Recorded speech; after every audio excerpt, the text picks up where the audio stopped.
Welcome to Dark Psychology World Channel. I hope you like it. And don't forget to like and subscribe. Thank you. Now I will start reading this book to you. The Power of Self-Confidence. Let's begin with the introduction. Entering the no-fear zone. According to Bruce Barton, he wrote, "Nothing splendid has ever been achieved, except by those who dared believe that something inside of them was superior to circumstance." Welcome to the no-fear zone. In this audio program, you will learn how to develop confidence, courage, and unshakable determination in every area of your life. You will learn to approach the biggest challenges and opportunities of your life completely unafraid, convinced of your ability to accomplish anything you put your mind to. The good news is that you have extraordinary potential for success, achievement, and prosperity, with more talent and natural ability than you could use in 100 lifetimes. The only thing standing between you and the incredible life that is possible for you is fear of all kinds, and by the time you finish this book, your fears will be gone forever. For more than 25 years, I've studied successful men and women looking for the characteristics and qualities they have in common that have enabled them to achieve so much more than the average person. I've read thousands of books and articles and research studies on success, and I've come to the conclusion that the foundation quality of success in every walk of life is self-confidence. Every man or woman who has ever accomplished anything out of the ordinary has turned out to have greater self-confidence than the ordinary person. And when you develop yourself to the point where your belief in yourself is so strong that you know that you can accomplish almost anything you really want, your future will be unlimited. A great question. A woman who had listened to one of my programs wrote to me recently and told me that one line in that program had changed her whole outlook on life. It was simply a question: what one great thing would you dare to dream if you knew you could not fail? When she began asking herself that question over and over, her entire view of what was truly possible for her expanded dramatically. She saw clearly what she really wanted to be and have and do, and she simultaneously realized that it was only fear and doubt in her own abilities that was holding her back. What would you do differently if you are absolutely guaranteed of success in any undertaking? What if some great force could endow you with the power to achieve any goal that you could set for yourself? To put it another way, what if you were completely unafraid of anyone or anything, and you felt completely free to act in any area in your own best interests? The fact is that if you develop the quality of unshakable self-confidence, your whole world would be different. Unlimited self-confidence with greater confidence in yourself and your abilities. You would set bigger goals, make bigger plans, and commit yourself to achieving objectives that today you only dream about. You would take whatever steps were necessary to earn more money and enjoy a higher standard of living. You would set your sights on a bigger house, a better car, more beautiful clothes, and nicer vacations. You would want all kinds of things for your family and for those close to you. With unshakable self-confidence, you would do what you really want to do, and you refuse to conform to the wishes or opinions of anyone else. You would define your life and your own terms and live every day consistent with exactly what it is you want and not the wishes of other people. With greater self-confidence, you would be a different person in every part of your work life and career. You might decide to ask for a promotion or a raise, or even change to another job or another company, or even another industry. You would move immediately to do whatever it took to get onto the fast track in your career. If you're in sales, you would call on more people, make better and more forceful presentations, ask for more orders, and close more business. If you're in management, you would organize and reorganize your human and material resources to create a work environment that suited you perfectly, rather than making endless compromises in an attempt to please a variety of different people. With greater self-confidence, you would be bolder and more imaginative. You would be more creative and willing to experiment with new and different ideas and ways of doing things. You would be willing to consider unusual and risky alternatives, and willing to commit yourself wholeheartedly to projects that are today sitting only on the back burner of your mind. More powerful, popular, and persuasive. If you had unlimited self-confidence, you would be more powerful, popular, and persuasive with other people. You would be more cheerful, likable, and welcome wherever you went. You would speak up and speak out clearly in your interactions with others, and you would be admired, respected, and sought after by everyone who knew you. Recognition and responsibilities would flow to you because of people's belief in your ability to do whatever it took to get the job done. Positions of prestige and status would open up for you, and people would bring you opportunities and possibilities that you cannot now imagine. Dealing with difficulties. With greater self-confidence, you could deal more effectively with the inevitable problems and difficulties that arise in day-to-day life. You would think continually in terms of solutions and how you could turn any situation to your best advantage. You would laugh at adversities that would dishearten most people and pluck success out of the jaws of failure. You would turn lemons into lemonade. You would feel invincible and unconquerable. With higher levels of self-confidence, you would be far more effective in dealing with difficult people and situations. You would be a far better negotiator and be able to ask for and get better prices, terms and conditions in everything you bought and sold. Feel terrific about yourself.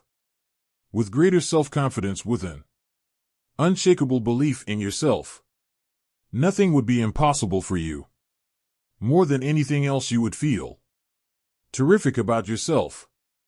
You would feel truly happy about every part of your life, knowing deep down inside that you have the ability to take whatever steps and make whatever changes are necessary to assure that your life is exactly the way you want it.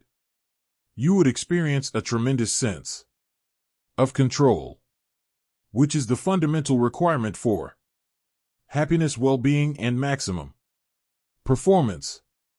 You would feel like the master of your fate and the captain of your soul.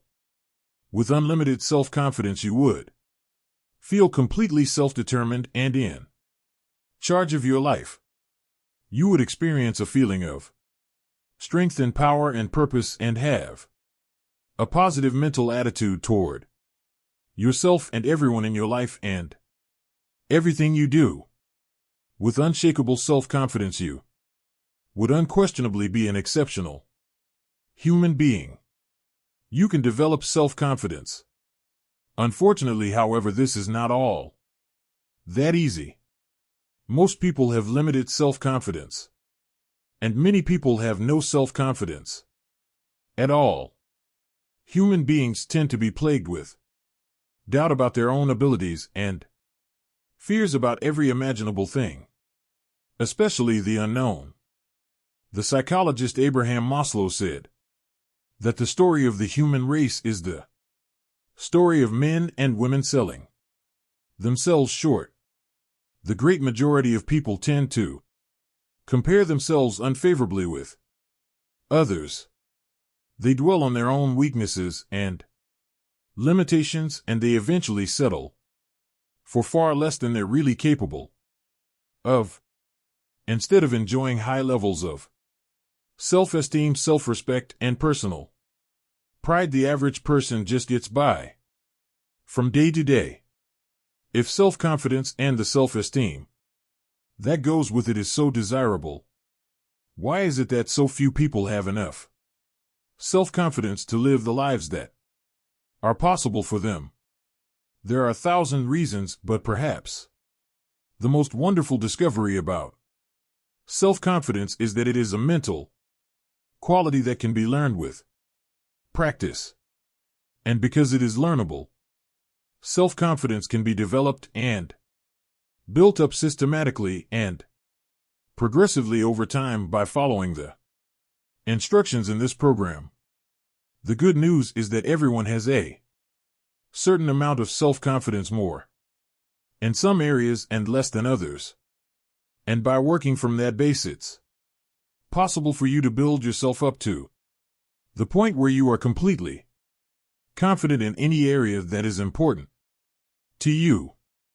The great law, perhaps the most important of all the laws that govern our lives, was put forth by Aristotle in about 350 BC. He called it the principle of causality and proclaimed for the first time that we live in a universe governed by order, and that there is a reason for everything that happens. We call this the law of cause and effect, and it's often referred to as the iron law of human destiny. The law of cause and effect can imprison us in a cell of our own making, or it can liberate us by giving us complete freedom depending upon how we use it. The law itself, like the law of gravity, is neutral. This law of cause and effect, which is both a physical and mental law, says that for every effect in our lives, there is a specific cause or causes. If there's an effect in our life that we want more of, like more money or greater success, we can trace it back to the cause, and by repeating the cause, we can enjoy more of the effects. If we're in sales or business and we have successes, we can trace those successes back to the specific things that we did to achieve them. And by repeating those causes, we can enjoy the same effects again.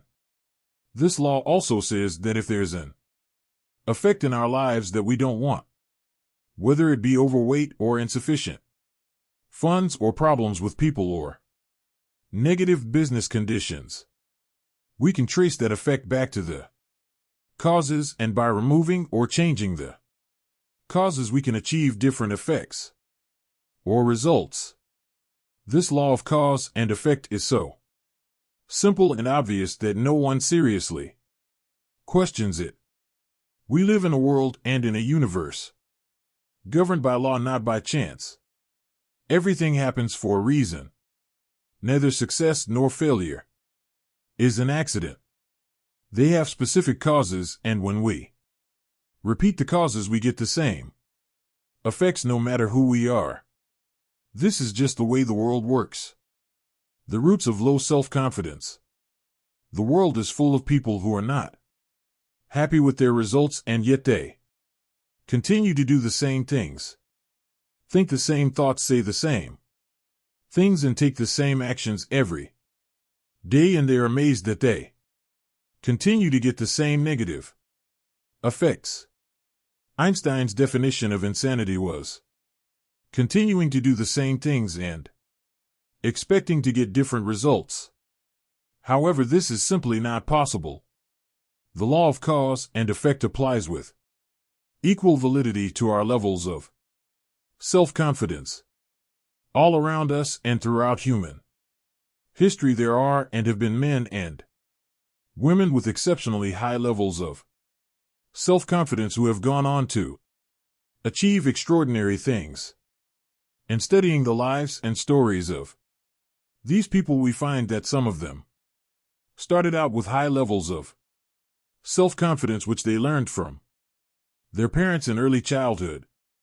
But most of them started off the same way we all start off, with deep down feelings of inferiority and inadequacy because of destructive criticism, lack of love, and other mistakes that parents make with us in early childhood.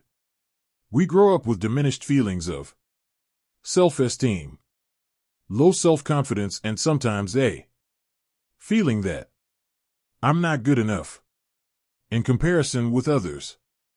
With low self-confidence, many people today work extremely hard on the outside to achieve success. But when they do, deep down inside they feel like imposters. This so-called fear of success is really a feeling of unworthiness that we can't seem to get rid of no matter how much we achieve. Many successful men and women are repeating the line to the song, "Is this all there is?" when looking around them at their homes and cars. You want to be happy. What people want more than anything else is just to feel really good about themselves.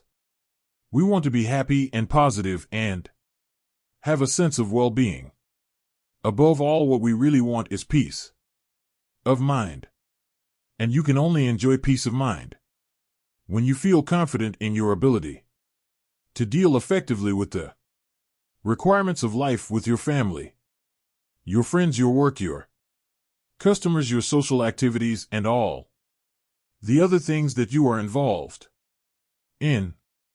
The law of cause and effect tells us that if we want to enjoy the effect of high self-confidence, we need only engage in the causes of high self-confidence. If we can find out what it is that other highly self-confident men and women think and say and do, and then do the same, we will eventually get the same results. We will eventually feel the same way. We will eventually become unstoppable. Mental marathon training. It's often hard for people to believe that mental qualities can be developed, just as physical qualities can be developed.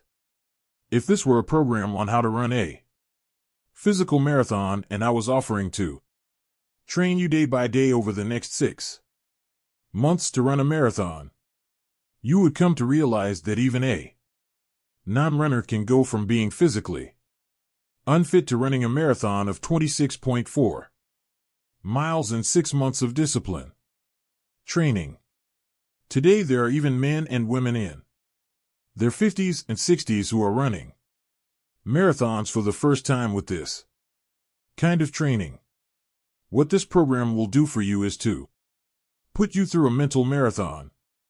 This marathon will not be as arduous or painful physically as a physical marathon, but it will still require a tremendous amount of work. And the amount of work that you put in will exactly determine the results that you get out.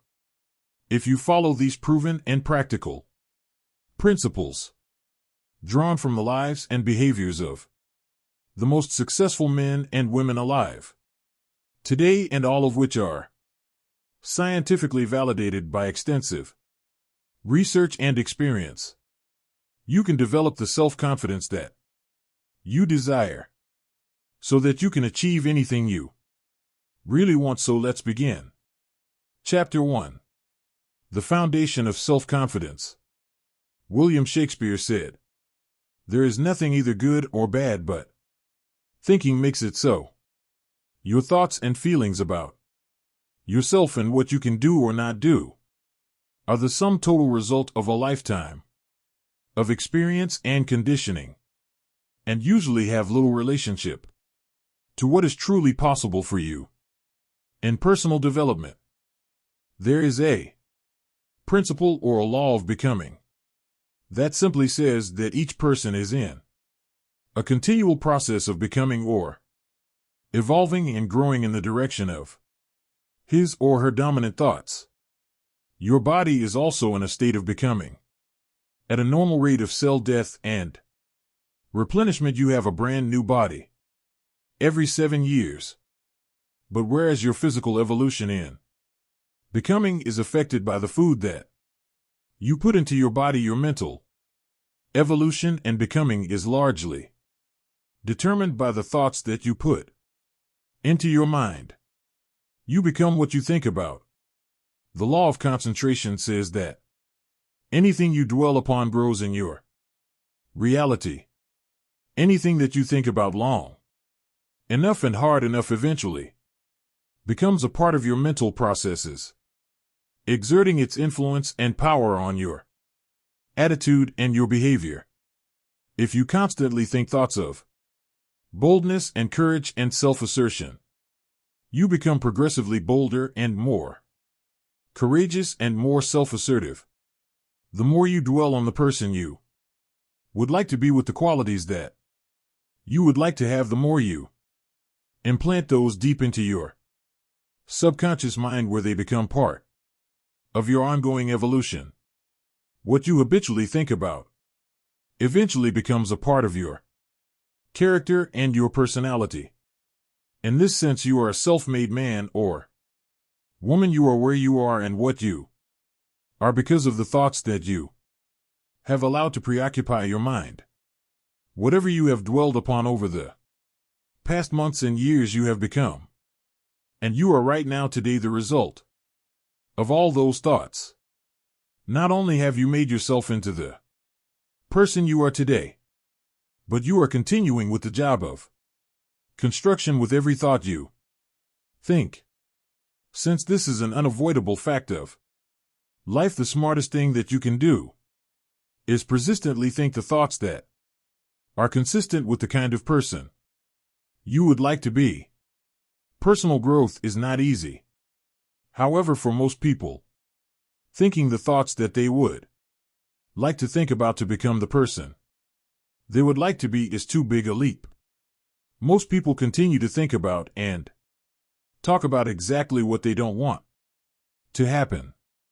And then they are constantly amazed that exactly what they were hoping to avoid happens to them again and again. One of the most profound discoveries in all of human history is that thought is creative. Thoughts held in mind produce after their kind. Like begets like.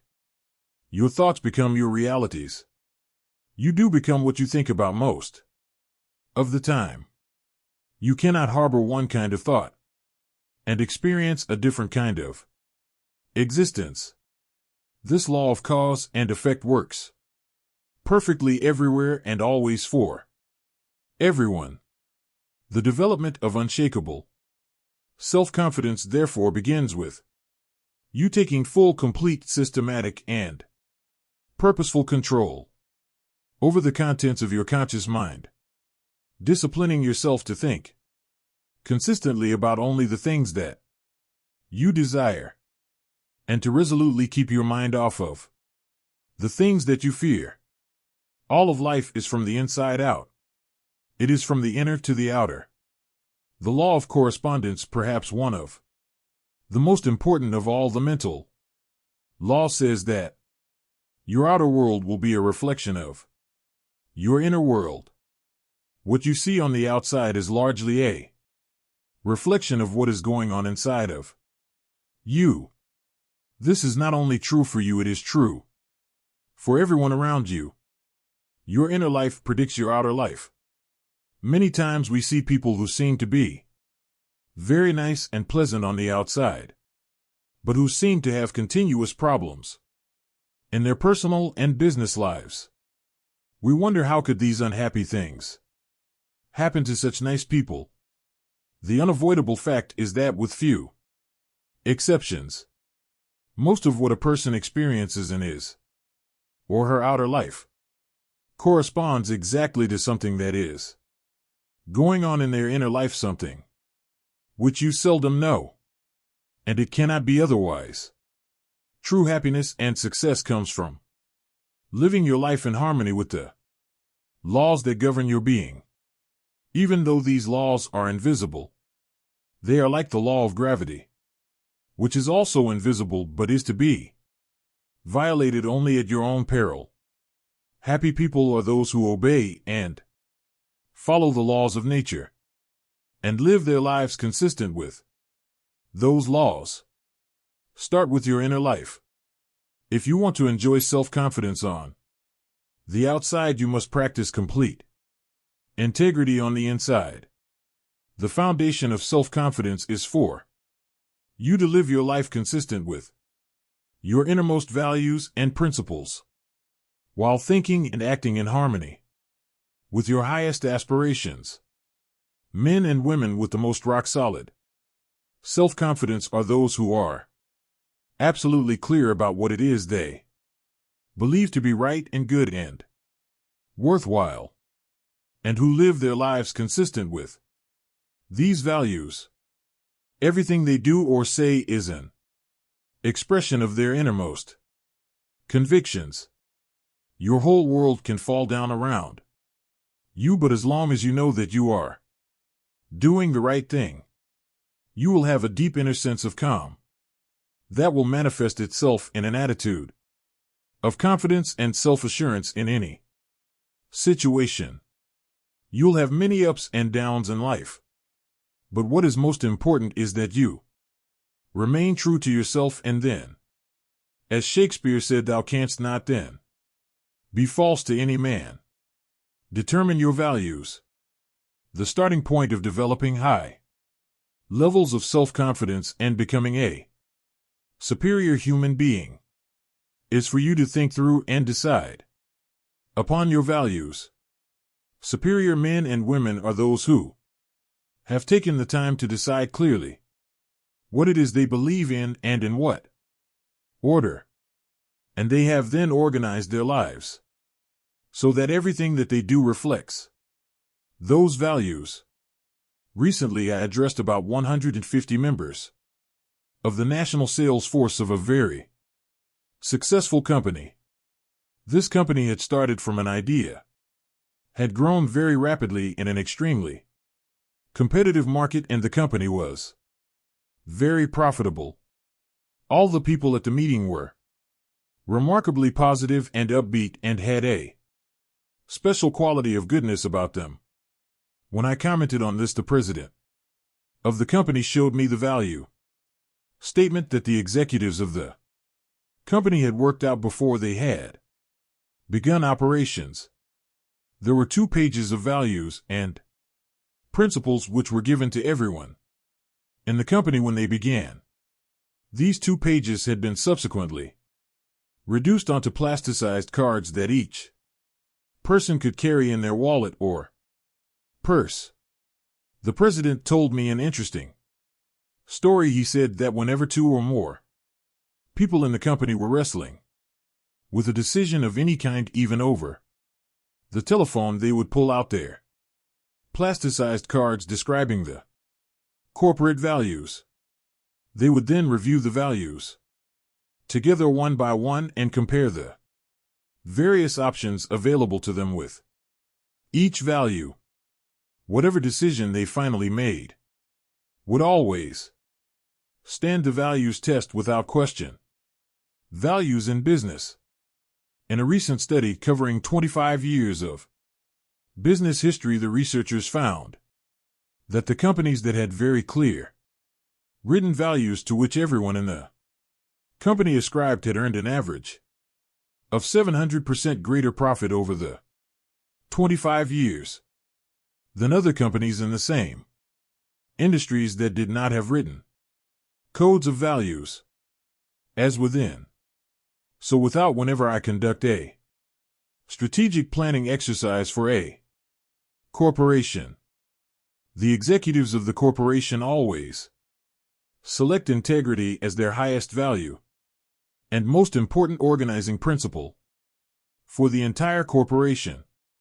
In my experience, almost every corporation will select the value of integrity as one of their foremost organizing principles. Now, the word integrity, according to the dictionary, means perfect, undivided, complete, unified, a single whole without blemish or fault. It's a fine value to choose. This is a good choice, but in reality, Integrity is more than a value, it is the one value of mind that assures or guarantees all the other values that you select. The economic and personal results of individuals and corporations with clear values always tend to be far superior to those of companies and individuals whose values are vague or unclear. Clarify your personal values. Your starting point toward higher self-confidence and personal greatness is to first of all clarify your values for yourself. It is for you to decide for yourself the values that you believe in. What do you stand for, and even more, what will you not stand for? What values do you espouse that you are willing to sacrifice for? What values would you pay for or sweat for? Or maybe even die for? Do you value your family, your God, your health, your work or career? Do you value principles such as freedom, liberty, compassion for the less fortunate, or reverence for life? Do you believe in honesty and truth and sincerity and hard work and success? Whatever your values are, think them through and write them down. Who do you most admire? A useful exercise is for you to think of the men and women living and dead whom you most admire. What qualities or attributes of these people do you consider the most important? If you could be like any one of these people, which of their qualities would you most want to emulate? When you look around you at the people you admire, what qualities of these people do you consider to be the most important? What qualities do you look for in your friends and associates when you're trying to decide whether or not to become deeply involved with them? What do you think are the fundamental qualities or values that underlie business and personal relationships? What are your values? Now, values are non-negotiable. When you select a value, if it's to be one of your values at all, it becomes invaluable. Either it is a fixed value and you live every part of your life consistent with it, or it is not one of your values. You cannot have a value when it is convenient and put it aside when it is not convenient. You cannot have a little bit of integrity. It must be all or nothing. The act of selecting your values is also the act of clearly stating to yourself and sometimes to others exactly how you will live your life from this moment forward. Once you have selected a value and you have declared it to be one of your unifying principles, you are in effect saying that this is something upon which you will never compromise, and your level of adherence to the values that you have personally selected is the real measure of your character, your true quality as a human being. Unshakable self-confidence comes from unshakable commitment to your values. When deep down inside yourself you know that you will never violate your highest principles, you experience a deep sense of personal power that enables you to deal openly and honestly and with complete self-confidence in almost every human situation. Values clarification. If you're having any difficulty in clarifying your values, a very helpful exercise is to take some time to write out your own obituary or eulogy. Imagine that everyone you know and care about is gathered at your funeral to pay their last respects.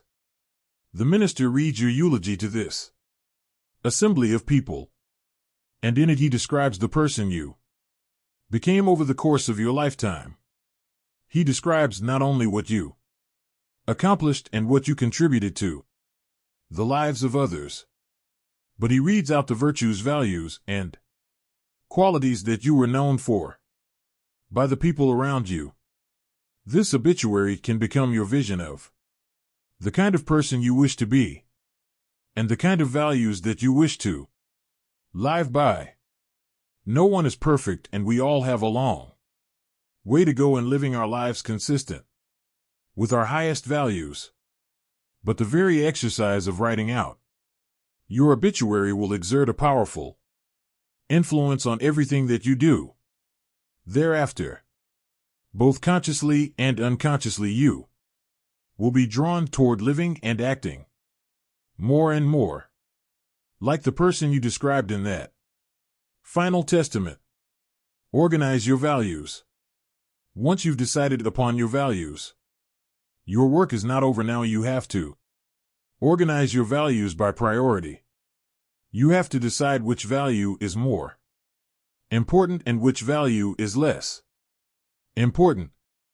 If you wrote out each of your values on small squares of paper, and then you had to throw away all the squares but one, which one would you keep? This then becomes your foremost value, the one that takes precedence over all the others, which would be your second most important value, your third, your fourth, and so on. Your order of priority is extremely important in determining the kind of person you are and the kind of life you live. Many people organize their values with number 1 being God, number 2 being their family, number 3 being their health, number 4 being their career, and perhaps number 5 being success. A person with this order of values is saying that when push comes to shove, I will always favor the higher order value over the lower order value. Values order forces you to choose. If your family comes before your health or your work, you would always sacrifice your health or your work for the well-being of your family. If your order of values was changed and your work or financial success came before your health, you would be saying that you would sacrifice your health if that was necessary to get ahead in your career. I have known businessmen who put career success ahead of their families and their order of priority. When they had to choose one or the other, they regularly chose their work over spending time with their spouse and children. And as a result, both the marriages and the careers have run into serious trouble. Selecting your values and then putting them in order of importance actually creates a mental and emotional structure that enables you to make better decisions and choices in every area of your life.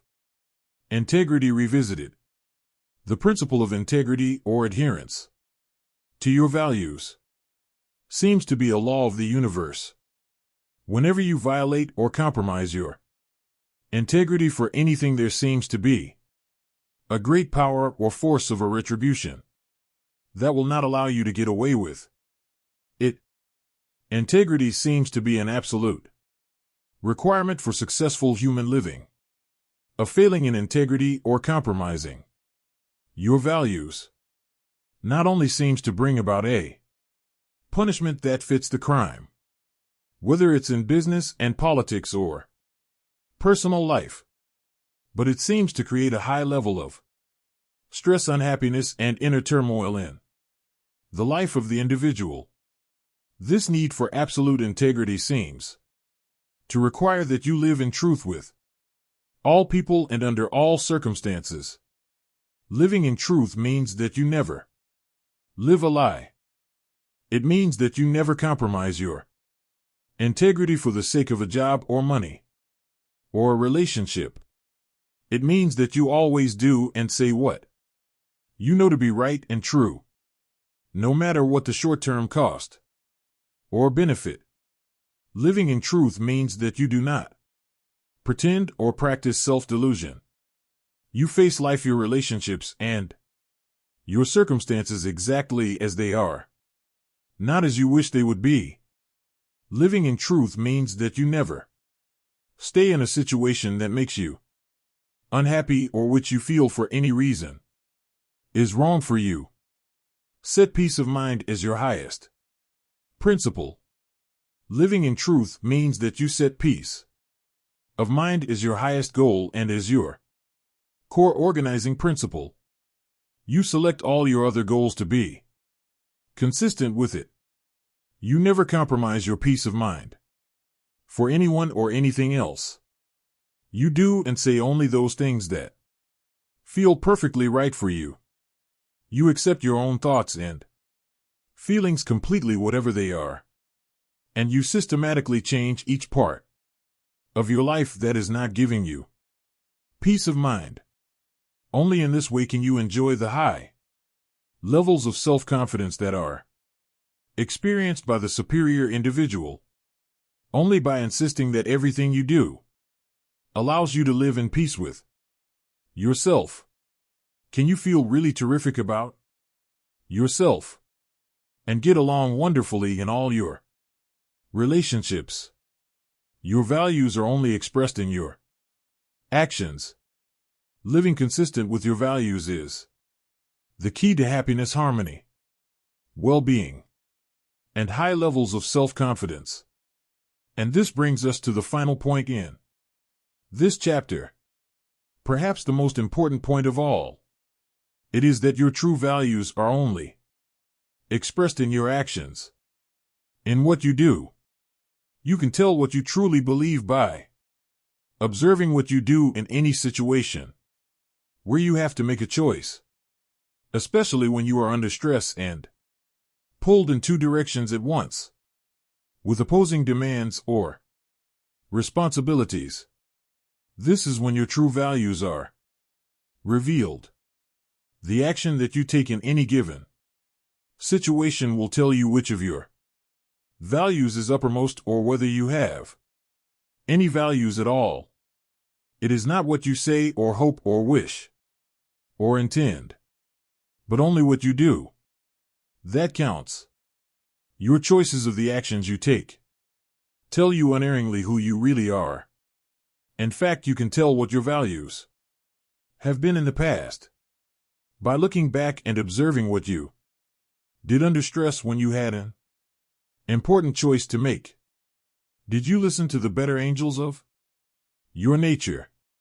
Or did you compromise for a short-term advantage?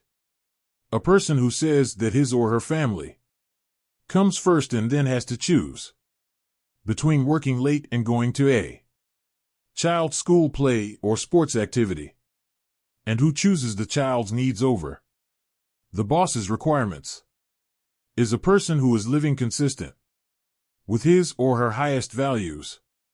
Everyone has had the experience of walking away from a job or a relationship, even though considerable sacrifice was involved, because it was the right, though painful, thing to do. And you probably remember how great you felt as a result. Whenever you act consistent with a higher value, you always feel terrific about yourself, and your self-confidence soars. But whenever you compromise your values, for any reason, you feel uncomfortable, inferior, guilty, and your self-confidence plummets. The law of reversibility. The fact that your true values are only expressed in your actions brings us to a little-known mental principle called the law of reversibility. This law says that just as thoughts and feelings lead to actions consistent with them, the principle is reversible, and actions consistent with particular values or beliefs actually lead to the thoughts and feelings that would have triggered the actions. What this means is that even if you start off lacking a particular quality, if you deliberately act as if you already have the quality, you will eventually create within yourself the mental quality that corresponds to the action. Dr. William James of Harvard put it this way: action seems to follow feelings, but really action and feelings go together. And by regulating the action, which is under the more direct control of the will, we can indirectly regulate The feeling, which is not. The act as if principle. You can develop within yourself a superb set of values by acting as though you already had those values. You can develop integrity and courage, and compassion and confidence, by behaving as though you already have these qualities.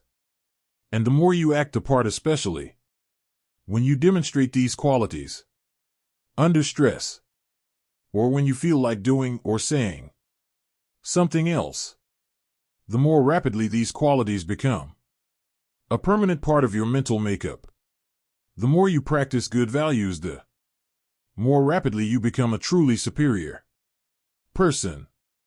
The keys to developing the unshakable self-confidence that will make everything else possible for you is self-control, self-mastery, and self-discipline. Self-confidence can come directly by behaving in a self-confident manner, but it comes more often indirectly by doing and saying the things and practicing the behaviors that lead to self-confidence. And the most important self-development behavior is living consistently with your highest values at every opportunity. The principle of resistance and weightlifting muscles are developed by repetitive lifting of heavy weights. The heavier the weight and the greater the resistance, the more blood rushes into the capillaries and the bigger the muscle becomes. In mental development, there is a principle of resistance as well. In developing mental muscles, especially the mental muscle or quality of self-confidence, you can use this principle to accelerate your own development. Whenever you exert self-mastery and discipline yourself to do or say the right thing, especially under stress, you create resistance to your natural tendencies. This resistance generates friction. This is the same kind of friction or heat that, when applied to a crucible containing chemicals, will cause the chemicals to crystallize and take on a new form. When you create mental friction by resisting your natural tendencies and instead doing what you know is right and true and consistent with your highest values, especially in a difficult situation, the mental heat causes your values to crystallize at a higher level and eventually become a permanent part of your character. Developing inner strength. Each human quality is subject to this same formulation. Once you have persisted through great adversity, you're always capable of persisting through lesser difficulties. Once you have acted courageously in a major confrontation, you're always able to act courageously in the face of lesser confrontations. When you behave honestly when there are large amounts at stake, you're always able later on to behave honestly when you're dealing with lesser amounts. The foundation of self-confidence, the basis of boldness and self-assertion, is a deep inner trust based on living a life of perfect integrity and then disciplining yourself to live consistent with your highest values in every situation. Each time you do this, you will feel positive and happy and wonderful about yourself. Your behaviors will further crystallize in your personality and become a more permanent part of the exceptional human being that you are in the process of becoming. Now, here are some action exercises for you to apply what we just talked about. Number 1, list your 3 most important values governing your personal life. Number 2, list the 3 most important values that you practice in your work and business life. Number 3, list the 3 people, living or dead, who you would most like to spend an afternoon with. Number 4, why would you want to spend an afternoon with these people? What would you ask them or talk about? Number 5. Why would these 3 people want to spend an afternoon with you? What are your most admirable qualities? Number 6. List 3 times where you have lived consistent with your highest values when you could have compromised. And number 7. What are you going to do differently from now on to assure that your values and actions are in harmony? Chapter 2, Purpose and Personal Power. Orisa Swett Martin wrote, "There can be no great courage where there is no confidence or assurance. And half the battle is in the conviction that we can do what we undertake. The development of unshakable self-confidence will open up such possibilities for you as you cannot now imagine. You will be able to dream bigger dreams, set bigger goals, make greater commitments, and plunge into life more wholeheartedly than you ever have before. Self-confidence is the hinge upon which turns the gate of individual achievement. When your self-confidence becomes unlimited, you'll be able to realize more of your potential than you could under any other circumstances. More than 2,000 years ago, Aristotle wrote that happiness is a condition. It is not something that is achieved by pursuing it directly, but rather comes as a result of our engaging in purposeful activities. The law of indirect effort. In a way, these words by Aristotle are a restatement of the law of indirect effort. This law states that almost everything we get in life involving people and emotional experiences comes to us more indirectly rather than directly. They come to us as a result of doing something else. For example, if we pursue happiness directly, it eludes us. But if we get busy doing something that is really important to us and begin to make real progress in the direction of our dreams and aspirations, we find ourselves feeling very happy. Indeed, self-confidence is also subject to the law of indirect effort. We achieve higher levels of self-confidence not by wishing for it, but by setting and achieving ever higher goals and objectives. As we move forward step by step, as we feel ourselves advancing in life, we feel better and stronger and more capable of taking on even bigger challenges, become more confident and competent. We develop the confidence to tackle larger goals by applying our energies to the accomplishment of smaller goals. We build up our confidence as we move forward until we reach the point where there is nothing that we won't take on. In fact, the habit of setting and achieving ever larger goals is absolutely indispensable to the development of ever higher levels of self-confidence and personal power. You can only really believe in yourself when you absolutely know that you have the ability to do what you set out to do. True self-confidence comes not from positive wishing or positive hoping or positive thinking. It comes from positive knowing based on having proven to yourself over and over again that you have what it takes to get from wherever you are to wherever you want to go. Self-confidence is a state of mind. It is an attitude, and as an attitude it is more important than facts. But it must be based on facts to be the kind of self-confidence that you can rely upon in a crunch. Your job is to do whatever it takes to convince yourself in your heart that you are absolutely unstoppable and that you can achieve anything that you put your mind to. Thought is creative. If self-confidence is an attitude of mind, it is based on mental principles and mental laws, foremost amongst which is thought is creative. You are not what you think you are, but what you think you are. As you systematically and deliberately change your thinking about yourself, your outer reality changes to conform with it. Your thoughts create your life. including and especially your thoughts. With regard to your feelings of self-confidence, the reason why goals are so important is because of these mental laws, the consequences of which are inevitable and inescapable. You are happy and successful to the degree to which you conform your life and your thinking to these laws and live in harmony with them. The first law, which we have already discussed, is the law of cause and effect.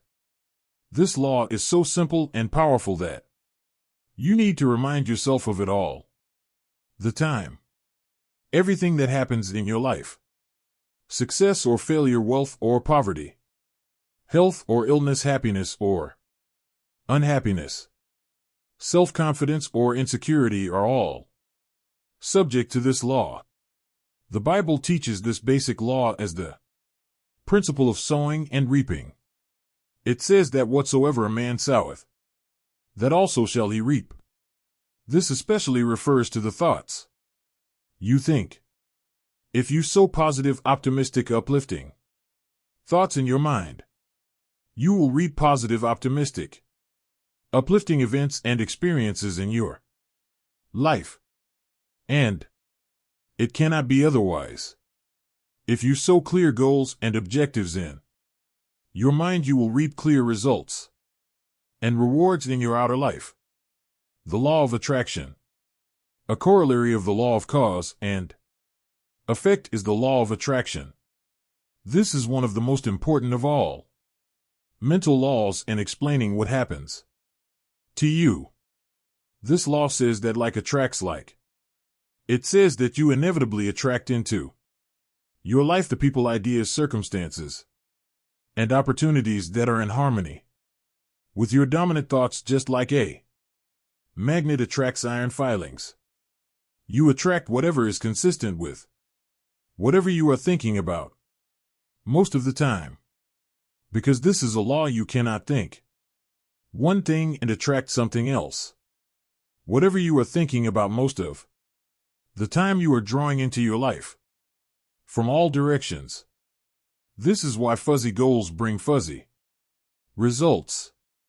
Clear goals bring clear results. And since your level of self-confidence is directly tied to how effective you feel you are in achieving your goals, it's very important that you know exactly what it is you want and that you think of nothing else. The law of correspondence, another mental law, also a corollary of the law of cause and effect, is the law of correspondence.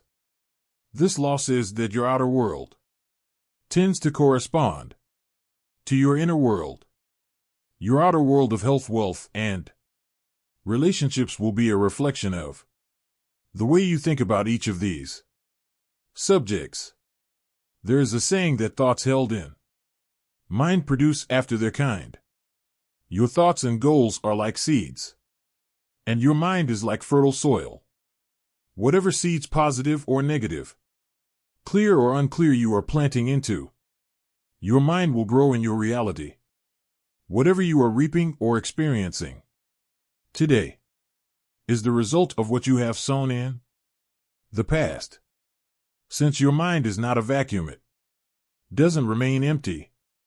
Like a garden, either flowers or weeds will grow.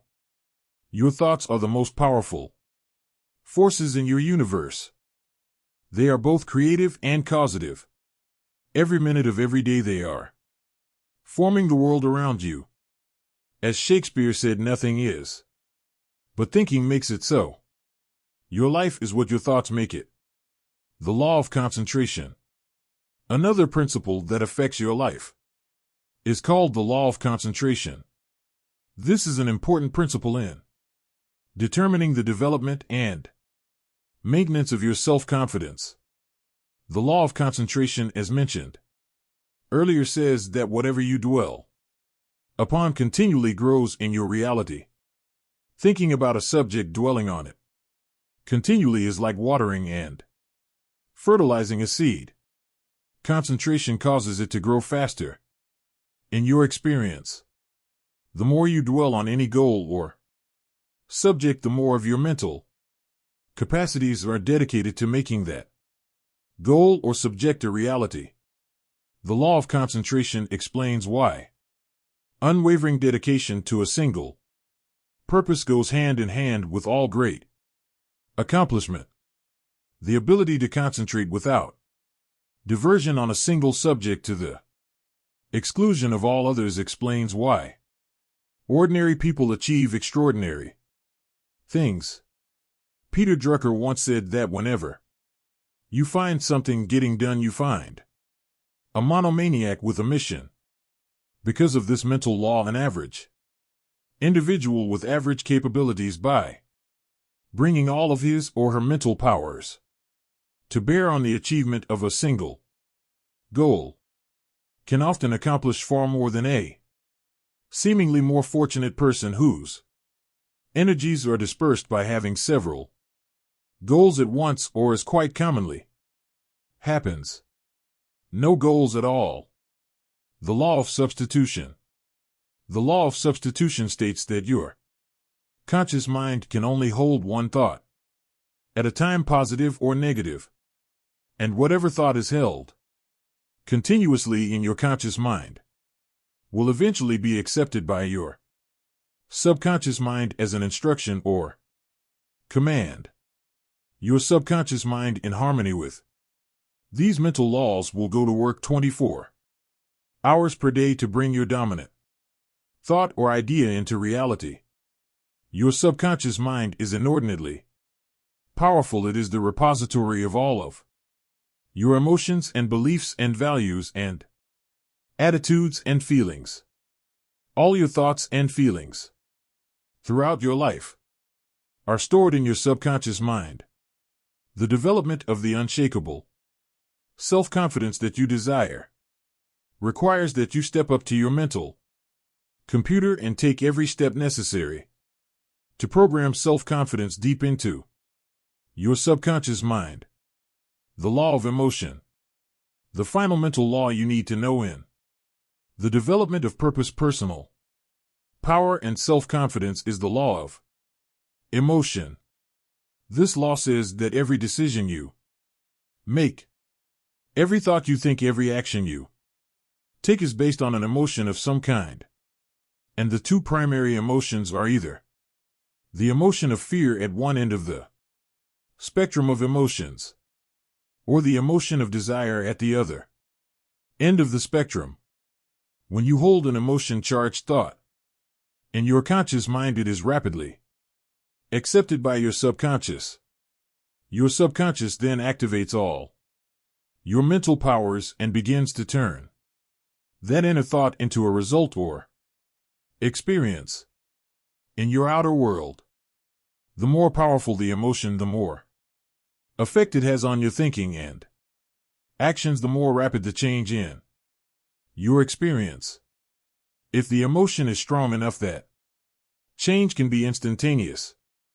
The power of decision. I had a friend who smoked for 30 years. He claimed that he couldn't quit smoking because it was a deeply entrenched habit, going back to early adulthood. One day he had some chest pains and went to his doctor, who performed a series of tests on him. When the results of the tests were in, the doctor sat my friend down and told him that he had a serious heart condition and that if he continued to smoke, he would be dead within 6 months. Samuel Johnson once wrote, "When a man is to be hanged on the morrow, it clears his mind wondrously." The idea of dying was so emotionally charged to my friend that he took out his cigarettes, threw them in the wastebasket, and never touched one again. In a positive vein, if you're absolutely convinced that you are meant to be a great success in life, and that there is nothing in the world that could stop you from achieving great things as long as you threw yourself wholeheartedly into every activity and persisted until you succeeded, you would become an irresistible force of nature. The depth of your belief and the strength of your conviction would dramatically increase the power of your Personality. If you really believed in your ability to succeed greatly, you would become unstoppable. The 4 C's of inner confidence. You can develop this kind of belief. This inner confidence by developing what I call the 4 C's. The number 1 C is clarity. Decide exactly what it is you want to accomplish and exactly the kind of person you wish to become. The second C is conviction. Develop the unshakable belief that you can do anything you put your mind to. The third C is commitment. Resolve to do whatever is necessary. Develop the willingness to pay the price in advance for any success you desire. And the fourth C is consistency. Resolve to work on your goals every day, morning, noon, and night, until they are accomplished. When you back your goals and actions with clarity, conviction, commitment, and consistency, you're on your way to developing the kind of confidence that will make everything possible for you. The importance of goals. The reason goals are so important in the development of self-confidence is because the very act of setting a major goal for your life activates all the mental laws in your favor. When you set a big goal, it will be as though all the switches were flipped on in your engine of accomplishment and the afterburners were turned on to your potential. Clear goals free you from the law of accident, the tendency for things to happen in a random and unpredictable way. Goals give you a clear sense of direction and the knowledge that your life is self-determined. Goals give you a sense of power, purpose, and focus. They make you feel that everything that happens to you is part of an organized plan that is taking you step by step toward the attainment of your highest ideals. Your ability to set goals and make plans for their accomplishment is the master skill of success, without which very little is possible. The habit of regular goal setting and goal achieving is probably more important than any other skill you could ever learn. The master skill of success. Over the years, I have personally witnessed thousands of examples among my students of the amazing powers of goal setting. Recently, I addressed about 600 members of a national association at their annual convention in Phoenix, Arizona. During this talk, I emphasized the importance of writing down exactly what it is they wanted and then making written plans to accomplish it. That was on a Saturday. About 5 days later, on the following Thursday, one of the attendees called my office to get my fax number. He said he wanted to send something immediately and he didn't want to wait for the mail. The letter that came in told this amazing story. The gentleman who wrote said that he had heard about goal setting many times and he was prepared to be unimpressed with the talk that I gave at the convention. However, exactly the opposite happened. He decided to sit down after the convention and seriously write out his goals for the following year. The letter went on to say that on Sunday, he made out a list of 10 goals, both personal and financial, that he wanted to accomplish over the next 12 months.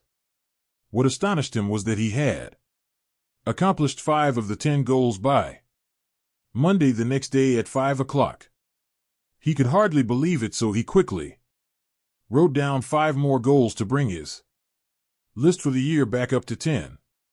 And by Thursday, when he wrote this letter or fax, he had accomplished 5 more of the new list of 10 goals.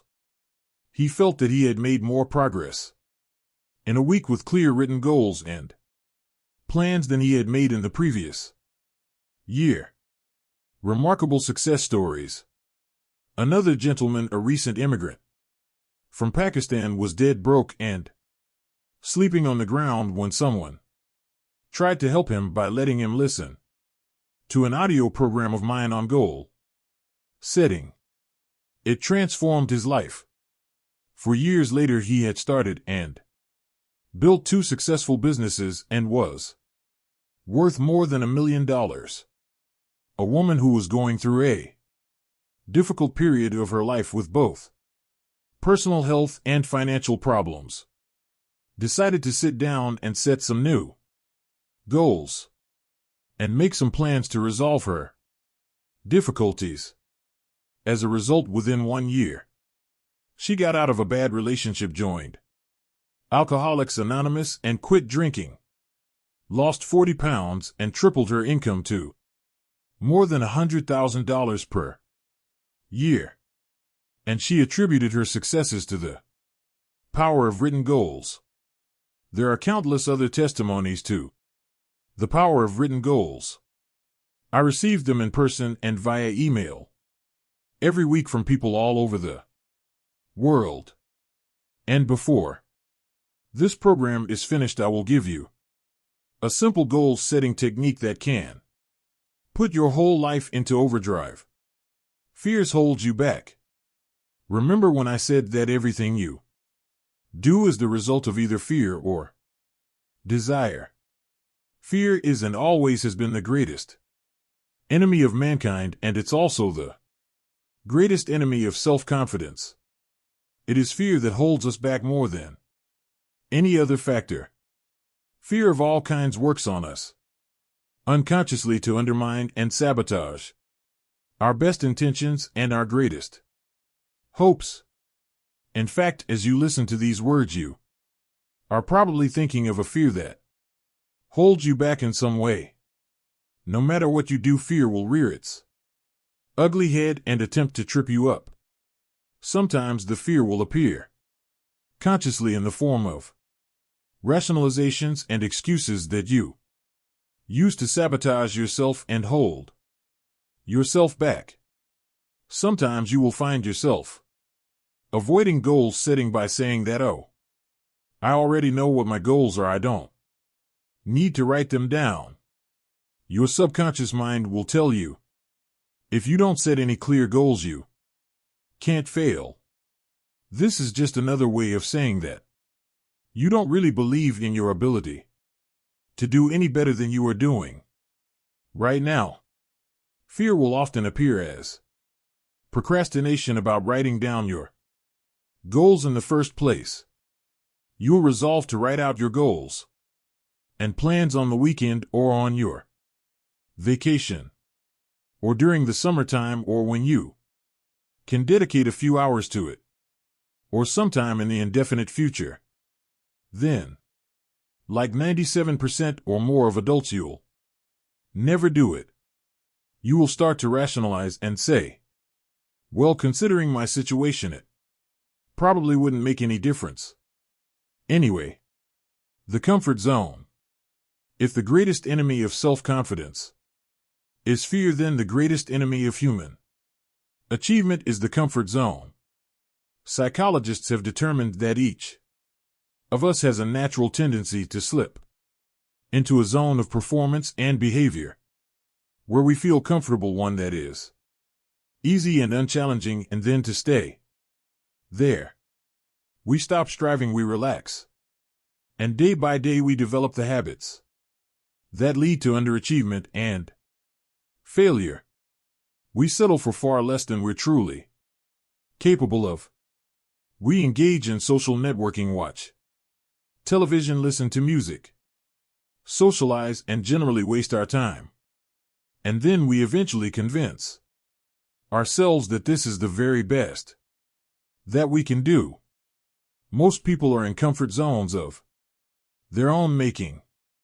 Your attitude and personality, your habitual way of responding to people into life, is your comfort zone. The amount you earn, your standard of living, and your level of performance in your work is your comfort zone. Your level of mental and physical fitness is your comfort zone. Resistance to change. The natural tendency once a person gets into a comfort zone is to resist change. of any kind, even beneficial change. And if you're forced out of your comfort zone, like the collapse of a relationship or the loss of a job, your natural tendency will be to attempt to recreate the same comfort zone with the same type of person or doing the same work.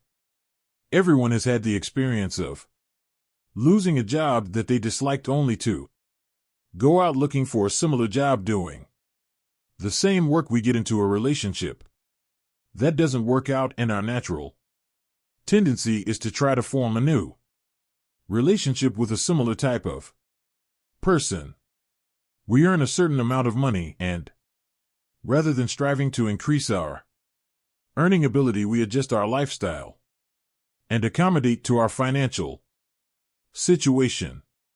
The tragedy of the comfort zone is that it first of all starts off by being comfortable, but it leads rapidly to complacency. Complacency eventually leads to boredom. To the question, is this all there is? Instead of life being an exciting adventure, it becomes merely a boring repetition of what happened yesterday. Eventually, the comfort zone leads through complacency and boredom to frustration and unhappiness. Deep down inside, the average person knows that he or she is put on this earth with amazing capabilities. He or she knows that there is something better than this. As Carl Rogers, the psychologist, once wrote, there is within every organism an inborn drive toward the complete fulfillment of its inherent possibilities. There is a nagging something inside that tells each person that there is far more that he or she could be and have and do. And this feeling is within you as well. The attainment of personal greatness. Great men and women are those who absolutely believe that they are put on this earth to do something wonderful with their lives. They have a vision of something greater or better than their current circumstances. Personal greatness means having a sense of destiny and a conviction that your thoughts and your imagination are the only real limits to your possibilities. William James said, compared to what we ought to be, we are only half awake. We are making use of only a small part of our physical and mental resources. Stating the thing broadly, the human individual thus lives far within his limits. He possesses powers of various sorts, which he habitually fails to use. The founder of Success magazine, Orison Swett Martin, once wrote, there are powers inside of you which, if you could discover and use, would make of you everything you ever dreamed or imagined you could become. In a 5-year study of leaders reported on in his book Leaders, Warren Bennis discovered that each of them consciously avoided the comfort zone by continuously setting higher goals. They never allowed themselves to become complacent. They lived their lives fully extended, always striving to be and do more. To develop unshakable self-confidence, you need to see yourself and think of yourself as a leader. And to do what leaders do, you need to stretch yourself toward the outermost boundaries of your potential. You need to set goals that draw out of you the very best that is in you. You need to work toward objectives that cause you to feel a sense of mastery and peak performance. And it all begins with a pad of paper, a pen, and you. Imagine no limitations. The starting point of setting goals is for you to throw off all mental limitations and let your mind roam freely across the entire universe of possibilities. Your primary job at the beginning is to allow yourself to dream big dreams and determine exactly what it is you want out of life in every area and in every dimension. Decide what's right before you decide what's possible. Imagine that you can be or have or do Virtually anything that you really want to do, as long as you know exactly what it is. First, make up a dream list. Temporarily imagine that you have no limitations of time or money or knowledge or contacts or experience or education. Imagine that anything that you can write down is possible for you. Remember, anything that you can clearly define and crystallize on paper is probably possible if you want it long enough and hard enough as you're willing to make whatever efforts and sacrifices are necessary. There are no unrealistic goals, only unrealistic timelines. The very act of writing your goals down sets the whole universe to work in your favor and activates all the mental laws to help you. In fact, many people have had the experience of writing out a list of goals on New Year's Day, putting the list away and not referring to it again to the end of the year, and then finding that 80% of the goals have been achieved, sometimes in the most amazing ways. The very act of writing down big, challenging goals causes three things to happen. First, your self-concept improves, and your self-confidence goes up immediately. The act of setting goals requires self-confidence and simultaneously builds self-confidence. Having the courage to write down what you really want improves your self-image and raises your self-esteem. The action itself generates a feeling of greater personal power and ability. Release your energy. Second, when you write down goals, you tap into your mental and emotional powers.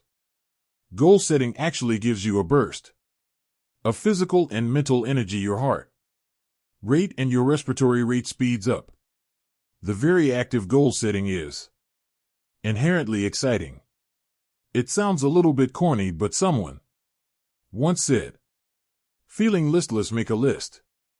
It's true. It's like stepping on the accelerator of your own mental and physical potential. And if you do it every day, the results can be amazing. Write it down. Third, commit it to paper. The very fact that you have committed a goal to paper dramatically increases the likelihood that you will achieve that goal. Your mind is structured in such a way that you cannot write down a goal clearly on paper, not on a computer screen, without simultaneously having the ability to somehow attain it. The most important question is, how badly do you want it? There are several mental exercises that you can use to set your goals. Number 1, imagine that you have just won $1 million cash and that you can do or have anything you want with the money. What would you do first? Where would you go? What changes would you make in your life? If you had complete financial freedom, what would you do differently from what you are doing now? Number 2, describe your ideal lifestyle. Imagine that you could live your ideal of the perfect life. What part of the country would you choose to live in? What kind of a company would you choose to work for or to start and run as your own? What kind of a home and car would you want? How would you like to spend your time and live your life? What kind of relationships would you want? Number 3, ask yourself what you would do if you learned today that you only had 6 months left to live. If you had no limitations, how would you spend your last 6 months on Earth? This is another way of asking what is really important to you. Who would you want to spend time with? What would you want to accomplish? What would you like to leave behind? In other words, what do you truly value? What are the things that really give meaning and purpose to your life? Number 4, list all of the worries or problems in your life and write out a goal which is the perfect solution to each of those difficulties. If money is a concern for you, write out a goal that clearly defines how much you want to earn, how much you want to accumulate, and what you want to achieve financially over the next 3 to 5 years. Number 5, think about your family and your relationships. Describe the perfect situation between you and the important people in your life. And then, make out a series of goals to achieve that ideal situation. Number 6, look at your health. Describe what perfect health and physical fitness means to you. And then, make out a plan to achieve that level of fitness. Number 7, define the kind of person that you would most like to become both personally and professionally. Then, work out a plan of personal and professional development that will enable you to learn and grow and become the kind of person you most admire and would most likely be. Remember, as good as said before, you can have something, you must first be something. Categorize your goals. Once you have written out your goals, divide them into the different areas of your life that are important. There are basically 6 divisions that most people use, but you can have more or fewer. The first are financial and material goals, money and things. The second are family and personal goals, the things you want to have and the things that you want to do with your family and your friends. Number 3 are self-improvement and educational goals, the subjects that you want to learn and get better in. Number 4 are spiritual goals, which have to do with learning and growth and inner peace. Number 5 are health and fitness goals, which may have to do with your weight and your levels of energy. And number 6, social and community goals, the areas where you would like to contribute to your society in some way. To perform at your best, your life must be in balance. This means that you need to have goals in each area so that you are moving progressively forward on something that is important to you all the time. Organize your goals. The next step, once you have all your goals in writing, is to organize them in order of priority. Select the goals that are more important than others and put them at the top of each list. Then, select the goals that are second and third and fourth, and so on. Finally, and perhaps the most important of all in goal setting, is for you to select the one goal out of all the goals that is more important than any other. This is the key to your success. The mental discipline to set your goals and to sort them out and to decide on your chief aim or your major definite purpose is the starting point of individual greatness. This major definite purpose is the one goal, the accomplishment of which will lead to the attainment of many of your other goals. This goal becomes the central focus for all of your other goals and activities. This goal is what enables you to bring all your mental resources to focus like a laser beam on one thing. Your forward progress on this one goal is what eventually generates the unshakable self-confidence that you desire. Focus and concentrate. This intense focus on one goal is not easy, but it is all important. Orison Swett Martin also wrote, "The giants of the race have been men and women of concentration, who have struck sledgehammer blows in one place until they have accomplished their purpose." The successful men and women of today are those of one overmastering idea, one unwavering aim. Men and women are single and intense purpose. Martin also said that every great man has become great. Every successful man has succeeded in proportion as he has confined his powers to one particular channel. Single-minded concentration in the direction of your dreams will intensify your desires and increase your emotional drive towards your goal. This intensity of concentration will activate the law of attraction and begin to attract people and opportunities into your life to help you to achieve your goal. The more you think about your goal, the more it will come to dominate and direct your life. The more you think about it, the more rapidly you will move toward it, and it will move toward you. Make it measurable and time-bounded. Your major goal must be measurable. It's a basic rule that what gets measured gets done. Make it clear and quantitative and objective, and if necessary, break it down into smaller parts that you can work on one at a time. Your major goal must also be clearly time-bounded. Set a deadline on it. Select a realistic but challenging date for its completion, and write it down. If it's a long-term goal such as 2 or 3 years, break it down into smaller parts with minor goals or benchmarks every 30 to 60 days.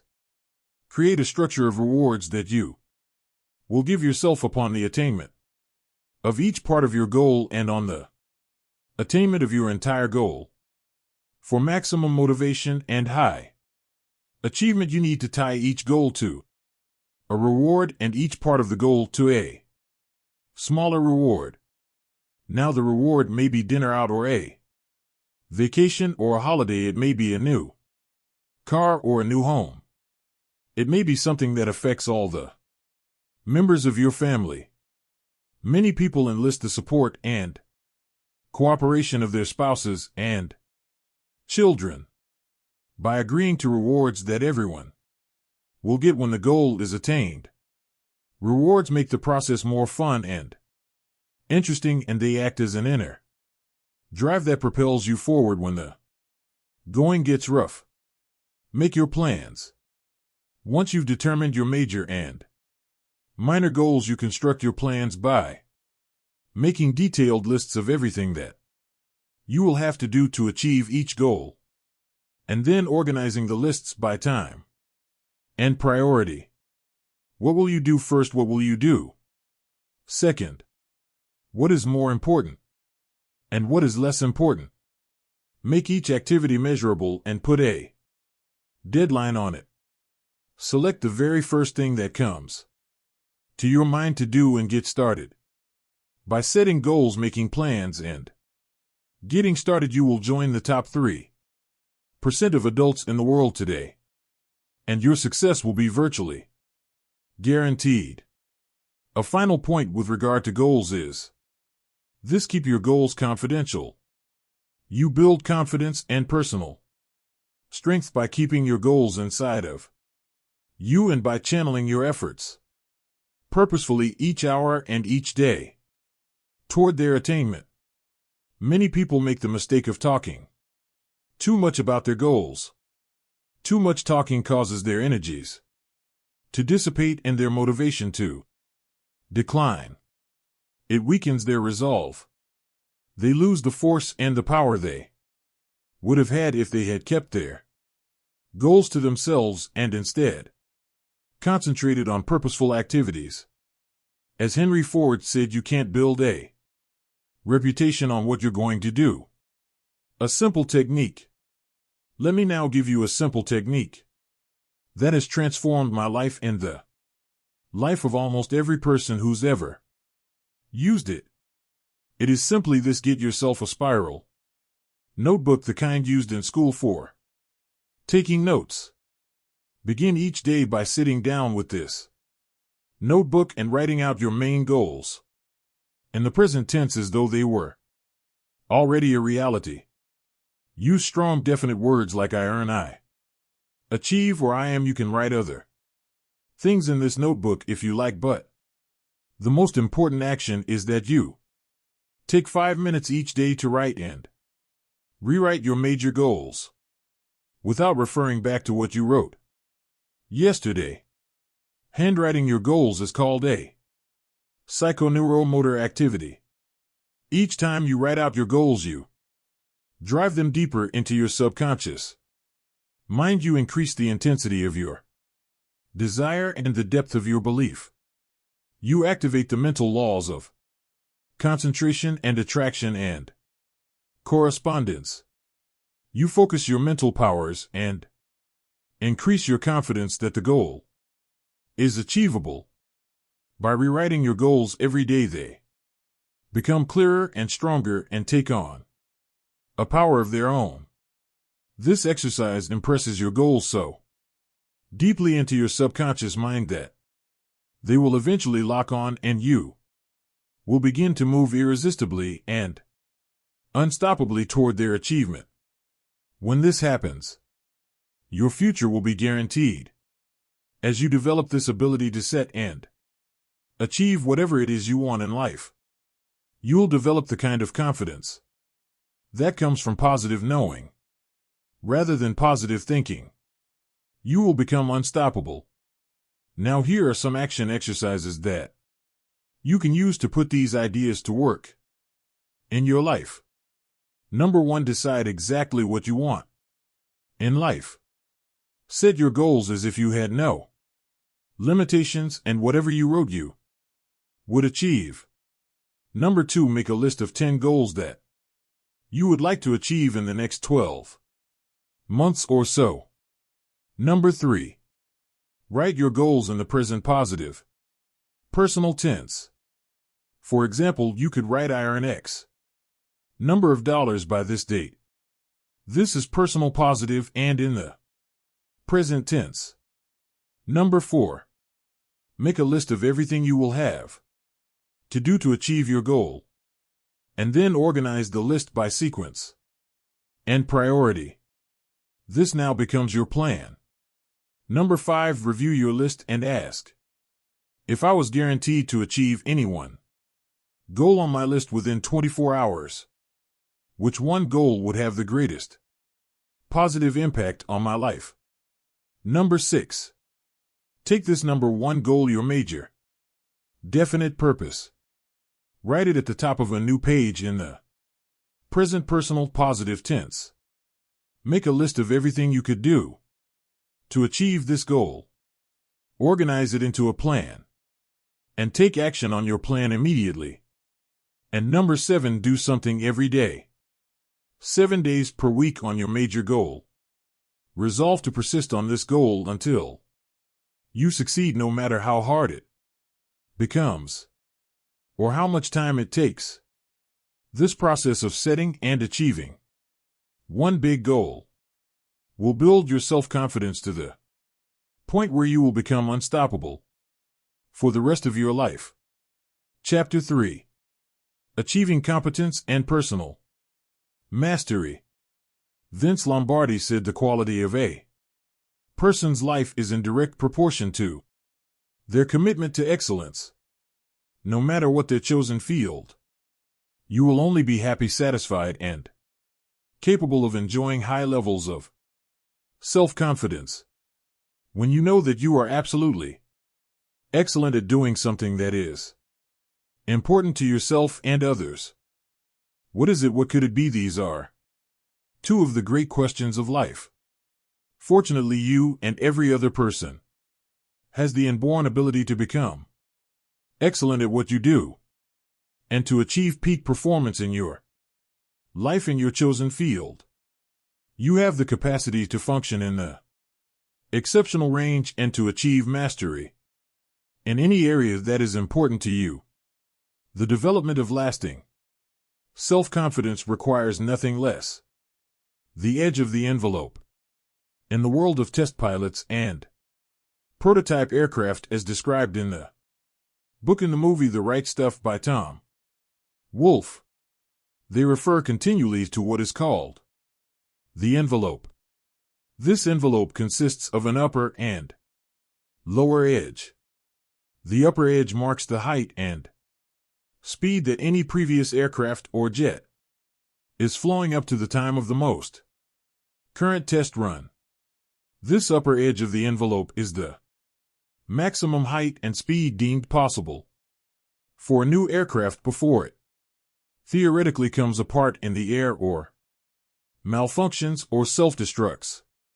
Now the goal of the test pilot is to expand the edge of the envelope. His job is to fly ever faster and higher in order to discover the outer limits of speed, height, and endurance that a particular aircraft is capable of achieving. The test pilot continually takes the aircraft higher and faster until he feels that the plane has reached its absolute outer limits. This is where and when he pulls back to avoid destroying the aircraft and even fatally crashing.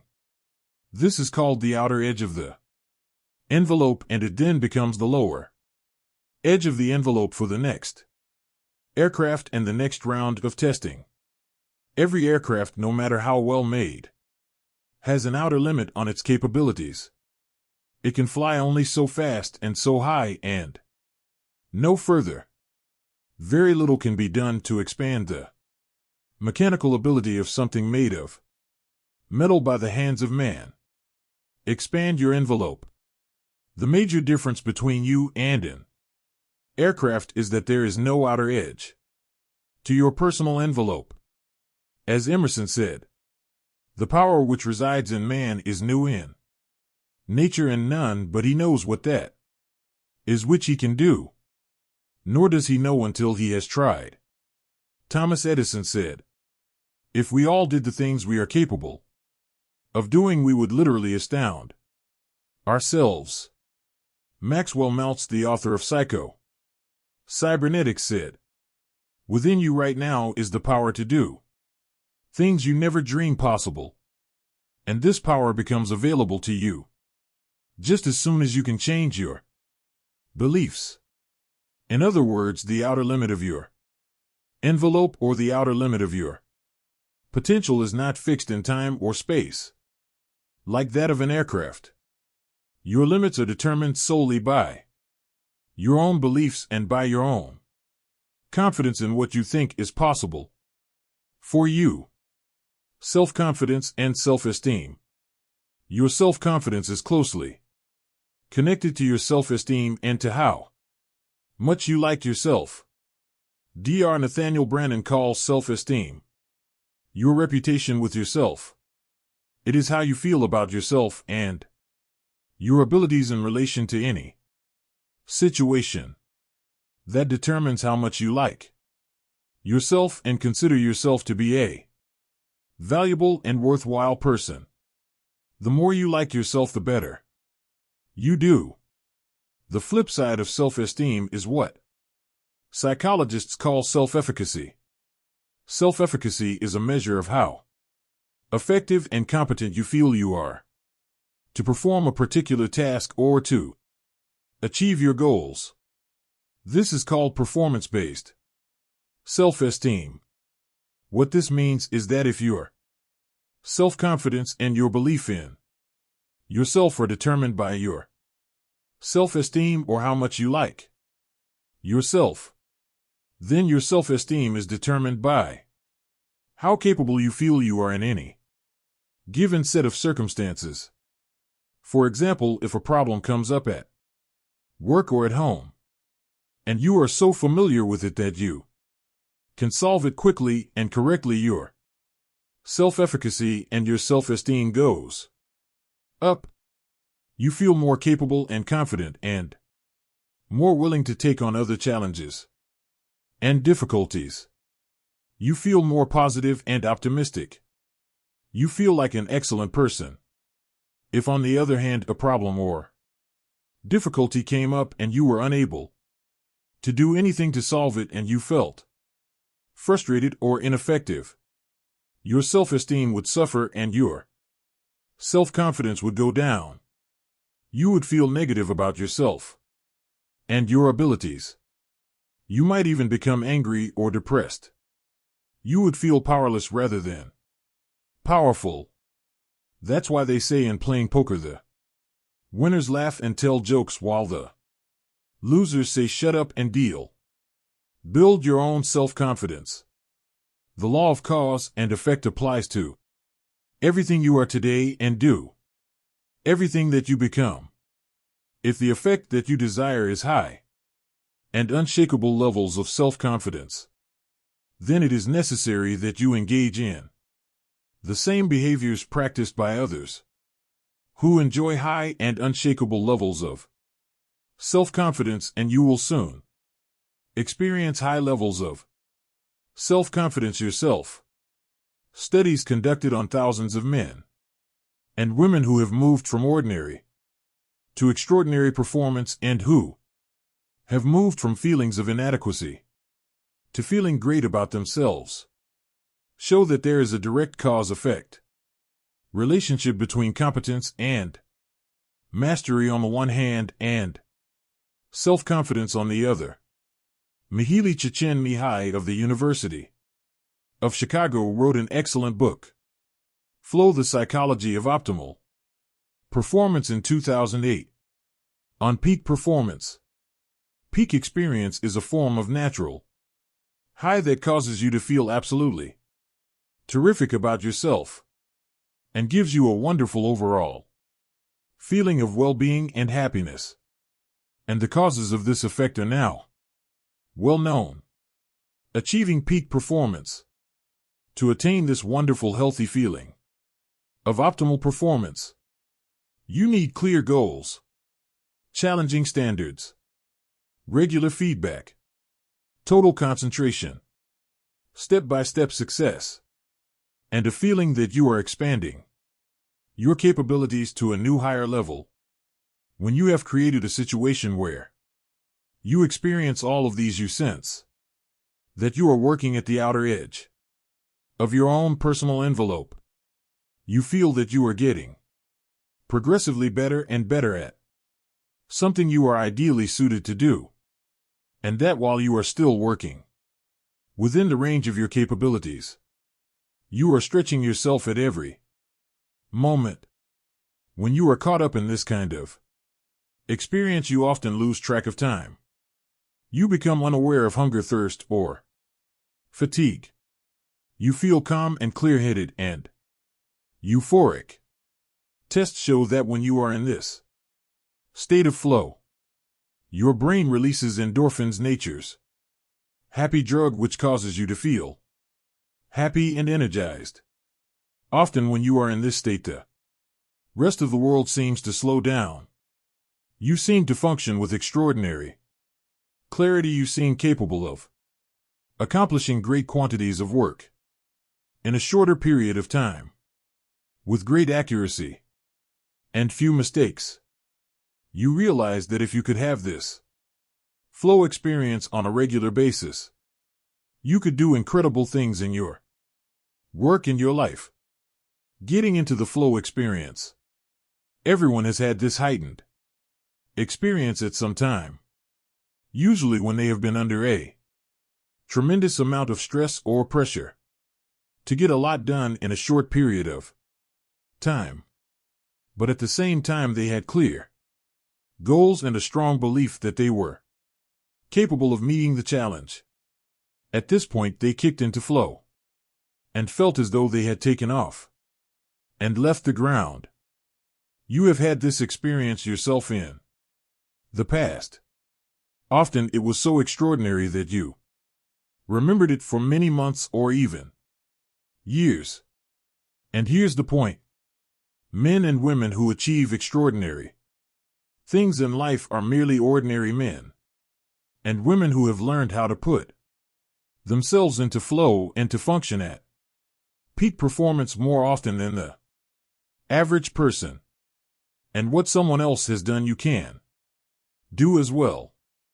In every study of success and self-confidence, in every situation where a person enjoys high levels of self-esteem, self-respect, and personal pride, we find that they all have one thing in common. And that one thing is that each high-achieving man or woman is in the right place at the right time, doing exactly the work that he or she is uniquely qualified to do. Not only are these people the happiest and highest performing men and women in our society. But you personally will never be truly happy and truly satisfied until you take your rightful place among them. Find your true place.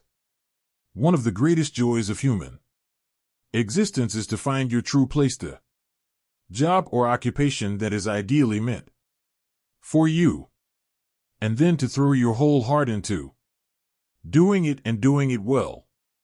The most fortunate people in our society are those who are so totally absorbed in their work that they don't know where their work ends and their play begins.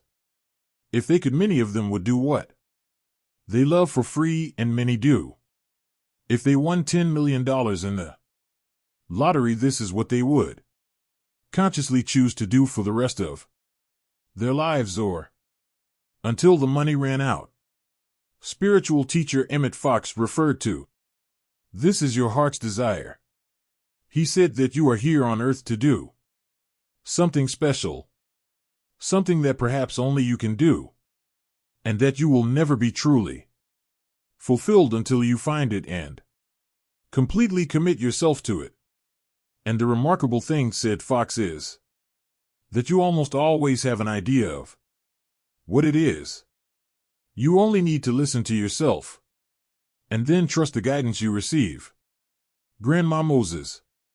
When Grandma Moses, as she came to be called, was a young farm girl, she had a desire to paint. But her family and friends told her that that was nonsense. They told her that as a farm girl, her role in life was to marry a farm boy and to have and raise farm kids. So she put her heart's desire aside and did what she thought she was supposed to do. She had children by the time she was out of her teens, and more children in her 20s. In her 40s, she became a grandmother, and in her 60s, a great-grandmother. When she turned 75, her husband was dead, and her children were grown, and the doctor told us she was too old to work on the farm any longer. She felt that she didn't have much time left, so she decided to fulfill her heart's desire and to do some painting. Before she passed on, she went to a nearby town and visited an art store. The person in the art store sold her some paints and canvases and brushes and showed her how to use them. She went back to her farm and sat down and began painting what came to be called primitive American landscapes. Grandma Moses finished her first painting when she was 78. When she was 101 years old, a major gallery in New York held a showing of her works. In the last 10 years of her life, some of her paintings were selling for more than $100,000 each. Now here's the rub: she was told as a young girl that she couldn't paint because it cost too much and no one could afford it. Yet when she began painting, she earned more in a year from her paintings than she and her husband had earned an entire lifetime of hard work on the farm. She was not only a complete natural, she was also a totally original talent. It's been estimated that if she had begun painting in her late teens, as she really wanted to do, and her paintings had been as successful commercially as they still are today, she might have become one of the richest women in America. Follow your heart. The history of the human race is written in the life stories of men and women who followed their heart's desires and did what they were uniquely qualified to do, and did it with all their heart. And no matter what your situation is, this possibility lies open to you right now. Colonel Harlan Sanders was 66 years old before he sold his first chicken based on his Kentucky Fried Chicken recipe. He had been working as a cook and as the owner of his own small cafe all his life, preparing fried chicken with his recipe. Then at the age of 66, when he started doing what he should have been doing decades before, He began building his franchise business and became one of the best-known and wealthiest people in the world. A young man 16 years old, one of my students, became so excited about his potential that he started his own food service business, made a success of it, and sold it out at a profit by the time he was 18 years old. His accomplishment and his confidence as a result were so impressive that when he went to work for a major grocery chain, they promoted him up the ladder so fast that before the end of his 18th year, he became the youngest full manager of a major grocery store in America. And he loves every minute of his work. Courage and confidence are essential.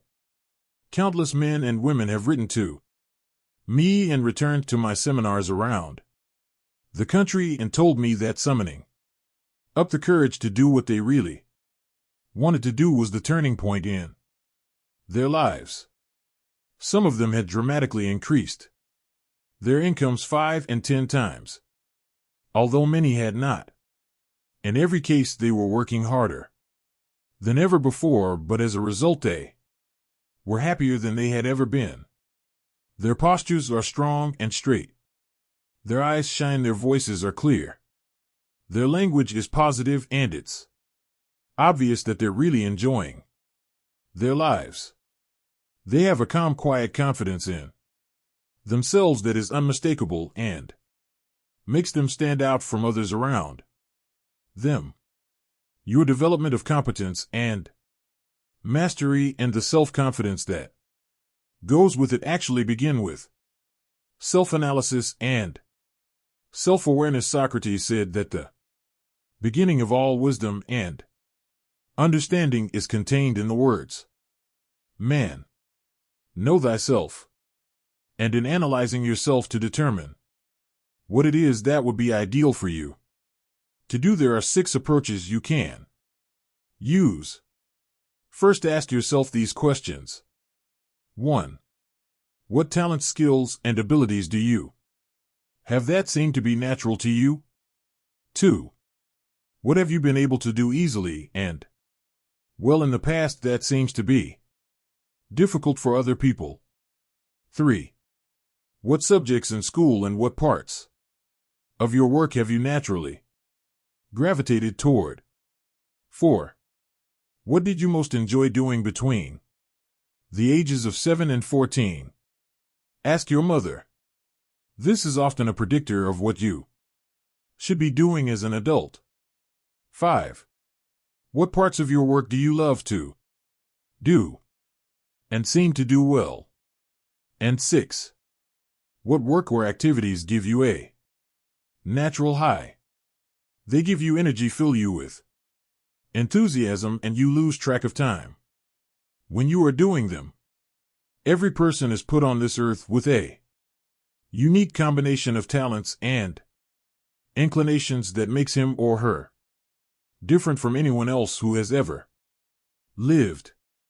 And it is only when you find the special situation that can most benefit from your unique capabilities that you will be able to make the greatest contribution and enjoy the greatest rewards, both tangible and intangible. Finding the right job for you and then becoming excellent at that job is one of the chief responsibilities of adult life. The 4 quadrants of work. An excellent exercise in self-discovery is for you to divide your work activities into 4 quadrants. This was first suggested by Viktor Frankl, the founder of logotherapy. The 4 quadrants are divided up by hard to learn versus what is easy to learn, and what is hard to do versus what is easy to do. Quadrant 1. In the first quadrant, you find those jobs and activities that are hard to learn and hard to do. These are probably areas for which you have no natural facility and from which you get very little pleasure, like a salesperson having to do detailed account reports or financial analysis. or a computer programmer expected to make sales calls or do public speaking. The individual and the occupation are not suited to each other. They are hard to learn and always hard to do. Quadrant 2. This quadrant contains things that are easy to learn but hard to do. Hard physical labor might fall into this category, like digging a ditch with a shovel. It's easy to learn, but it's always hard to do. Quadrant 3. This quadrant contains those jobs or activities that are hard to learn but easy to do. Driving a car or typing with a keyboard might fall into this category. They are difficult to learn at first, but once you have learned them, they are easy to do afterwards. Quadrant 4. This quadrant, in terms of what you should ideally be doing, is the most important.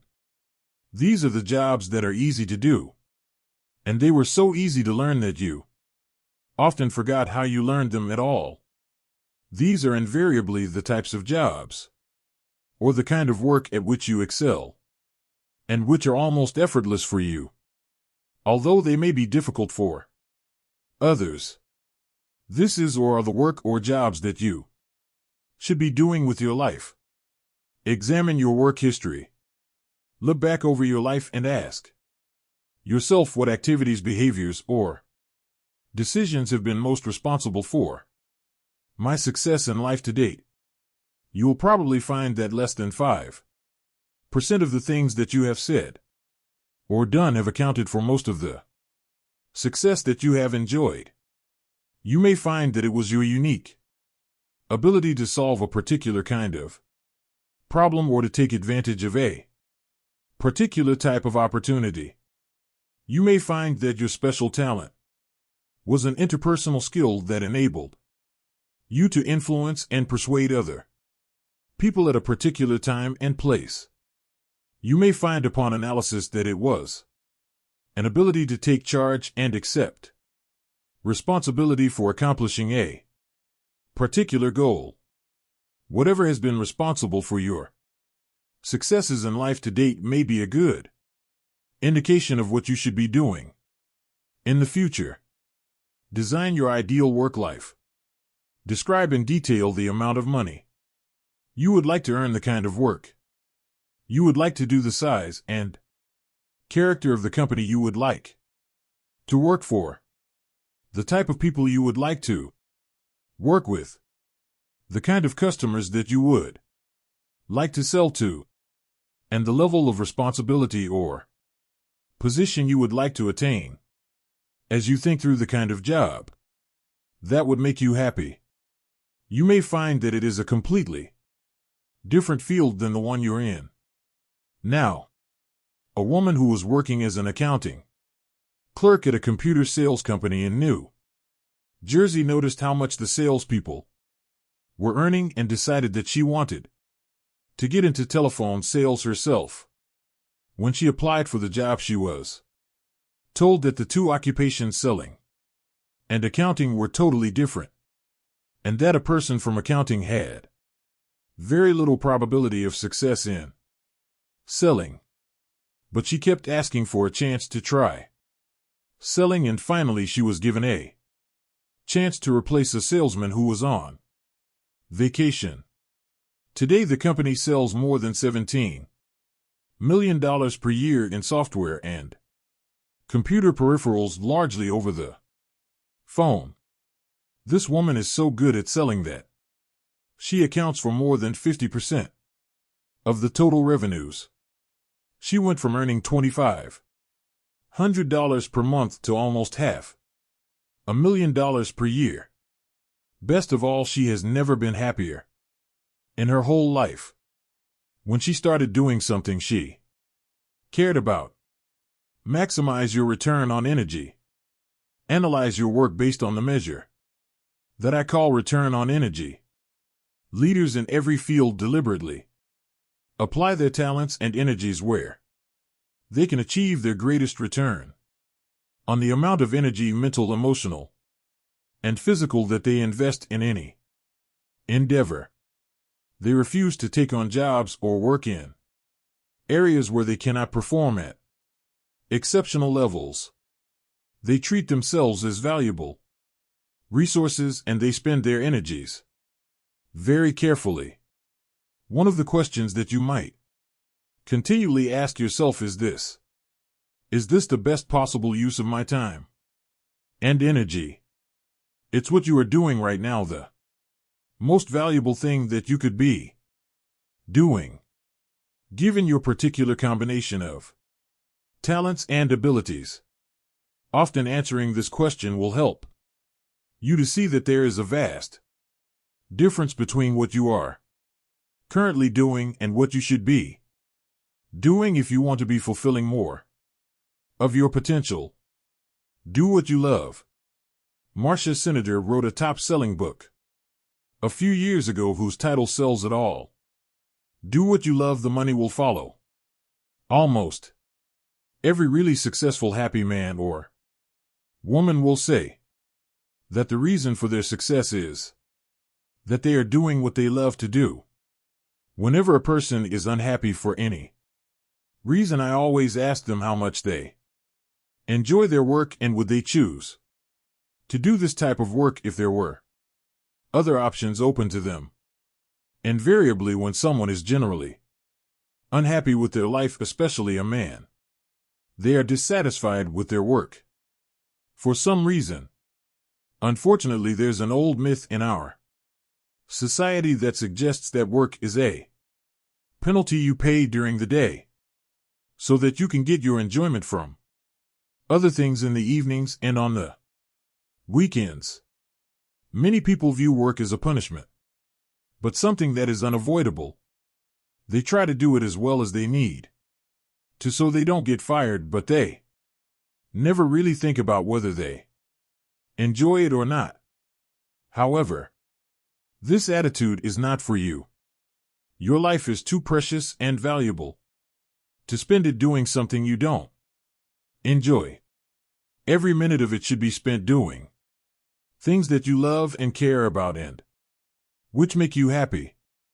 The wonderful thing is that the highest paid people in America and worldwide are often working at jobs that they enjoy so much that they hate to go home at night. And the lowest paid people are invariably found at jobs they dislike, where they are just going through the motions. 2 questions to test job suitability. Here are 2 simple tests to determine whether or not you are in the right job for you. Number 1. Would you continue to work at that job if you won $1 million in the lottery tomorrow? If the first thing that you would do would be to quit your job if you had enough money, then this simply means that you are in the wrong position for you. Number 2. Use what I call the clock test. People who are in the wrong job watch the clock all the time. They are very aware of what time they start and what time they quit. People who are in the right job are seldom aware of the clock, except to know how little time they have left to do the work they really enjoy. However you measure it, choosing the right work for you is central to you enjoying high feelings of self-esteem and self-confidence, not only in your work but in every other part of your life. Commit to excellence. Once you have chosen your ideal job or occupation for this stage of your career, your biggest responsibility is to make the decision to become very good and then to become excellent at what you do. In a lengthy study on successful Americans, the Gallup organization discovered that expertise, or being recognized by your peers as one of the very best in your field, was one of the essential ingredients for success in American life. We said before that self-confidence comes from positive knowing rather than positive thinking. And it's only when you know that you are outstanding in your chosen field that you really feel terrific about yourself, and that you enjoy high levels of self-confidence. Men and women who are good at what they do and who know that they are good at what they do are very different from those who are only average.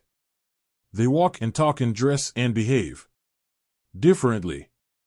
They have an attitude of assurance and certainty about themselves which causes them to stand out in any group. They have a deep down sense of self-worth and self-confidence that is evident to everyone around them. Excellence is learnable. A man in his mid-20s came up to me at a seminar in Pittsburgh recently. He said that he had started in sales just over 4 years ago. When he began, he had no experience and knew nothing about either how to sell or anything about his product and how it could benefit his prospects. He told me that his basic sales training was provided to him by his manager in the form of my audio program, The Psychology of Selling. As he listened to this program, which taught him how to sell professionally, step by step, he became excited about learning and about professional development. He listened to the audios over and over, and then bought additional audio programs and began reading voraciously in the field of selling.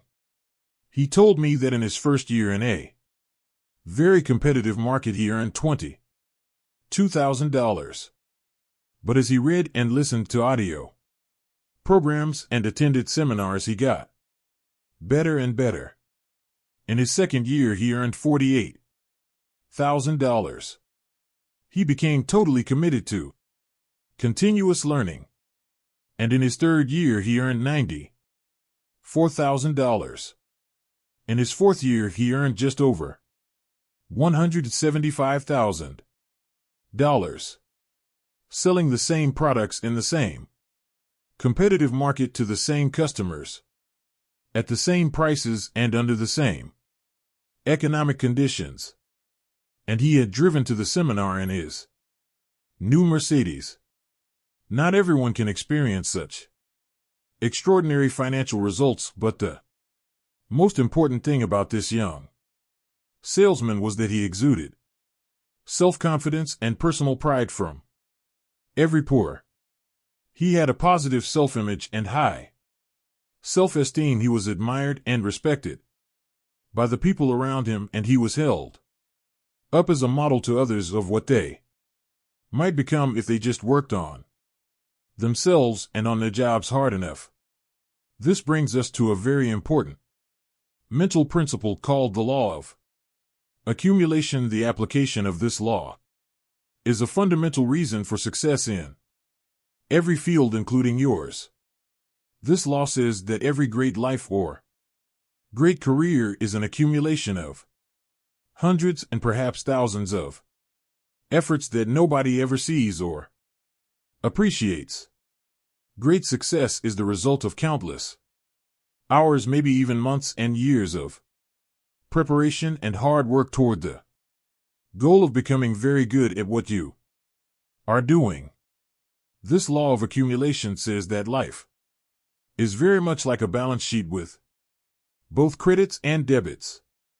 Every time you do something positive to enhance your abilities and to improve your life, you get a credit on the credit side of your ledger. Every time you waste your time or neglect to take advantage of an opportunity to learn and grow, you get a debit on the debit side of your ledger. Here's the key. Everything counts. Everything that you do or fails to do is written down and totaled up on your balance sheet. Everything that you do or fail to do counts in some way. Nothing is neutral.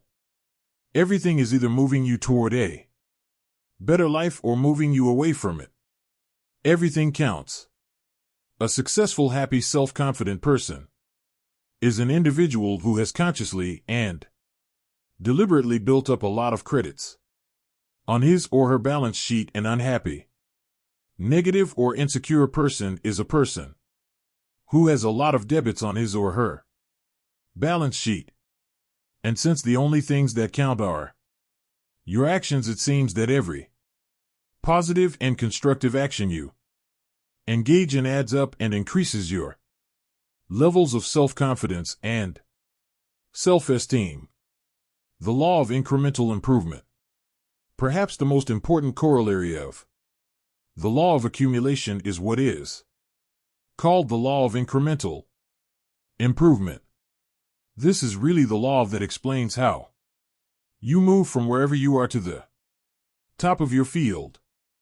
This is the law that explains all great success in America or anywhere else in the world. This law simply states that a person becomes good at his or her chosen field by improving incrementally continuously over a long period of time. My friend Darren Hardy has written a book entitled The Compound Effect, in which he explains how it is that everything positive you do in your life compounds and multiplies, growing with force and power over the months and years. As Einstein said, compounding is the most powerful force in the universe. Pattern recognition. In a study on the subject of mastery, reported on in the magazine Psychology Today some years ago, the researchers concluded that mastery consisted of the ability to recognize a great variety of patterns in a given situation, based on what they called a high level of integrative complexity. Integrative complexity is defined as the ability to recognize patterns in a situation and to accurately predict what is likely to happen and the best actions to take, based on previous experiences with similar situations. For example, a salesperson would achieve a high level of confidence and capability in a sales situation by having both studied his or her profession and by having been in countless previous sales situations. He or she would have developed the ability to integrate his knowledge and experience and to recognize a particular pattern in the sales situation based on previous sales situations that were similar to this one. An excellent business person is one who has developed this same capability, recognizing a pattern when it occurs.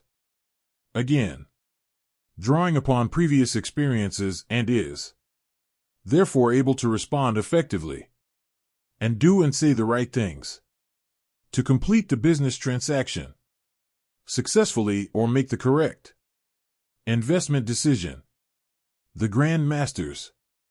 The researchers found that a Grand Master in chess, for example, was able to recognize as many as 100,000 different patterns or layouts on the chessboard and had developed a strategy to deal with each one.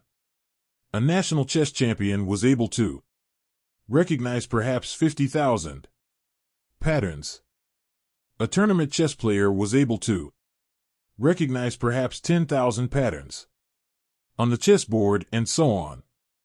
Their conclusion was that it takes several thousand hours of research and practice to achieve and perform at exceptional levels in any complex field or any difficult occupation or profession. Although there are prodigies, people who succeed in a short period of time, these are very rare. Malcolm Gladwell, in his best-selling book Outliers, quotes the extensive research that shows that it takes several years on average for a person to become excellent in his or her chosen field. According to Gladwell, mastery in any field requires 10,000 hours, or 7 years of hard work, or both. Most people only become wealthy after the age of 40 or 50 if they achieve it at all. It takes them many years of hard work, continuous learning, and experience to develop an extensive enough repertoire of patterns so that they can recognize and take advantage of opportunities that appear to them. Up to that time, they make many mistakes. 2 steps forward and 1 step back, as they say. The foundation of self-confidence. The law of incremental improvement is your key to an unlimited future of success, prosperity, and self-confidence. It doesn't matter where you're starting from. All that matters is where you're going. As Theodore Roosevelt said, do what you can with what you have. Where you are by applying the law of incremental improvement to yourself and your work, you can begin moving upward toward joining the great ones in your field. If you are doing what you love to do and you are doing it with all your heart by engaging in continuous personal and professional improvement, you can begin to move forward at such a rapid rate that it will astonish you. You've heard of the 80-20 rule, which says that 80% of the income goes to 20 of the people. Your goal, if you are not already there, should be to join the top 20 in your field. If you're in the top 20 already, your job is to get into the top 10% and then the top 5% and then the top 4% and so on. Your goal should be to be the best. Your goal is to be recognized by those around you as outstanding in your field. Your goal must be to pay any price, overcome any obstacle, and make any effort necessary to become excellent in your chosen career. And in just a moment, I'll show you how. To the top. There is one small problem that you need to deal with before you become one of the best in your field.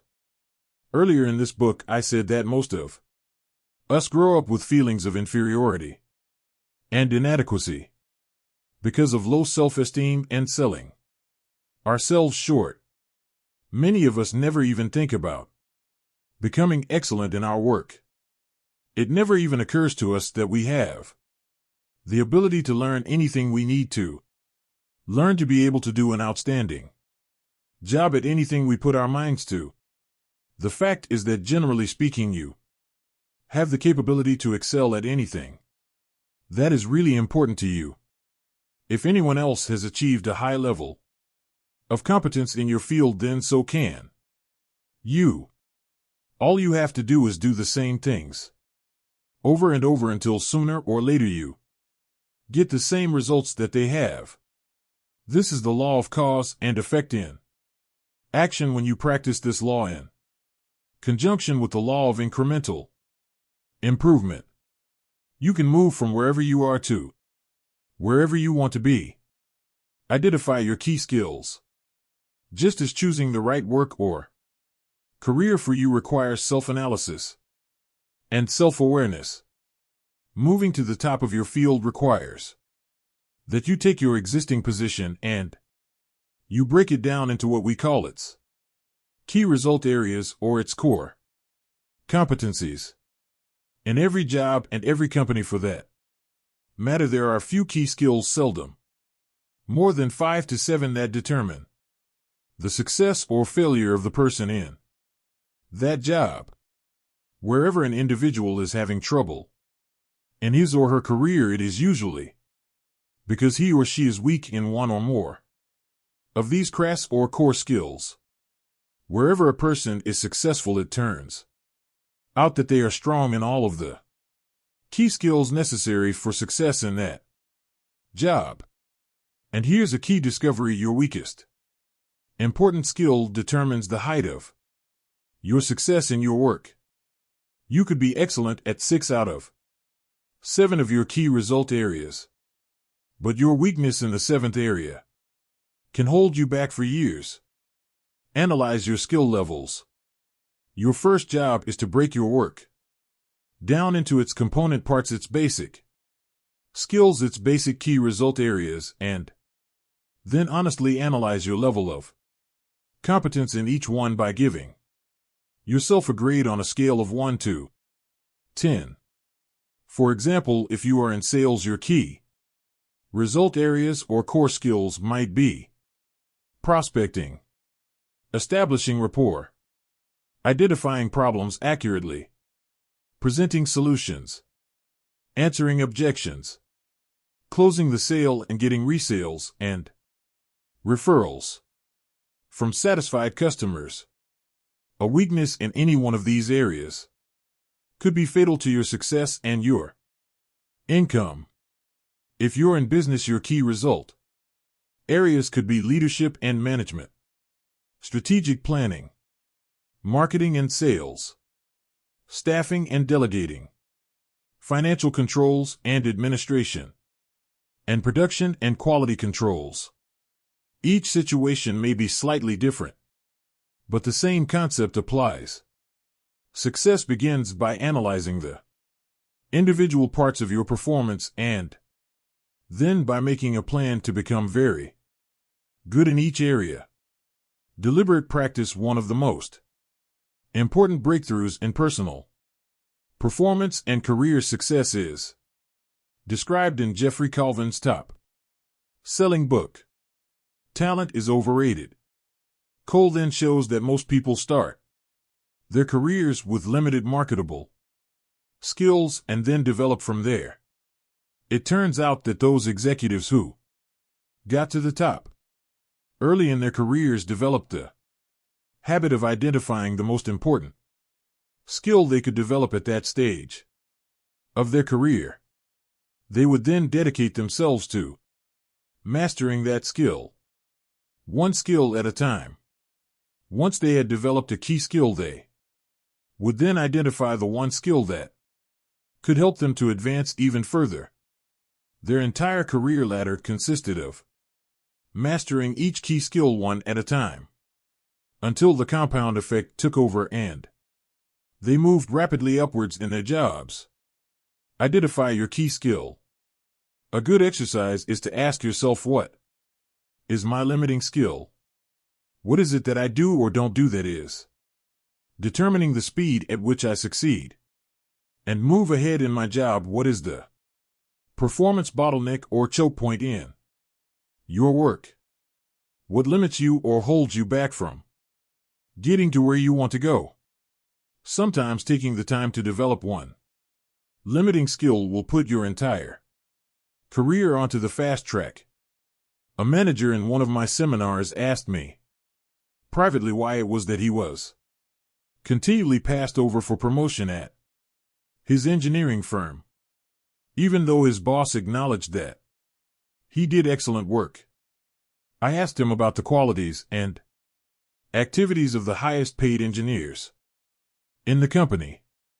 It turned out that they, along with accountants, architects, and many other professionals, were rainmakers. They had the ability to make presentations to clients and to sell them on the idea of giving work to their firm. He then told me that he was terrified of public speaking and any kind of selling. I told him that if he wanted to move up in his firm, he should take a course in public speaking, overcome his fears, and begin bringing in business to his company. A year later, I was giving another management seminar which he attended. He had taken my advice, joined Toastmasters, and taken a Dale Carnegie course and had become a fluent and popular spokesman for his company.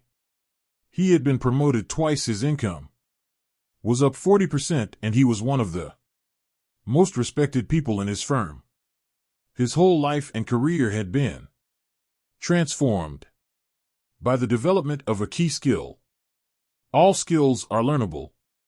Once you have defined your ideal job and then broken that job down into its constituent parts or core skills, and then made a plan to become very good in each part of your job, then your final key to self-motivation and a feeling of growth is to commit yourself to continuous, never-ending self-improvement.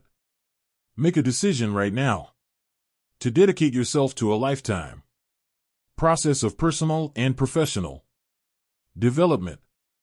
Here are 3 simple rules that will change your life. Number 1. Invest 3% of your income back into yourself. Spend 3% of what you earn on personal research and development, on upgrading your skills and abilities, and on becoming better at performing the most important tasks that are required of you. If you invest 3% of your income back into yourself, you'll never have to worry about money again. Number 2. Read for 1 hour or more each day in your chosen field, underlining and taking careful notes that you can review regularly. A simple technique is to read and underline with a red pen, and then go back and transfer all of those key points into a spiral notebook. You can dictate the key points and have them typed up for you, or use dictation software that translates your voice, which you can then print out. You will then have a synopsis of the most important ideas in any book when you review them, which only takes about 10 minutes or so, 5 or 6 times. You memorize all the key points. This method is used by some of the most successful men and women in America. Number 3. Listen to audio programs in your car. Turn your automobile into a mobile classroom, a university on wheels. Never drive your car without your educational audio programs playing. According to the American Automobile Association, the average driver spends between 500 and 1,000 hours each year in their car. If you turn this driving time into learning time, you can become one of the best educated people of your generation.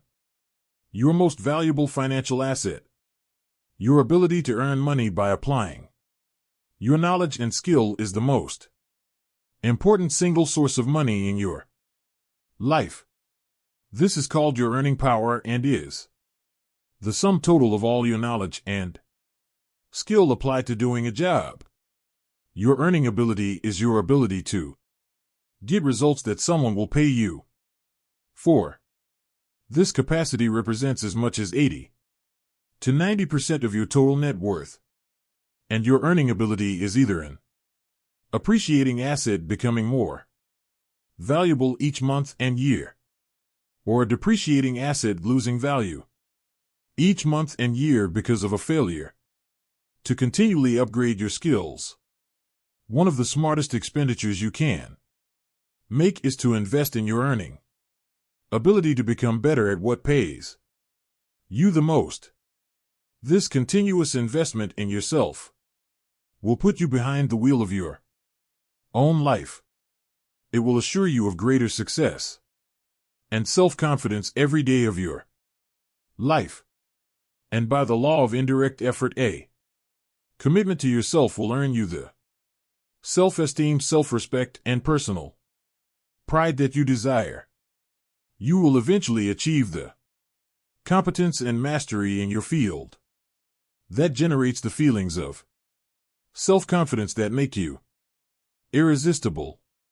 There is no limit to what you can accomplish if you know the direction that you are going and you are willing to make the average to become excellent at what you do. Now here are some exercises that you can use to apply these ideas. Number 1. Make a decision today to become excellent at what you do. Set it as a goal. Make a plan and work on it every day. Number 2. Identify the jobs or parts of your job that you most enjoy, and then seek a way to do more and more of those jobs. Number 3. Identify those jobs in your career that have been easy to learn and which are easy to do, and look for ways to do more of them more of the time. Number 4. Identify the key result areas of your work and give yourself a grade of 1 to 10 in each one. Remember that your weakest key skill sets the height of your success. Number 5. What one skill, if you are excellent at it consistently, would have the greatest positive impact on your career? Number 6. Develop a continuous learning plan for yourself and dedicate yourself toward getting better and better at what you do. And number 7, identify the most important result or results for which you are paid, and resolve to get more and better of those results every day. Chapter 4, the inner game of self-confidence. Confidence doesn't come out of nowhere. Said Roger Staubach, it's a result of something hours and days and weeks and years have constant work and dedication. Aristotle wrote in his famous Nicomachean Ethics that the common aim of mankind is to be happy, however each person defines happiness. One thing we know is that the more confident and the better we feel about ourselves, the happier we are and the more effective we seem to be in everything we do. Self-confidence, however, is really a state of mind based on your belief systems. Belief or faith enables you to act boldly in the face of uncertainty. Confidence enables you to face changes and difficulties and unexpected setbacks with calmness and clarity, and allows you to respond more effectively under any circumstances. The law of belief. The law of belief and important corollary of the law of cause and effect says that your beliefs become your realities. You do not believe what you see, but you see what you already believe. William James of Harvard said that belief creates the actual fact. In the Bible it says, according to your faith, which is your innermost belief, it is done unto you.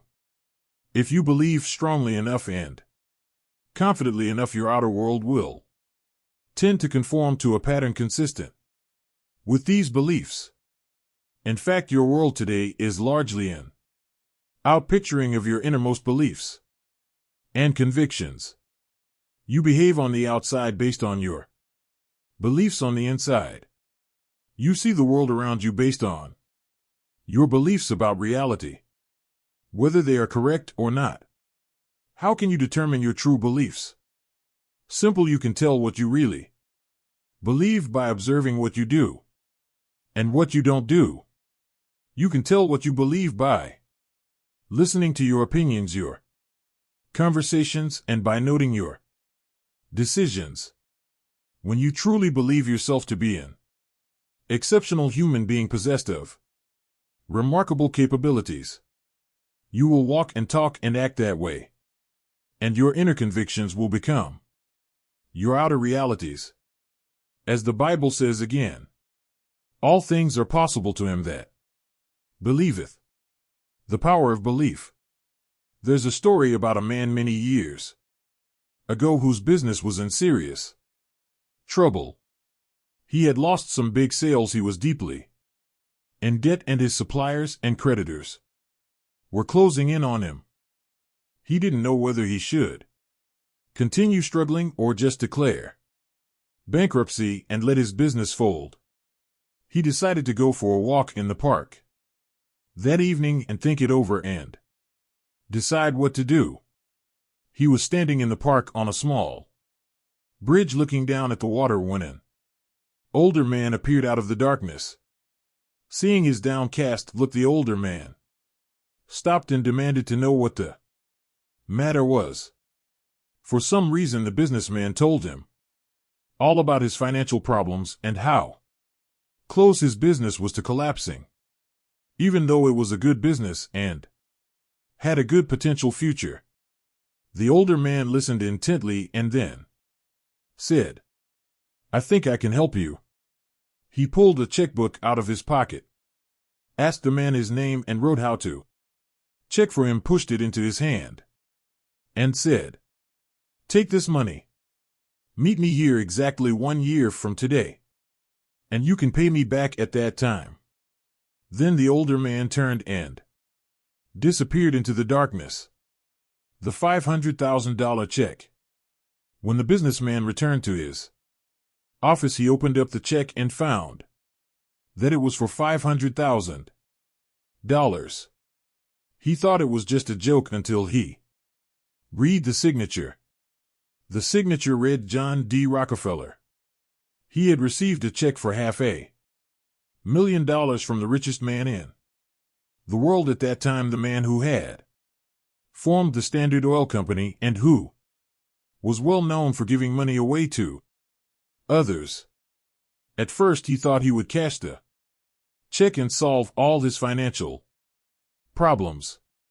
But then he decided that instead he would put the check in his safe, knowing that he could draw upon it at any time. He would use this knowledge of having this amount of money to deal more confidently with his suppliers and creditors and to turn his business around. With renewed enthusiasm, he plunged back into his business and made deals, negotiated settlements, extended terms of payments, and closed several large sales. Within a few months, his business was back on top, out of debt, and making money. The man on the bridge. 1 year later, he went back to the bridge in the park with the uncashed check still in his hand. He could already wait to tell the older man what had happened.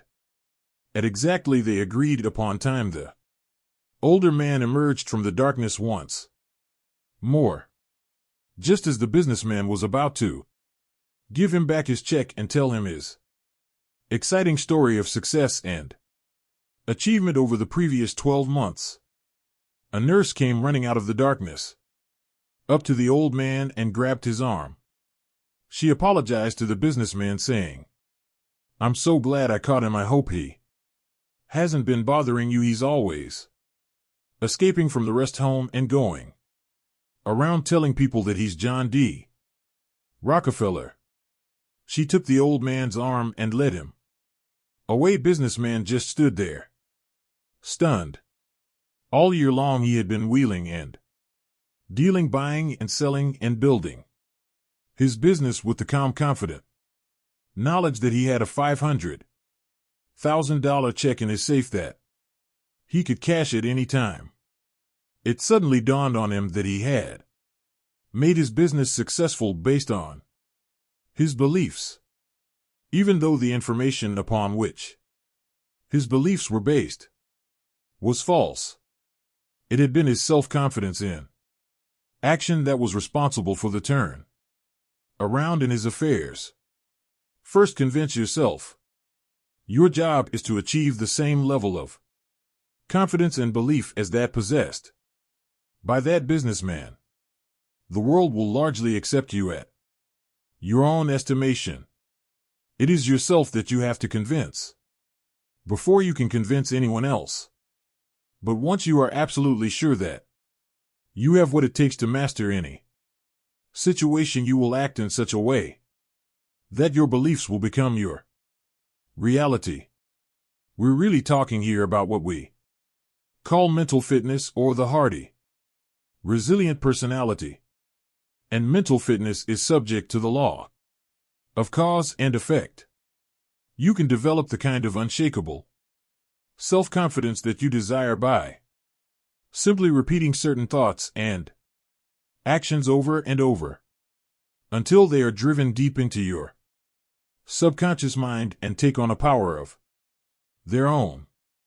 You can build your level of mental fitness just as you would build your level of physical fitness by working on your mental muscles in a specific way until they are as strong and as effective as you want.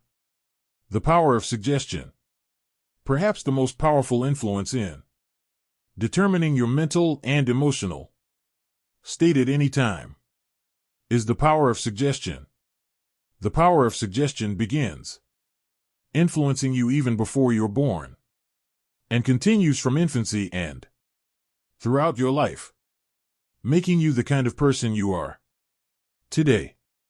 Experts say that fully 95% of what you do, say, think, and feel is determined by environmental and psychological suggestive influences around you. For example, the average person is so susceptible to suggested influences that a rude word from another person may cause him or her to be upset and angry for hours. On the other hand, a kind word of praise or recognition may cause him or her to be positive and happy for the rest of the day. We are all very susceptible to the suggested influences that surround us. Control your suggestive environment. To enjoy high levels of self-confidence, you must be able to make up your own mind and free yourself from any influences that cause you to feel negative or unhappy for any reason. You must take full control over your own thinking and over your own suggestive environment, making sure that what you are allowing into your mind is consistent with the things you want and the person you want to be. And you must work to keep out all other influences. There are 3 forms of suggestion that can determine how you feel about yourself and how you think. The first is called external suggestion.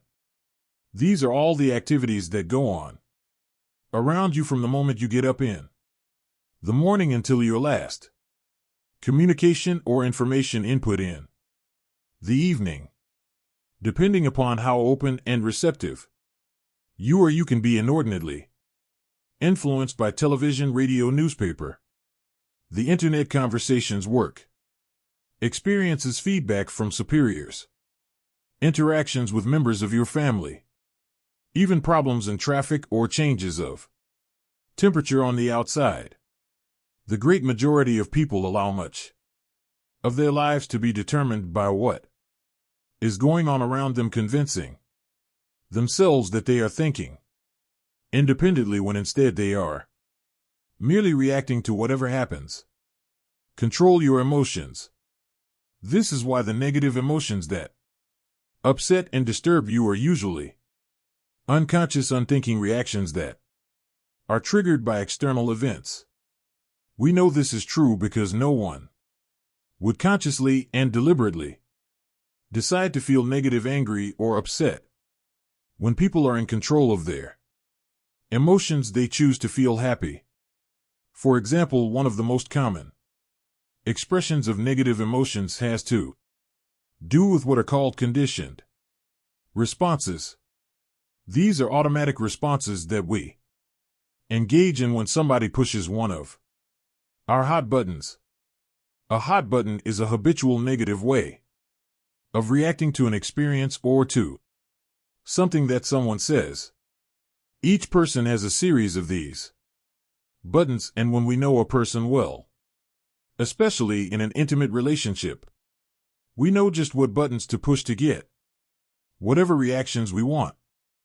When one of your buttons is pushed, such as when someone mentions someone or something that you feel very strongly about, you respond with anger and defensiveness. If you hate to get cut off in traffic and somebody cuts you off inadvertently, your hot button will be triggered and you'll be talking angrily to yourself and to anyone else who will listen for the foreseeable future. Think before you react. One of the ways to take control over your mind is to identify the various external factors that cause you to become angry or upset in advance. Make a list of everything that happens where you have a tendency to respond negatively. Then consciously make the decision that in the future, when one of these issues comes up, you will instead respond calmly and positively and not allow yourself to become upset and angry. Each time something happens that would normally trigger a negative response from you, consciously decide not to respond or to react in any way. Smile, take a deep breath, and remain calm. The more you practice this, the easier it will become. You'll become more positive and optimistic. Your self-confidence will go up and you will feel more in charge of your own life. You will begin to free yourself from being a slave to external suggestions that control your mental state. The power of self-suggestion. The second form of suggestion is called self-suggestion. Self-suggestion is when you put both hands on the controls of your own mental life, or step up to the keyboard of your own mental computer and consciously program your subconscious mind with the thoughts and feelings that you desire. Self-suggestion is your key to building the kind of belief system deep within yourself that leads to unshakable self-confidence. And the reason that self-suggestion works so well is because of the law of substitution. The law of substitution says that your conscious mind can only hold one thought at a time, positive or negative. If you consciously choose to hold a positive word or picture in your mind, you simultaneously block out the various inputs from external sources that might cause your thinking and feeling to be negative or inconsistent with your true desires. For example, if whenever you begin to feel tense or uneasy or angry about something, you instead switch your mind and start thinking about your goals, your mind will switch from negative to positive instantly, and you will feel good about yourself again. The thought of a goal which is positive and future-oriented is inherently uplifting. You cannot think about your goal and be upset or angry at the same time. By using the law of substitution, you take full control over your suggestive environment and over the information that reaches your subconscious mind. Make self-control into a game.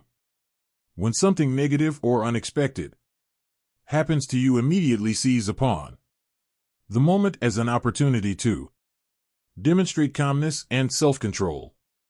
Make it a game. Instead of allowing yourself to feel negative, deliberately force yourself to substitute something positive. Here's an affirmation that's been very helpful to me. I repeat it over and over until it becomes automatic in almost every situation. When something goes wrong, I immediately catch myself by saying, every situation is a positive situation if viewed as an opportunity for growth and self-mastery. Whatever it is, I take a deep breath, relax, smile, and say, every situation is a positive situation if viewed as an opportunity for growth and self-mastery. I then look within the situation for something that I can learn that will help me to grow and develop greater self-mastery. This is a simple mind game that enables me to stay relaxed and in control of my emotions. And it will work for you as well. Just give it a try. The power of autosuggestion. Autosuggestion takes place when you have repeated messages to your subconscious mind so often that they take on a power of their own. They function automatically. We have found continually that happy, optimistic people have programmed themselves to respond in a happy and optimistic way to almost every situation. And you can do the same thing. All of life is bound up and determined by your responses. It's not what happens to you, but how you react to what happens to you that counts. It's not the cards that you are dealt, but the way you play the cards that determine how well you do in the game of life. Your job is to consciously decide to use your willpower to keep your mind clear and to keep yourself positive and functioning at your best. A quick review. In Chapter 1, we talked about how important it is for your self-confidence, for you to have clear values and to organize your life so that it is consistent with those values. In Chapter 2, we talked about the importance of having goals for every part of your life and assuring that your goals and your values are congruent.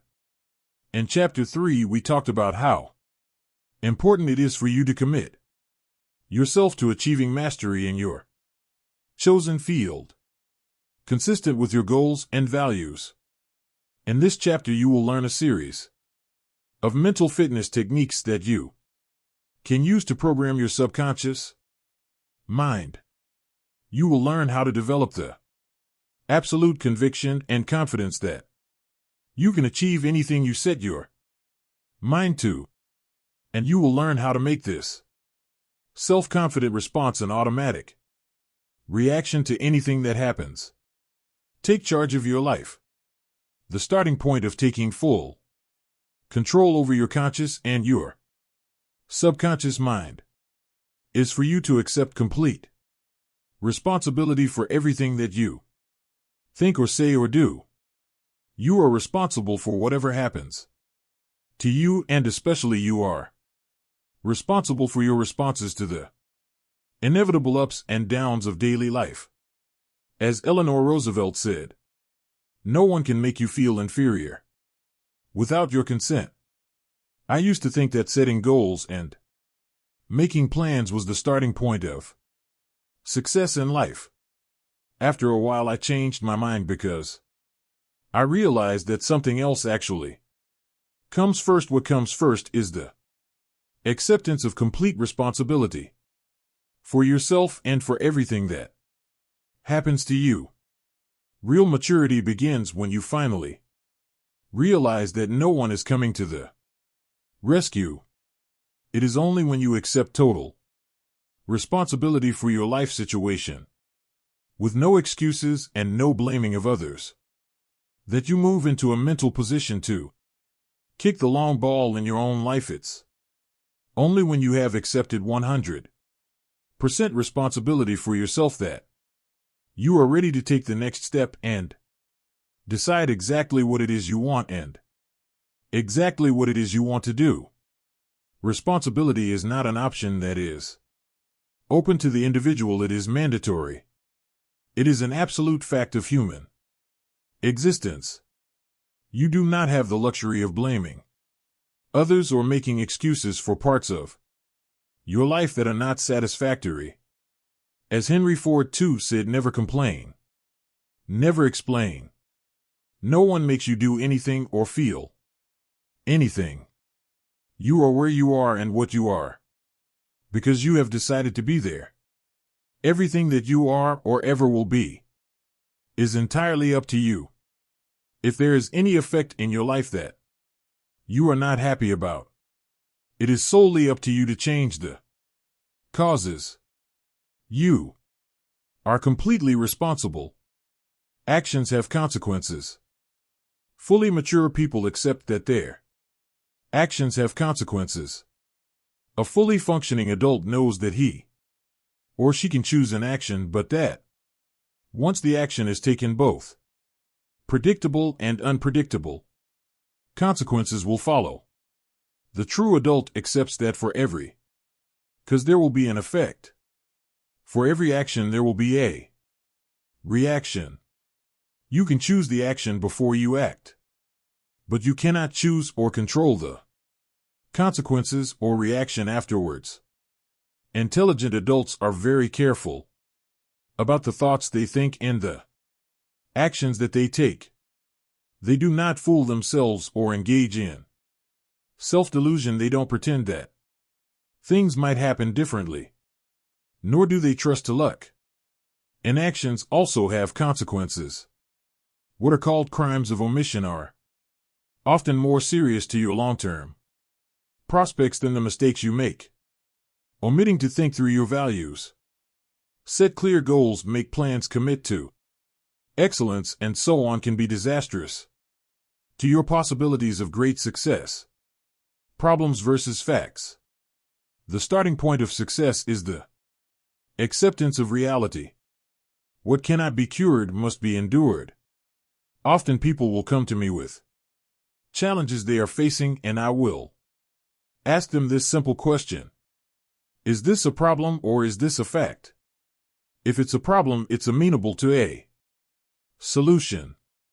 There is something that you can do to change it. If you're not happy with the situation, it is up to you to go and do whatever you can to resolve it. A fact, however, is different from a problem. A fact is something that exists like the weather, like rain or snow. There's nothing that you can do about it. You can solve problems, but the reality principle says that you have to learn to live with facts. Something unfortunate that has happened is a fact. A sale that did not go through, a business deal that collapsed, a relationship that didn't work out, all of these are facts. Many people waste an enormous amount of emotional energy struggling with facts when they would be much better off concentrating on doing better in the future. Accepting responsibility is the beginning. Your goal is to be happy, confident, and optimistic. The way that you achieve this is by making these positive responses so automatic that you remain predominantly happy, confident, and optimistic no matter what happens. You can achieve this result by taking specific, proven, practical steps that have been used by millions of people and which work with virtually unfailing certainty. The starting point is accepting complete responsibility for every aspect of your life. Control your thoughts. You demonstrate this attitude of responsibility by exerting your freedom to choose the thoughts you wish to hold in your conscious mind. You choose to think positive, constructive thoughts rather than negative, destructive thoughts. Psychologists refer to this as the cognitive control method. Cognitive control simply means that you control your thoughts, keeping them positive and repeating positive messages to yourself over and over until they become automatic responses to daily life. Positive self-talk. The first mental fitness technique is that of positive self-talk, or the use of positive affirmations. The way you talk to yourself has an inordinate impact on your thinking and feeling. Many researchers, including Dr. Martin Seligman of the University of Pennsylvania, have discovered that high-performing men and women talk to themselves differently from low-performing men and women.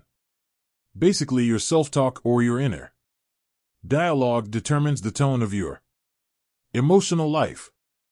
You are happy or sad, positive or negative, depending upon what you say to yourself and how you interpret events to yourself as you go along.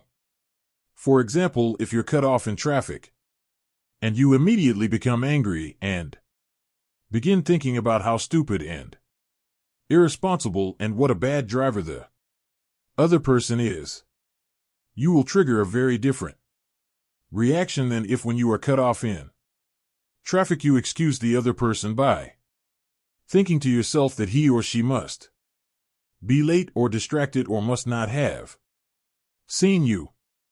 It may be exactly the same external event, but the way you interpret it and your ensuing conversation with yourself will determine whether or not you experience positive or negative emotions about the situation. Your interpretive style.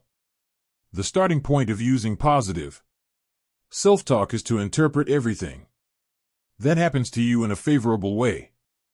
Become what wealthy W. Clement Stone called an inverse paranoid. Imagine that the whole world is in a giant conspiracy to help you to be successful and happy.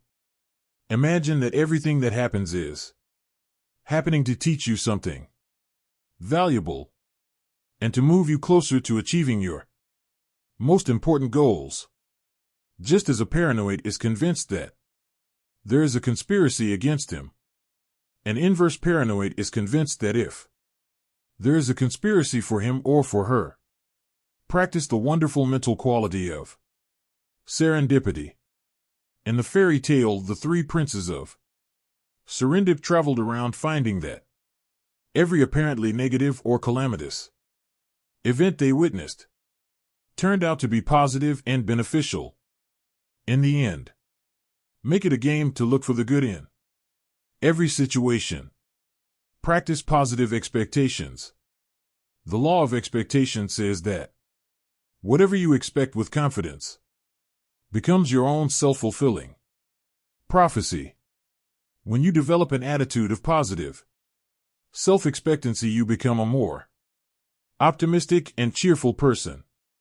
Whatever happens, you immediately interpret it in the best way possible. In Napoleon Hill's famous book Think and Grow Rich, he wrote that one of the characteristics of the most successful men and women in America is that they always look for the opportunity or benefit within every setback or obstacle. Because of the law of substitution, if you're looking into every difficult situation for the lesson you can learn, or for the possible opportunity it might contain, your mind will remain positive and you will continue to function at your best. Talk to yourself positively. Whenever you think of an upcoming event, talk to yourself in positive language. Perhaps the most powerful affirmation of all for building self-confidence is for you to repeat over and over 50 or 100 times per day the words "I can do it, I can do it, I can do it." These simple words are the verbal antidote to the fear of failure, which, as you know, is the great destroyer of self-confidence and probably the primary reason for failure in adult life. But you can diminish the fear of failure in any situation by repeating "I can do it, I can do it, I can do it." Whenever you think of an event that causes you to feel nervous or insecure, whenever you have something coming up that fills you with trepidation, exert your powers of self-talk and self-suggestion by saying "I can do it" to cancel out and override any negative emotions associated with it. Control your thoughts and feelings. The most powerful affirmation for building self-esteem are the words "I like myself, I like myself, I like myself." These simple words, repeated often enough, with energy and enthusiasm, will eventually be accepted by your subconscious mind.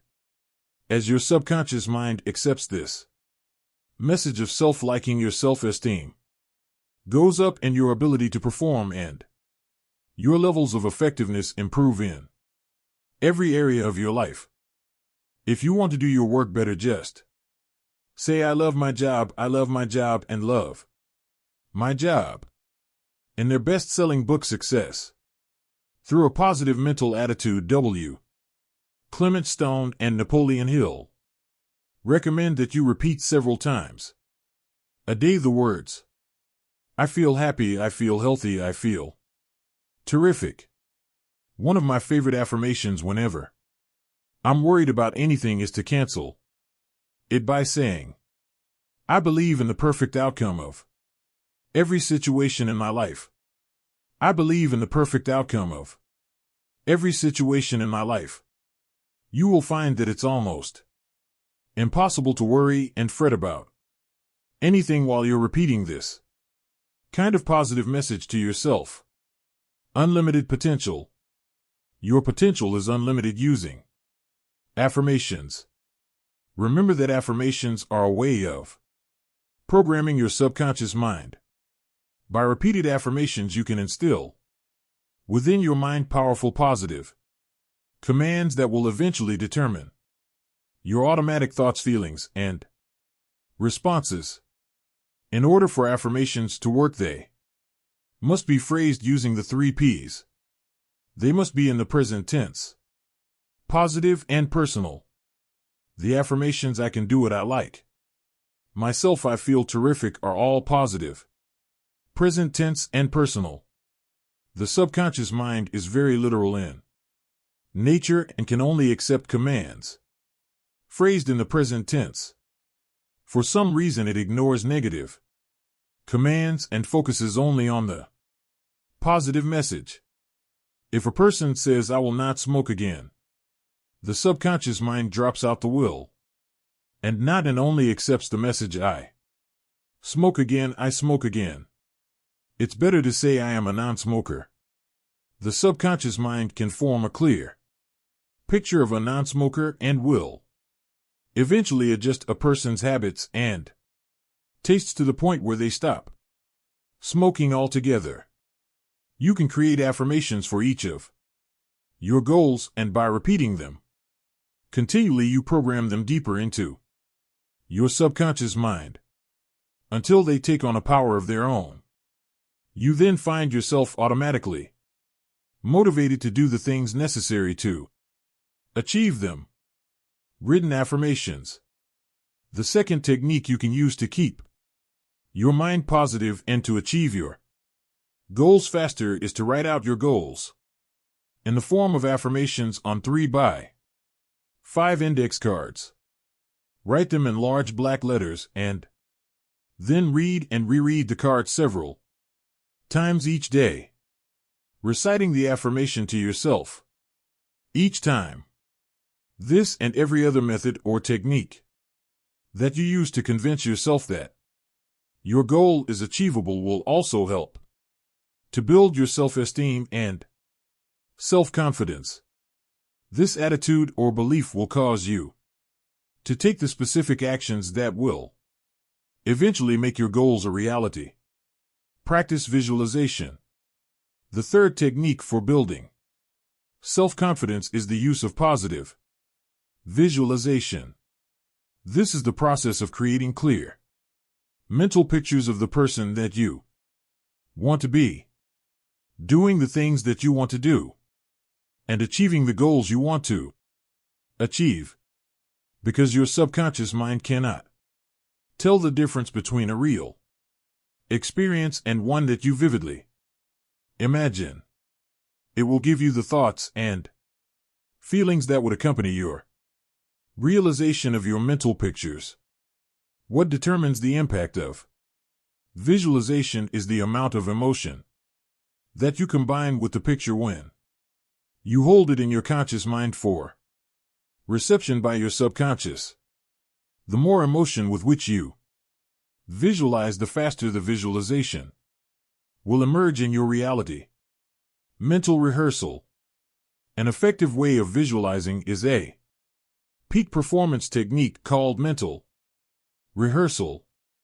In mental rehearsal, you go through an upcoming event in your mind detail by detail and imagine it happening perfectly, with you being completely successful in the end.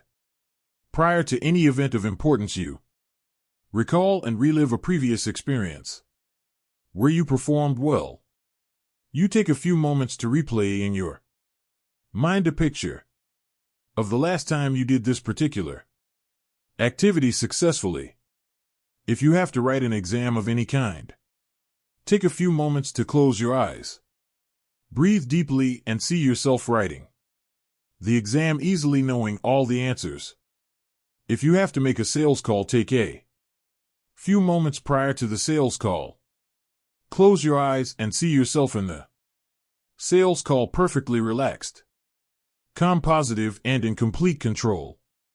See the prospect or customer responding positively towards you and signing the contract or check at the end of your visit. If you have an interview coming up, take a few moments to rehearse the interview in your mind.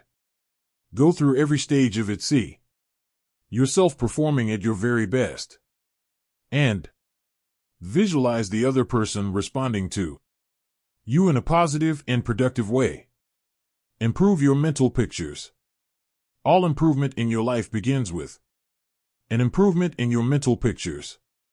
If you want to wear beautiful clothes, you should purchase and read magazines filled with pictures of models wearing the kind of clothes you desire.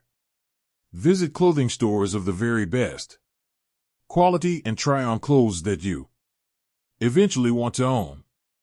Flood your mind with pictures and sensations of the reality that you desire to experience. If you want to drive a better car, go and test drive exactly the automobile that you desire. Get the brochure on the car and put pictures of the car all over your house or apartment.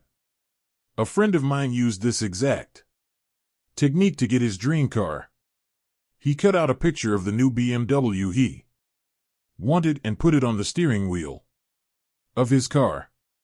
Each time he looked down, he imagined he was already driving his dream car. Within 1 year, he had it. When you take your desired car for a test drive, fill your senses with every detail of the automobile, touch it and smell it, and look at the upholstery and the dashboard. In the interior design, your main job is to get a clear picture for your subconscious mind to go to work on. Get your dream house. If you wish to live in a nicer home, go out to open houses in the neighborhood that you desire to live in. Walk through the homes and imagine living there. Don't worry for the moment whether or not it was possible or how high the prices are. Your primary job is simply to get the picture. Get magazines filled with pictures of beautiful homes and read them from cover to cover. Practice the law of concentration by allowing your mind to dwell on the things you want over and over, and especially get the feeling. The key to activating your mental powers through affirmation and visualization is for you to also imagine exactly how you would feel if you had already achieved your goal. Imagine the feelings of pride and happiness and self-esteem that you would enjoy as a result of obtaining your objectives. This emotional component is the catalyst that causes the other mental programming techniques to work more rapidly. The end of the movie. One of the best methods for programming your mind and building your beliefs is what is called the end of the movie exercise. This is a tremendous tool for building self-confidence prior to any upcoming situation. It's very simple. Imagine that you have gone to a movie only to find that there are 10 minutes left of the movie before it begins again. Instead of waiting in the lobby, you decide to go into the theater and watch the last 10 minutes. You see how the plot works itself out, how the drama is resolved, and how the movie ends satisfactorily. You then wait for a few minutes, and when the movie starts again, you watch the movie from the beginning. Only now, however, you know that it turns out all right.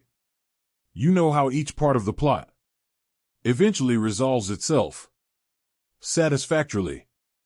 Instead of becoming caught up in the drama, uncertainty, and tension, you simply relax peacefully knowing how it all turns out at the end of the movie.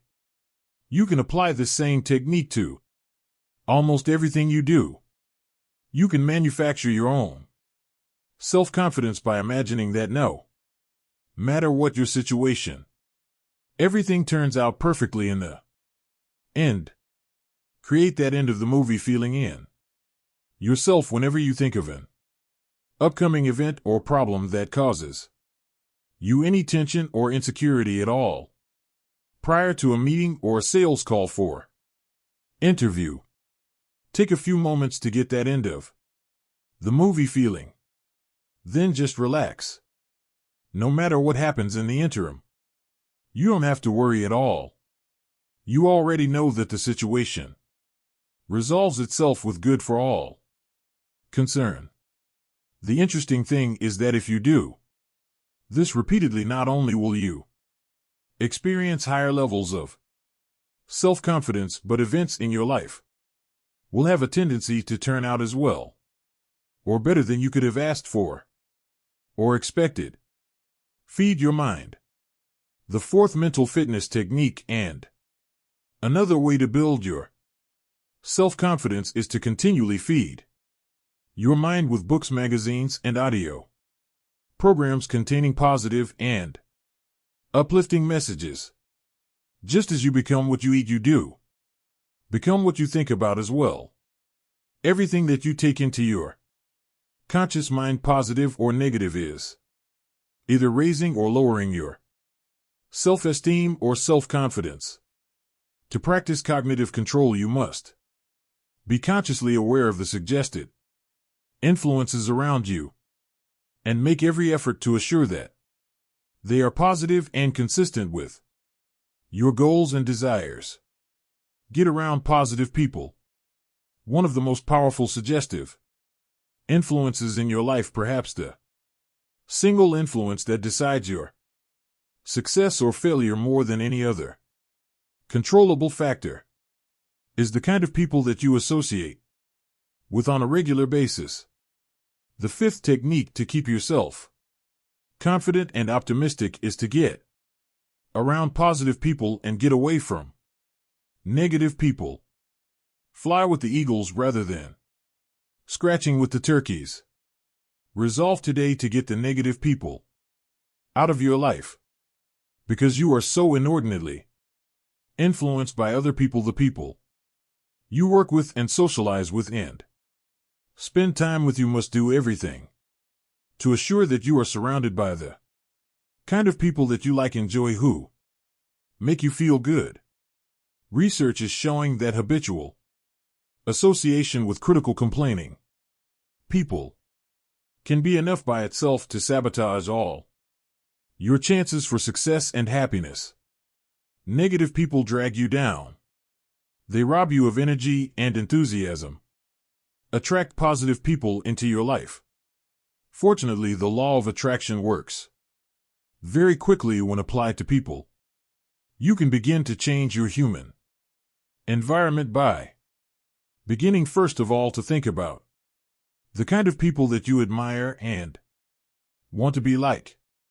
Think about the men and women living or dead whose qualities you respect and whose lives you would like to emulate. Read stories and biographies of successful men and women. Read magazine articles and interviews with people who are going somewhere with their lives.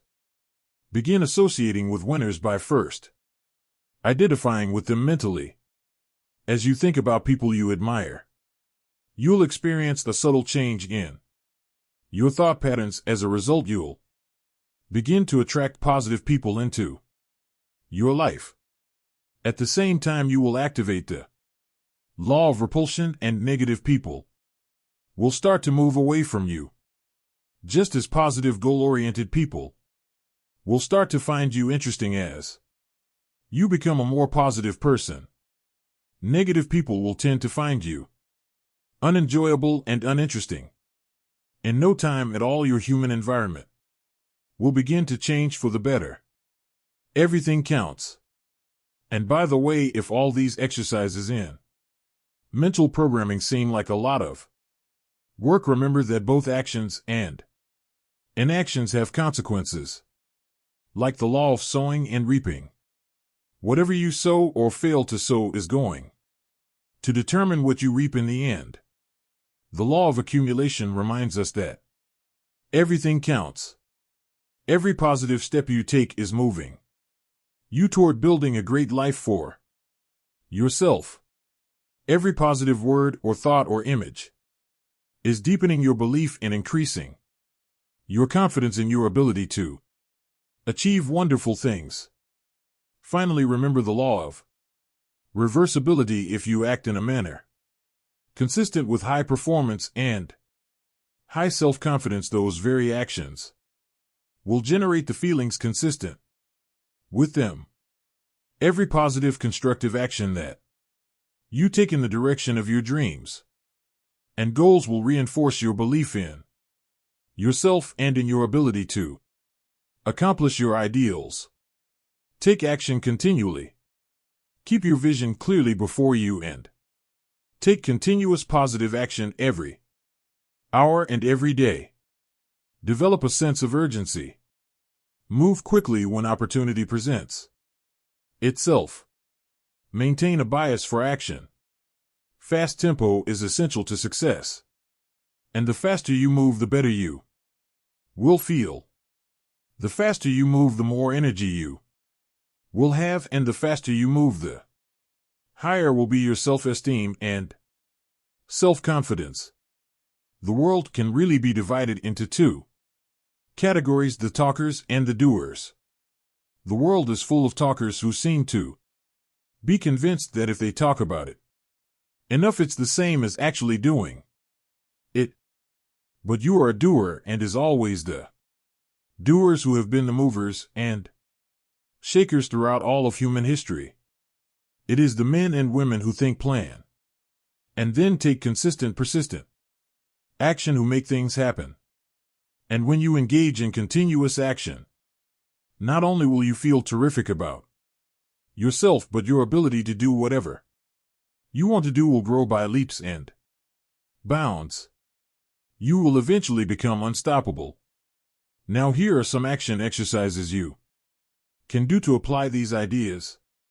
Number 1, create a clear, exciting mental picture of your most important goal as if it already existed in every detail.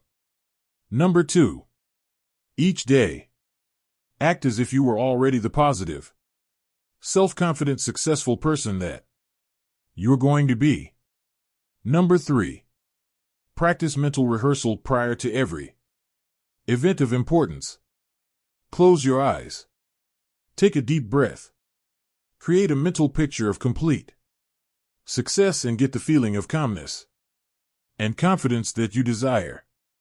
Number 4, resolve today to accept complete responsibility for your life, for everything you are today and for everything that you will ever be in the future. Number 5, write your main goals on 3x5 index cards and review them twice each day until they're programmed deeply into your subconscious mind. Number 6, make a decision to associate only with positive people and get the negative people out of your life. Number 7, feed your mind daily with a steady stream of positive books, audios, conversations, and other suggested influences that are consistent with the very best person you could possibly be.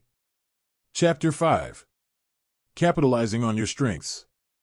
Booker T. Washington once wrote, "I have learned the success is to be measured not so much by the position one has reached in life as by the obstacles he has overcome while trying to succeed." Self-confidence goes hand in hand with winning, with self-esteem, with success and happiness in everything you do. The more self-confidence you have, the more things you will try, and by the law of averages, the more things you are likely to achieve. The more self-confidence you have, the less you will be affected by temporary setbacks and disappointments. The more self-confidence you have, the more likely it is that you will have a long, exciting life full of riches and rewards and self-satisfaction. And achieving these goals is the whole aim of this program. One of the starting points of self-confidence is for you to recognize that you have tremendous strengths of ability and character that you can bring to bear to accomplish almost anything you want. You are extraordinary. The odds are more than 50 billion to 1 against there ever being anyone with the unique combination of talents, skills, and abilities that you bring to your life and to your world, and the incredible things that you can do and be. No one knows, not even you. But the one thing that we do know is that virtually everything noteworthy that you will ever achieve will come from your ability to identify your areas of greatest strength and then to capitalize on them in every situation. Your area of excellence. Each person has one or more areas of excellence that, if properly exploited, would enable them to be, have, and do almost anything they could possibly want. Each person, as the result of years of education and experience, has developed possibilities that make him or her different from all other people, and the men and women who are achieving the most in every field are invariably those who have taken the time to identify their areas of greatest strengths. and then to capitalize on them continuously. We said earlier that life is the study of attention. Where your attention goes, there will your heart be also. The people, things, and events that hold your attention are indicative of your entire mental makeup. The things you are interested in are an indication of what you should be doing more of. Choose the right field. In one longitudinal study examining 1,500 men and women who started out eager and ambitious at the beginning of their careers, they found that only 83 of them over the course of 20 years became millionaires. When they went back and studied the attitudes and decisions of these people as they had evolved over 20 years, they found that every millionaire had one thing in common. They had all chosen a field they enjoyed, and then become totally absorbed in what they were doing. They had gone to work in an area of endeavor in which they were extremely interested and which held their entire attention. They had then thrown their whole hearts into becoming very good in that area, developing the strengths necessary to succeed in that field. They had then capitalized on those strengths by becoming better and better, progressively over time. The conclusion of the study was that success, wealth, and happiness seemed to occur when a person was completely preoccupied doing something else. The wealthy people in this study never set out to make a lot of money. Instead, they set out to find a field that they really enjoyed and then devoted themselves to it. The money came as an afterthought. Happiness and satisfaction. The flip side of this equation is that you will never really be happy or satisfied until you have found a way to apply your unique human capabilities to your life and to your career.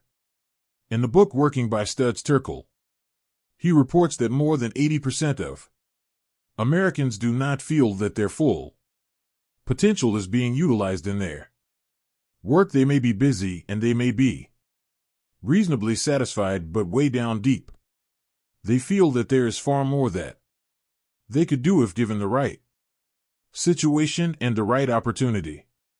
You probably feel this way yourself from time to time. This is called the feeling of divine discontent. It is a feeling of uneasiness and dissatisfaction that arises whenever you are not fully challenged by what you are doing to enjoy high levels of self-confidence and self-esteem. You must be working at the outer edge of your envelope. You must be stretching your capabilities continually. You must have a feeling that you are growing day by day with the challenges that your work is putting on you. Without that feeling of challenge and growth, you'll experience a nagging discontent. And this is a good sign. Discontent and dissatisfaction almost always precede a constructive change that forces you to change and starts you growing once more, living congruently. In Chapter 1, we spoke about how important values are to your self-confidence. Men and women with clear values who are living their lives consistent with their highest aspirations are those who have a deep down sense of self-confidence and well-being. We also said that the most important value you can have is the value of integrity. Integrity is the value that guarantees all the others. Having integrity means that you will not compromise on what you believe to be right in any area. Integrity is absolutely essential if you want to capitalize on your strengths. It means more than anything looking at yourself honestly and making your decisions based on the fact that you are an extraordinary human being. Your feelings are very valuable clues to your choices and behavior. Your peace of mind and personal satisfaction is perhaps the most accurate guide you will ever have to doing what is right for you. Courage is essential. In combination with integrity, courage is the most important quality you can have if you want to be happy and self-confident. If integrity means being honest with yourself, then courage means having the strength of mind to follow where your heart leads you. Courage means having the ability to push aside all other considerations in order to remain true to the very best that is in you. Winston Churchill said courage is rightly considered the foremost of the virtues, for upon it all others depend. You know by now that fear is the greatest single enemy of self-confidence and self-fulfillment. It's not that people don't know what to do, it is usually that they are afraid to do what their hearts tell them to do. But when you build up your courage by act you gradually overcome your fears. With courage your whole world opens up before you. Your self-confidence increases. You reach the point where there are no longer any limitations on what you will attempt and what you will commit yourself to. Follow your heart. One of the greatest of the Impressionist painters was a man named Paul Gauguin. He lived in Paris, had a family, and worked in the post office for many years. But in the evenings he visited the cafes frequented by the Impressionist painters of Paris, getting to know them and asking them questions. He was fascinated by painting. The whole idea of painting absorbed all his attention. It was all he thought about, and yet with a family and a full-time job there was no way he could devote himself to the painting he wanted so badly to do. One day, in a move that shocked everybody, gave up his job as a postal inspector, left his family and moved to the South Sea island of Tahiti. There he began painting poor quality at the beginning, but gradually improving as he developed his skill. His paintings now are worth hundreds of thousands, even millions of dollars, and hang in the finest museums in the world. He's considered by many to be one of the most important painters of the last 300 years. In a way, he was like Grandma Moses, and that he finally decided to follow his heart and concentrate on what he had been interested in for all those years. Be honest with yourself. To follow your heart, you don't necessarily need to make dramatic changes in your life or your relationships. What you do need to do is to see yourself honestly as you really are and have the courage to channel your energies and focus your strengths into your areas of greatest potential. And when you do this, you will soon realize that you have made one of the best decisions of your life. Each person has great strengths and potentialities, and each person is put on this earth to harness those strengths and apply them to benefiting themselves and mankind. The life stories of the great men and women of history are usually stories of people who discover their strengths and utilize them to the fullest degree. Churchill was a great statesman and orator. Florence Nightingale was a tremendous organizer. Florence Chadwick was an incredibly strong swimmer. Abraham Lincoln was a far-sighted and compassionate politician and president. Mother Teresa was a truly loving human being with an infinite capacity to care for and support the sick and dying people of Calcutta. Joe Montana was a quarterback with an incredible throwing arm with the San Francisco 49ers. All around you see men and women who have grabbed their major talents, like catching a pass in a football game, and are running for the goalposts.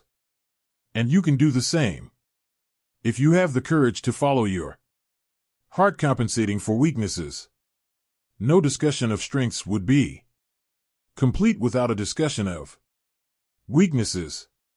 Strong people have strong weaknesses as well.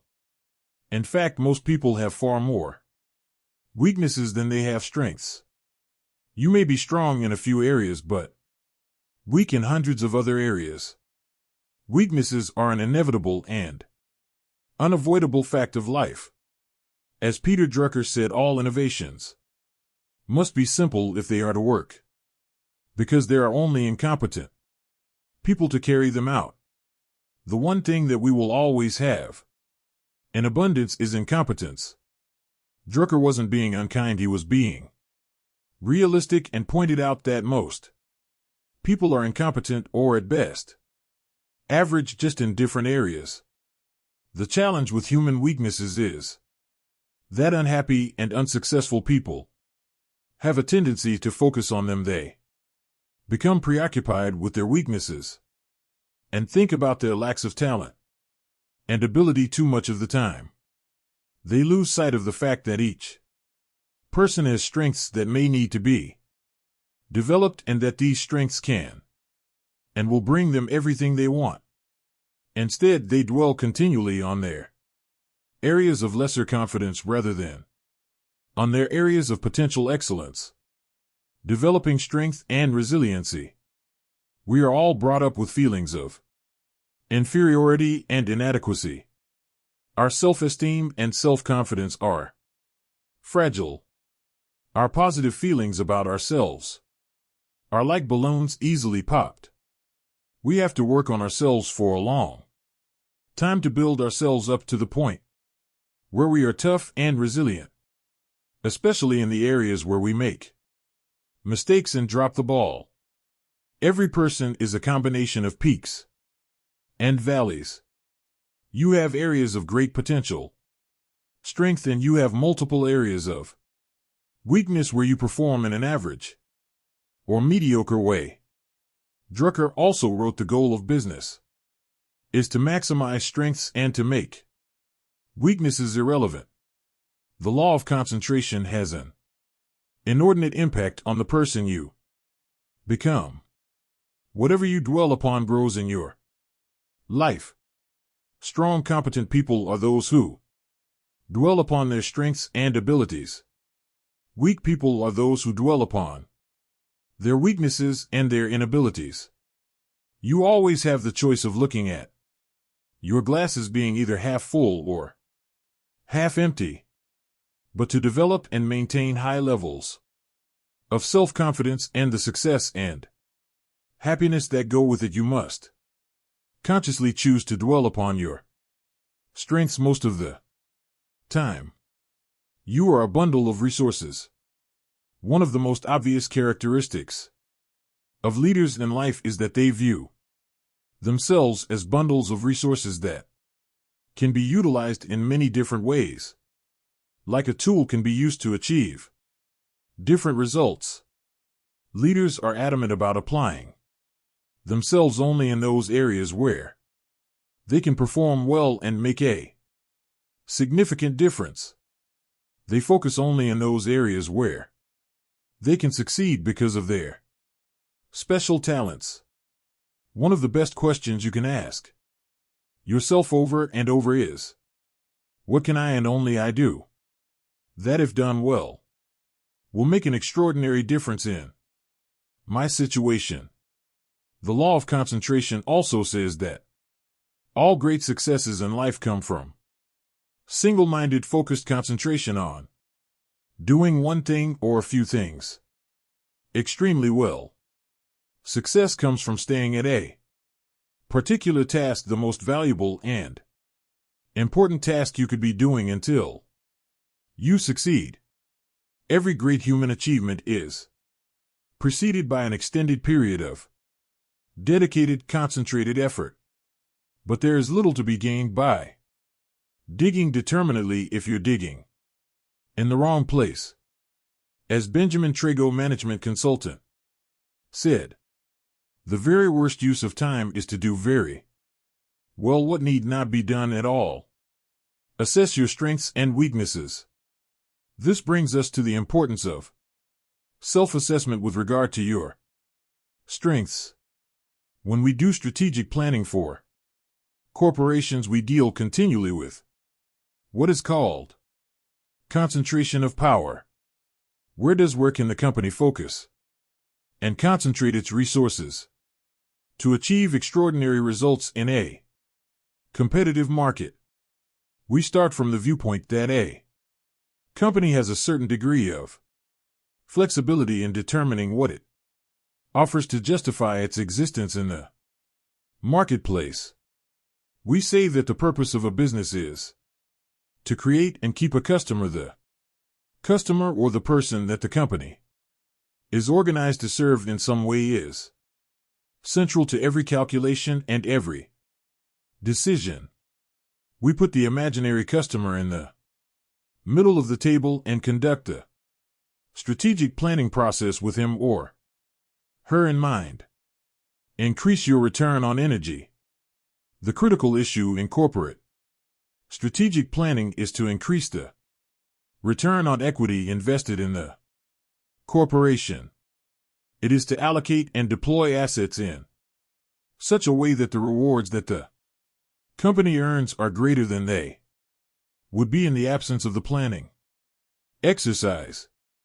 We start off with establishing clear values, the clear vision of what the company wants to become in the future, and a written mission statement that describes the strategic objective and positioning for the company. Each person needs to do the same for himself or herself. The purpose of your personal strategic planning is to enable you to increase your return on energy, as we mentioned earlier. Since your time is your life and your mental, emotional, and physical energies are your most valuable resources, your job is to organize your efforts in such a way as to give you maximum rewards and satisfaction for your energy invested. Differentiate yourself. Each company and each product or service either has or must develop a unique selling proposition. This is the key to differentiating the company and the company's products and services from the competition. Often this is called a competitive advantage. Sometimes we call it an area of superiority. In every case, it's essential to determine how and where and why and in what degree a particular company or product differs from every other company that is competing with it for the right to create and keep customers in that market niche. And what applies to competitive businesses applies to you. You are the president of you, Inc. You are the president of your own life. You are the president of your own personal services corporation. You are in business for yourself. You are self-employed. No matter who signs your paycheck, you are working for yourself from the day you take your first job until the day you retire. You may work at someone else's office or company, but you are always self-employed. The failure of many people to recognize this fact of self-employment and to behave as though this were true is a major reason for low self-confidence, underperformance, unhappiness, and failure in working life. As the president of your own company, selling your services in the marketplace to the highest bidder, you are completely responsible for identifying your own unique selling proposition. What is it that you do better than anyone else? Why are you special or different? What is your area of competitive advantage? If you had to write in 25 words or less exactly why someone should hire and promote and pay you to do a particular job, rather than hire, promote, and pay someone else, what would you point out as your area of superiority? Join the top 3%. Many people have a tough time with this question. What matters at this point, though, is that you are asking the question at all. The very fact that you are thinking this way is moving you rapidly into the top 3% of working Americans, or working people worldwide. Only the top 3% see themselves as self-employed and self-responsible, and they are the most respected and important people in any organization. Your first question is, what am I really good at today? What is your personal area of competitive advantage or superiority in your current job? Each person is responsible for asking and answering these questions for himself today and throughout your career. No one else can or will do it for you. The amount of knowledge in every field is doubling every 2 or 3 years and sometimes every 6 months. Your skills are becoming obsolete at a more rapid rate than ever before, and new skills are essential for survival. Much less success and highly competitive markets if your knowledge and skill isn't doubling every 2 to 3 years or faster in your field. You will soon be out of your business and someone else will have your job. Whatever got you to where you are today is not enough to get you any further. As Marshall Goldsmith entitled his best-selling book, "What got you here won't get you there." This is an inevitable and unavoidable fact of working life. Designing your future. Your next question is, what could be my area of competitive advantage? Of all the areas where you might be able to develop an area of superiority and become really good taking your values and goals into consideration, what could it be sometime in the future?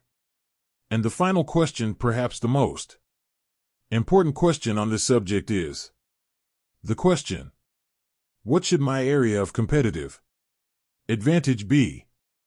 If you could be really excellent at any one skill sometime in the future, what one skill would help you the most to move to the top of your field? Imagine that you have no limitations at all on what you could learn and master to accelerate your career. What should you really be good at sometime in the future? Find out what you are meant to do.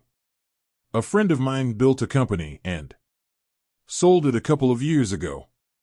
He had money in the bank and he decided to change careers. He had lots of time to think about it and to make the right choice.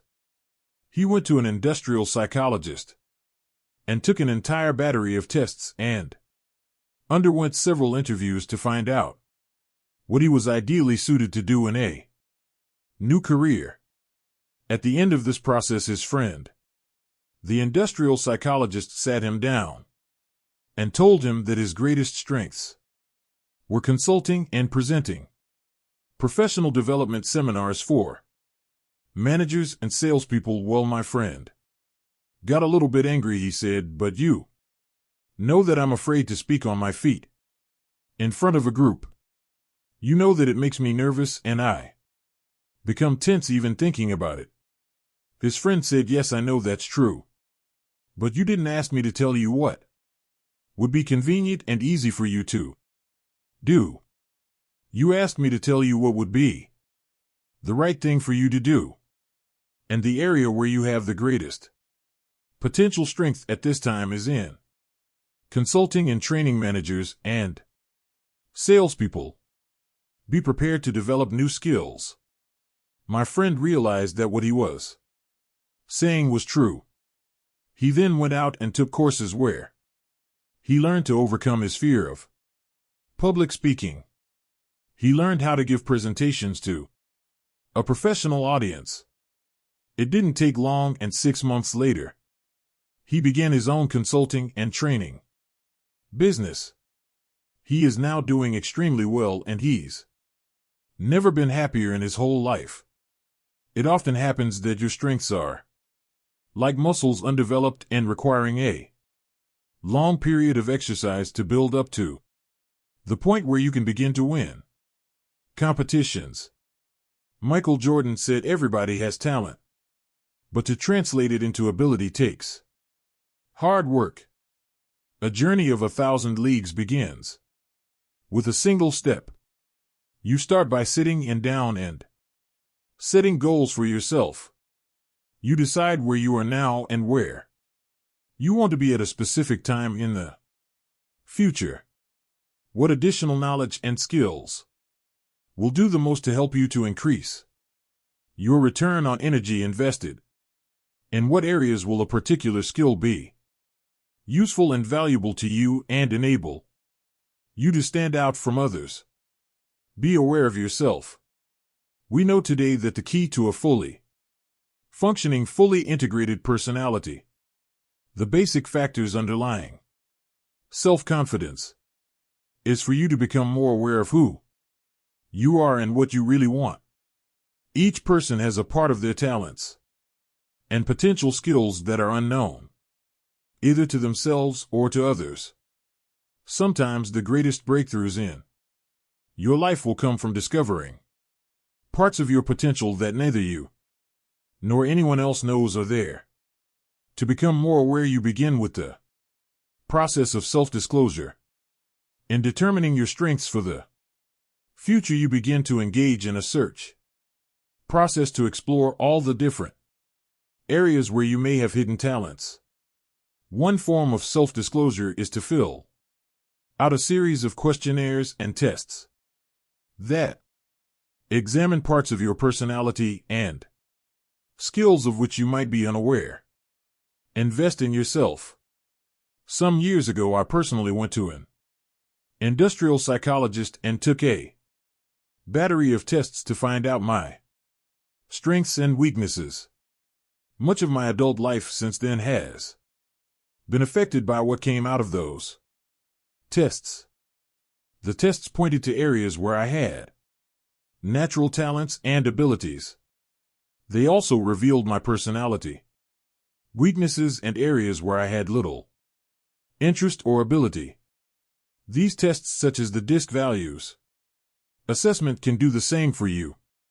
They reveal a lot about you. They tell you what you like and enjoy and what sort of work you will find most fulfilling.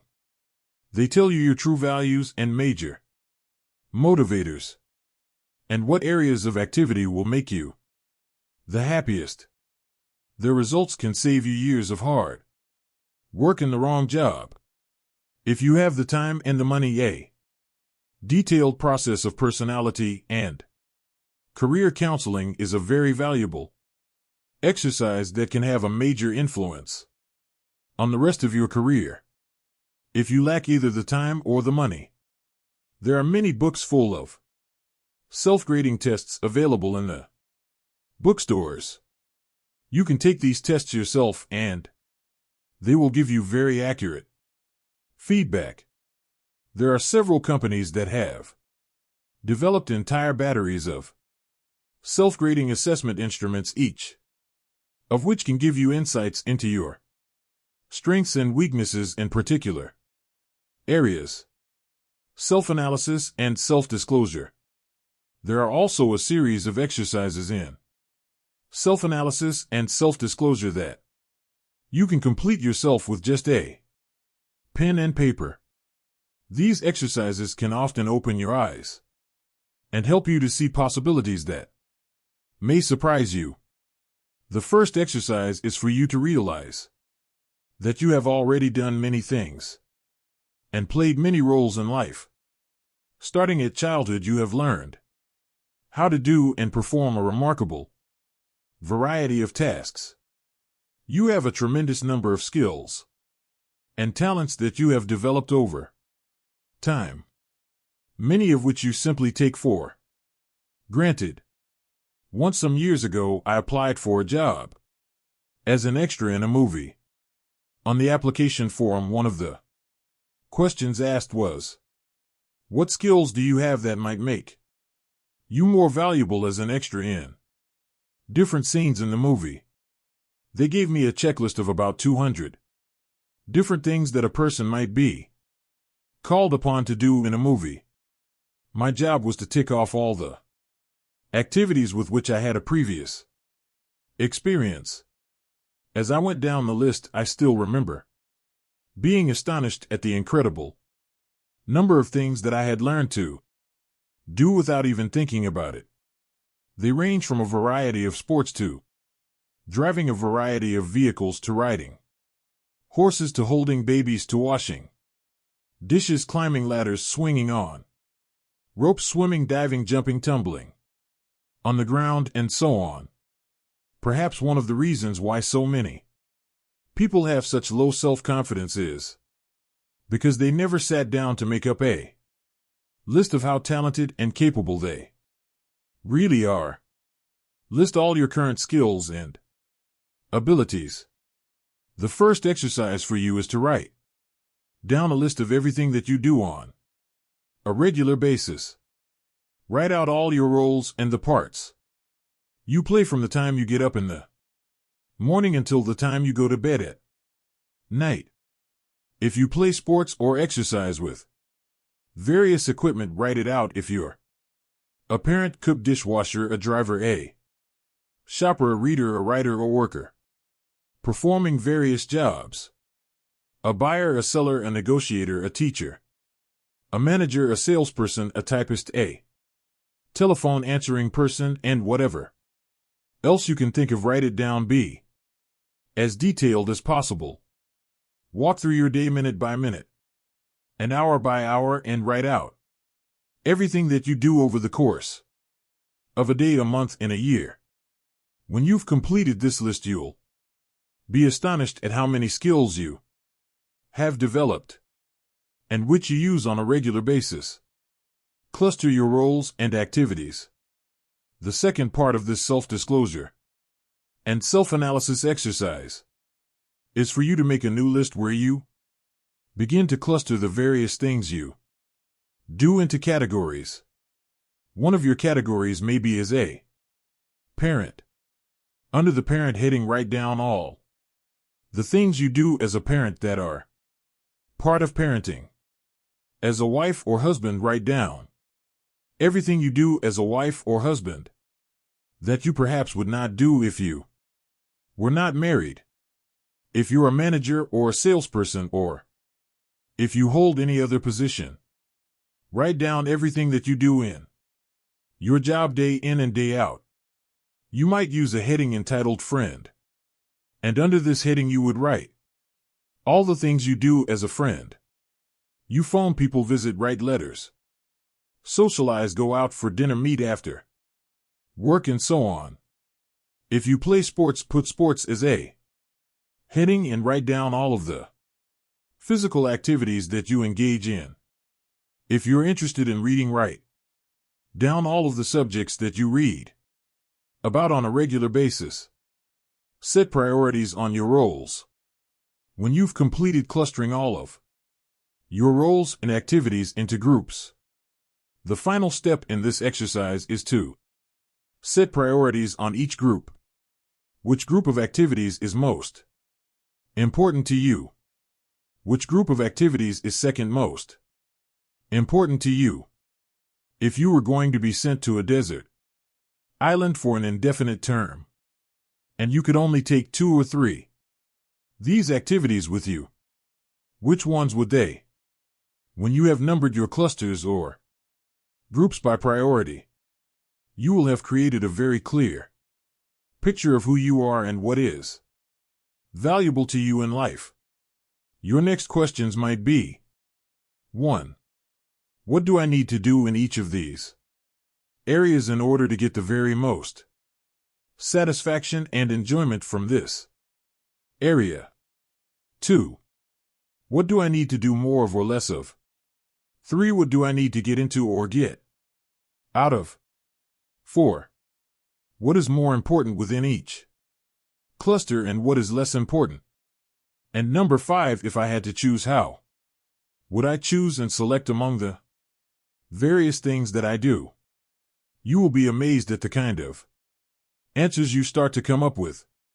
In my experience, you will first be surprised at the clusters that appear at the top of your list, and the clusters, some of which take up an enormous amount of your time, which are not really very important to you at all.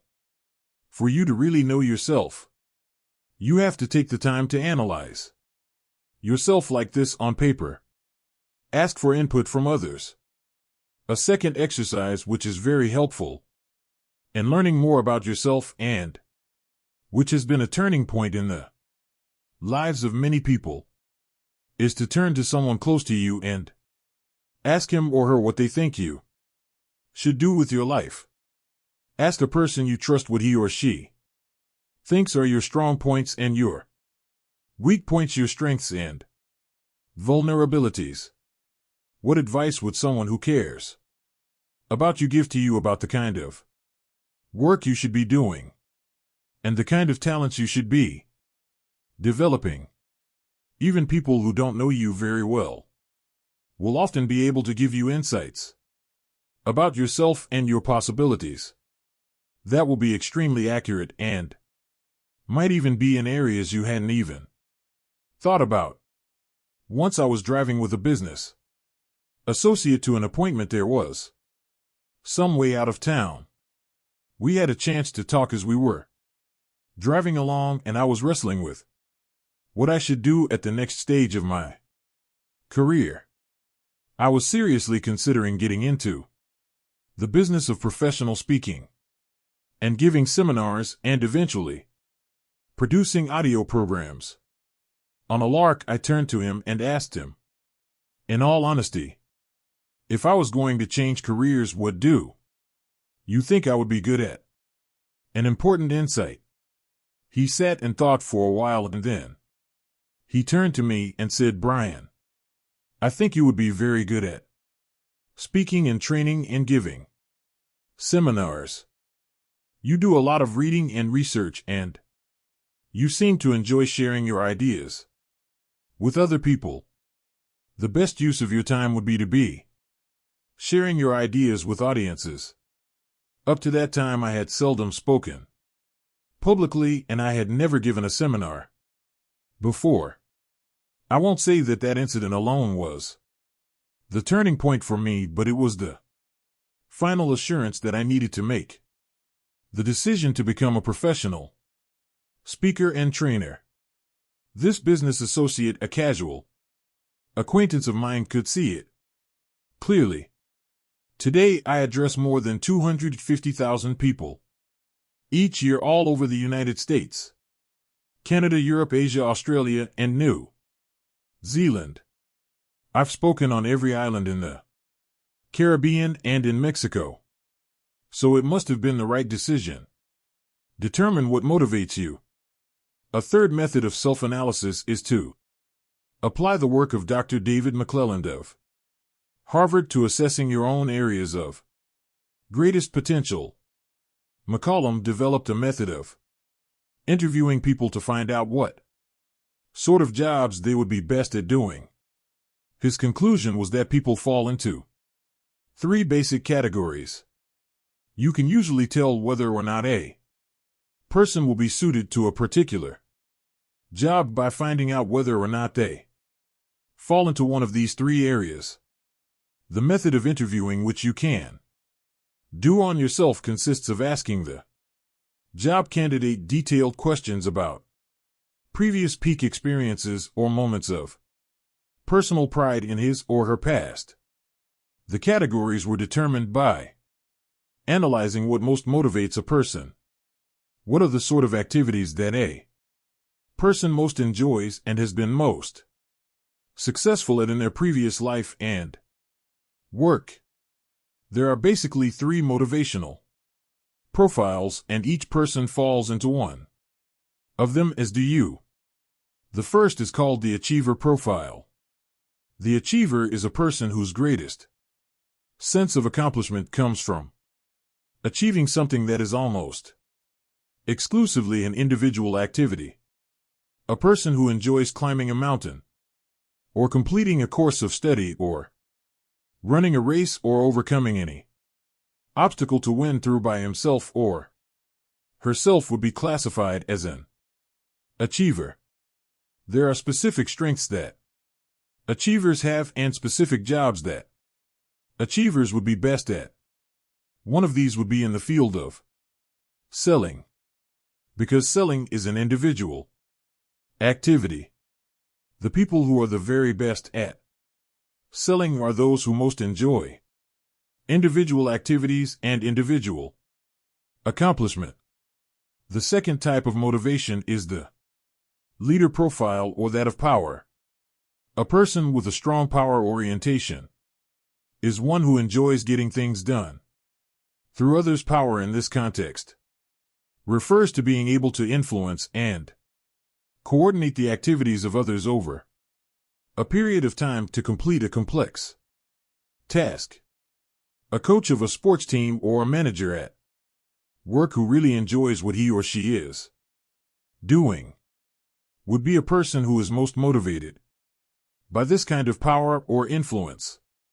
The third kind of motivation is called affiliation. A person with an affiliation motivation is one who most enjoys working harmoniously with other people as part of a team. This person enjoys both supporting others and being supported by others. He or she enjoys cooperating with others toward a common goal and seeing the goal achieved successfully. Questions to ask. When you apply this test to yourself, you ask yourself the following. 1. What do I like to do more than anything else? 2. What have I done in the past that has given me my greatest feelings of self-esteem and personal pride? 3. What have been my personal peak experiences in life? Whatever you seem to have enjoyed the most is a good indication of where your strengths lie. Your strengths may be completely hidden, but by asking yourself these questions and facing the answers unblinkingly, you will begin to uncover those strengths. When you uncover a potential strength in yourself and begin to develop it so that you can use it in your life, you begin to feel really terrific about yourself. Make a real difference. Your most important job is to apply yourself where you can make the greatest positive difference. This will be the area where you get your highest return on energy. When you are working and expanding your capabilities in an area of your greatest strengths, you feel terrific about yourself. You feel like a winner. You enjoy wonderful feelings of self-confidence and self-esteem. Accept your weaknesses. It's also important for your happiness that you develop a proper perspective on the inevitable weaknesses that you will have in almost every area. Here are some insights that may be helpful to you. The first insight is that almost every weakness can be viewed as a strength, inappropriately applied. If you use one of your strengths where it is neither required nor helpful, it can be actually a weakness in that it interferes with your ability to get the result you desire. Sales versus management. I had a gentleman working for me at one time who was direct and extremely aggressive. He started in sales and was very successful and was promoted into a management position. As a manager, his aggressiveness made him the kind of person that no one wanted to deal with. What I had forgotten was that his major skills lay in selling in an area of individual achievement. His aggressiveness was a strength in selling, but a weakness when he was put into a management position where his strength could not be used properly. Many of the so-called weaknesses that you might have are merely strengths being used in the wrong place and for the wrong purposes. Situational weaknesses. A weakness may simply be situational. There's an old saying that when you go into the woods, you must expect mosquitoes. Sometimes you will be criticized for the things you do, and you may conclude that you are weak in these areas. But it may be that criticism just comes with the territory. I speak on sales management and motivation to a great number of people. Occasionally people come up to me or write and tell me that they didn't like my talk. Even though more than 99 of the emails and letters that I receive are highly favorable, there are inevitably people who, for some reason, are not happy. These are the inevitable mosquitoes that go along with my profession. You will find that there are inevitable complaints and criticisms that go along with whatever you do. They may not be indicative of a weakness at all, merely an opinion or an observation by another person. You may be hypersensitive. You may have a personality weakness that has been caused by a previous experience. Someone may have taken advantage of you in the past, and you may be hypersensitive to being taken advantage of again in the future. You may have been raised with destructive criticism and have therefore developed a very thin skin as a result. The slightest suggestion that a person does not completely approve of your behavior might cause you to react negatively. This may be seen as a personality flaw or weakness when in reality it's merely a result of your previous reinforcement history. It may also be something that will be helpful for you to decide to get over. Amenable to education. Your weakness may be amenable to education. Often the only thing holding you back from extraordinary accomplishment is a little bit of learning. If you take the right courses, listen to the right audio programs, and read the right books, that may be all you need to do to become exceptional in your field. Your supposed weakness may be irrelevant. It may be that someone else expects you to have certain qualities and abilities that you simply don't have and that you are not interested in or capable of developing. Often the disappointment of others can cause you to feel that you are deficient in some way when in reality that particular skill or ability is not important to you anyway. Weaknesses are good indicators. And finally, what appears as a weakness can be a key indicator of the type of work or activity that you should not be engaging in.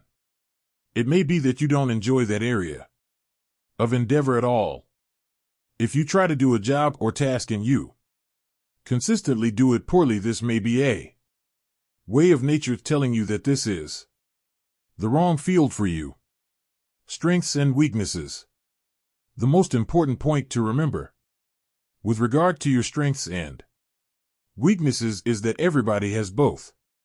There are areas where you are strong and there are areas where you can become extraordinary in your performance. There are areas where you are weak, and you probably should not be spending any more time there than is necessary to assure that you are good enough not to hold yourself back. Take the time to analyze yourself carefully by practicing self-disclosure with yourself and others, both in written and spoken form. You will develop a higher level of self-awareness and self-honesty. As you become more knowledgeable about your strengths, you'll become more self-accepting of who you really are. And as your level of self-acceptance increases and you begin to respect yourself for your unique talents and abilities, your level of self-esteem and self-confidence will go up as well. When you minimize or downplay your weaknesses and simultaneously identify and maximize your strengths, you will become a peak performer in everything you decide to do. Now, here are some action exercises that you can use to apply what you just learned. Number 1. Decide today that you are going to become very good at what you do, that you're going to join the top 10% of people in your field. Number 2. Identify the most important skills you have, those skills that are most important to you doing your job in an excellent way. Number 3. Determine your natural strengths and abilities, those jobs and tasks that you Do well and most enjoy. Number 4, what is your competitive advantage? What is it that you do better than almost anyone else? What should it be? What could it be in the future? Number 5, what sort of work motivates you the most? What activities give you the greatest sense of personal satisfaction? Number 6, in what areas do you achieve your highest return on energy? What do you do that really makes a difference to yourself and your business?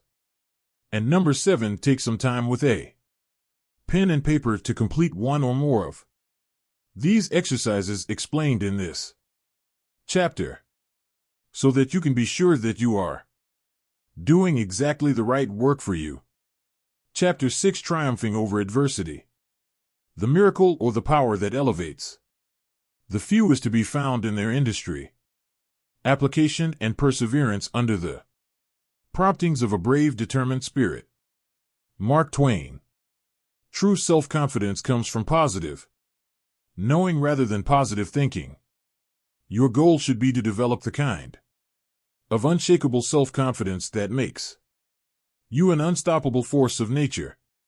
Your job is to take every step possible to make yourself so positive that you become irresistible and able to accomplish any goal that you set your mind to. And one of the most important things you need is an absolute faith in your ability to overcome any adversity that the world can throw at you. Persistence is essential. Napoleon Hill wrote that persistence is to the character of man as carbon is to steel. He also said that before success comes in any man's life, he is sure to meet with much temporary defeat and perhaps some failure. When defeat overtakes a man, the easiest and most logical thing to do is to quit. That is exactly what the majority of men do. In reality, your persistence is your measure of your belief in yourself and your ability to succeed. If you absolutely believe without question that if you persevere long enough and hard enough, you will ultimately win through, then nothing will stop you. And when you build within yourself this absolute assurance, then virtually anything becomes possible for you. Your self-confidence goes through the roof. The Reality Habit. Robert Ringer, in his best-selling book, $1 Million Habits, said that the most important of all the habits that lead to great achievement is what he calls the reality habit. It explains the attitudes of men and women who have achieved greatness in almost every field. Happy, successful people are intensely realistic. They do not allow themselves the luxury of self-delusion. They face the world as it is rather than the way they wish it would be.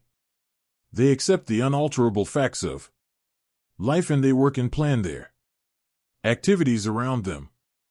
In learning how to triumph over adversity, the application of the reality principle is to simply accept and problems are inevitable. Problems, setbacks, and disappointments are an unavoidable reality of life. Your ability to deal with these difficulties has as much to do with your self-confidence as any other factor. The test of character. It's easy to feel good about yourself and to have high levels of self-confidence when everything is going well. But the true test of a man or woman is when you can keep your head and continue to function when things seem to be falling down around you and everyone else is discouraged and often blaming it on you. These are the times when you really show the kind of stuff you are made of. The Stanford University Business School conducted extensive research into the qualities of a man or woman that mark him or her for advancement into the executive suite and ultimately to the position of president and chief executive officer. They used a variety of questionnaires, surveys, and tests Going back to when an individual first joined a large company to find ways to predict which people would be most likely to rise to the top of a large organization. After examining dozens of qualities, they were finally able to isolate 2 qualities that were most predictive of executive success in terms of assuring that the organization under their control would continue to survive and thrive in a dynamic and competitive world. Play well on the team. The first quality they identified was the ability to perform well as a member of a team, and the ability to put together teams to accomplish common objectives. All the business and interpersonal skills that make a person valuable to an organization seem to be demonstrated in a team setting. This quality was relatively easy to observe and measure over the course of a person's career. Crisis management, the second quality they identified, was harder to measure, even though it was absolutely indispensable for long-term high-level success. This quality was the ability to function well in a crisis. Napoleon called this 4 o'clock in the morning courage, the kind of courage that is instantly available to a person woken up at that time who has no time to prepare mentally or emotionally for a crisis. He called this the rarest form of courage, and in his conclusion, very few people had it. In military terms, they call this being under fire. A question that all soldiers, sailors, and airmen wonder about is how they and others will perform under fire. They know that this is the ultimate test of the character and training of an individual. Organizations know that often their very survival will depend upon how well an individual deals with the inevitable, unexpected reversal of fortune. The Stanford study concluded that although this quality was hard to measure because a real crisis could not be anticipated or created for test purposes, it was still critical in predicting success of an executive in the higher levels of the business. Reversals of fortune. This is also true for you.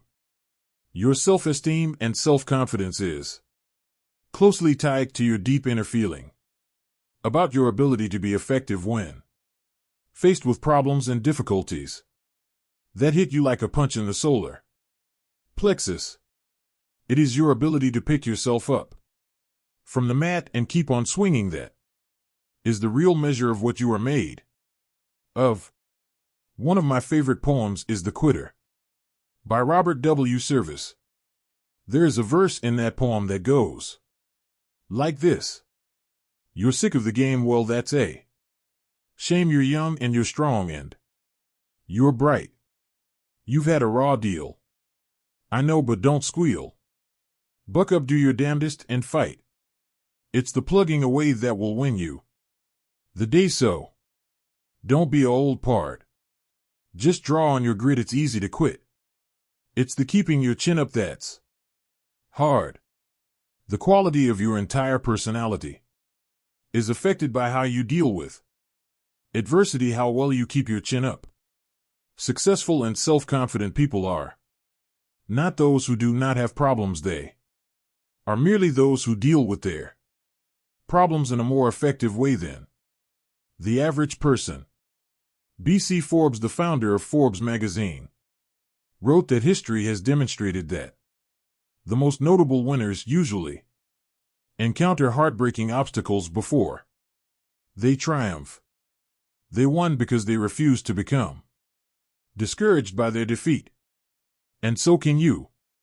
The challenge response theory. In 1952, historian Arnold Toynbee was awarded the Nobel Prize, largely as a result of his work in studying the life cycles of civilizations. He estimated that in human history there had been 21 great civilizations. 20 of which had broken down over time. He considered the American civilization to be the 21st. His writings were meant to illuminate and give guidance to modern historians and politicians so that they could better assure the survival and success of their nations, and in the case of the United States, the perpetuation of the American 20 postulated what he called the challenge-response theory of history. He said that every large civilization began as a small group of people that eventually found itself facing a challenge from the outside. In most cases, this challenge was composed of enemy forces bent on its destruction.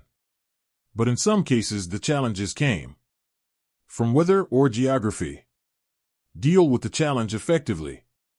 When faced with the challenge, if the small group of people responded in a positive and constructive way, they would overcome the challenge, and in so doing, they would grow. But in growing, this group or tribe would trigger another, even larger challenge, usually aggression from other tribes. Once again, the group would have to reorganize itself internally to face the even larger challenge. If it again responded in a positive and constructive way and overcame the challenge, it would continue to grow. At each stage of growth, the size of the tribe or nation or state would trigger ever greater challenges. At each stage, as long as the civilization continued to respond effectively to the challenge, it continued to grow. The turning point came when the civilization no longer had the will or ability to rise to the challenge of the time, and as a result it began to decline and was eventually swept away by the events of history. All civilizations eventually decline. Sometimes, as in the case of the Roman civilization, it took several hundred years before Rome faded as a major Mediterranean power. Once the Roman people became addicted to bread and circuses and various forms of government welfare and handouts, they lost their will to resist the external challenges represented by the barbarian tribes from the north. Sometimes the civilization fell rather quickly. In less than 5 years from his landing at Veracruz, Cortés was able to destroy the foundation of the Aztec civilization that had endured for hundreds of years. The centuries-old Austria-Hungarian Empire, weakened from within, fell apart in the short years of World War I and never recovered. However long the period of decline, the critical event was always the loss of will and the inability to rise to the external threat or difficulty. Toynbee concluded that with very few exceptions, civilizations decline from within before they are conquered from without. The story of your life. The reason why 20's theory is so relevant to you and I is that it explains much of our lives.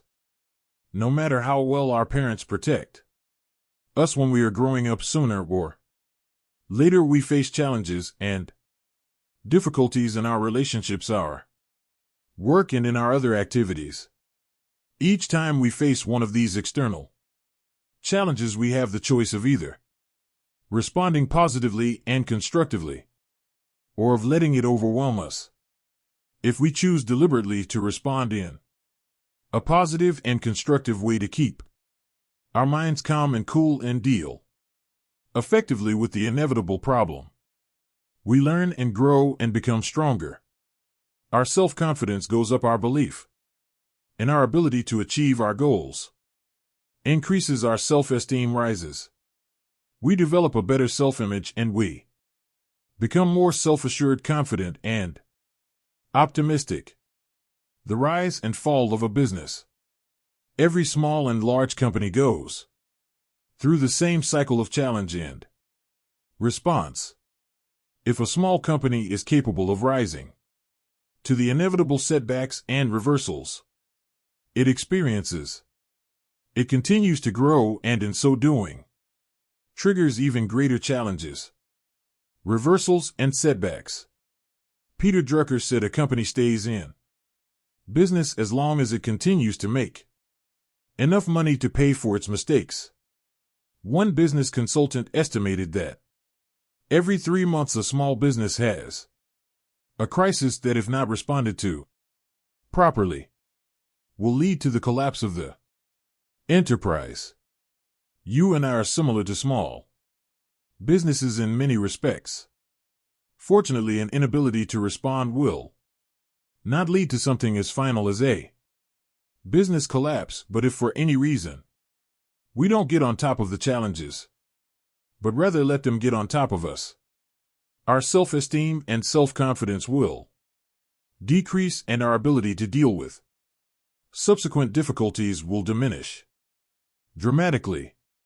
Your responses determine your future. Almost everything that happens to you is determined by your responses to the ups and downs of daily life. Your responses are the result of everything you have learned and experienced over time.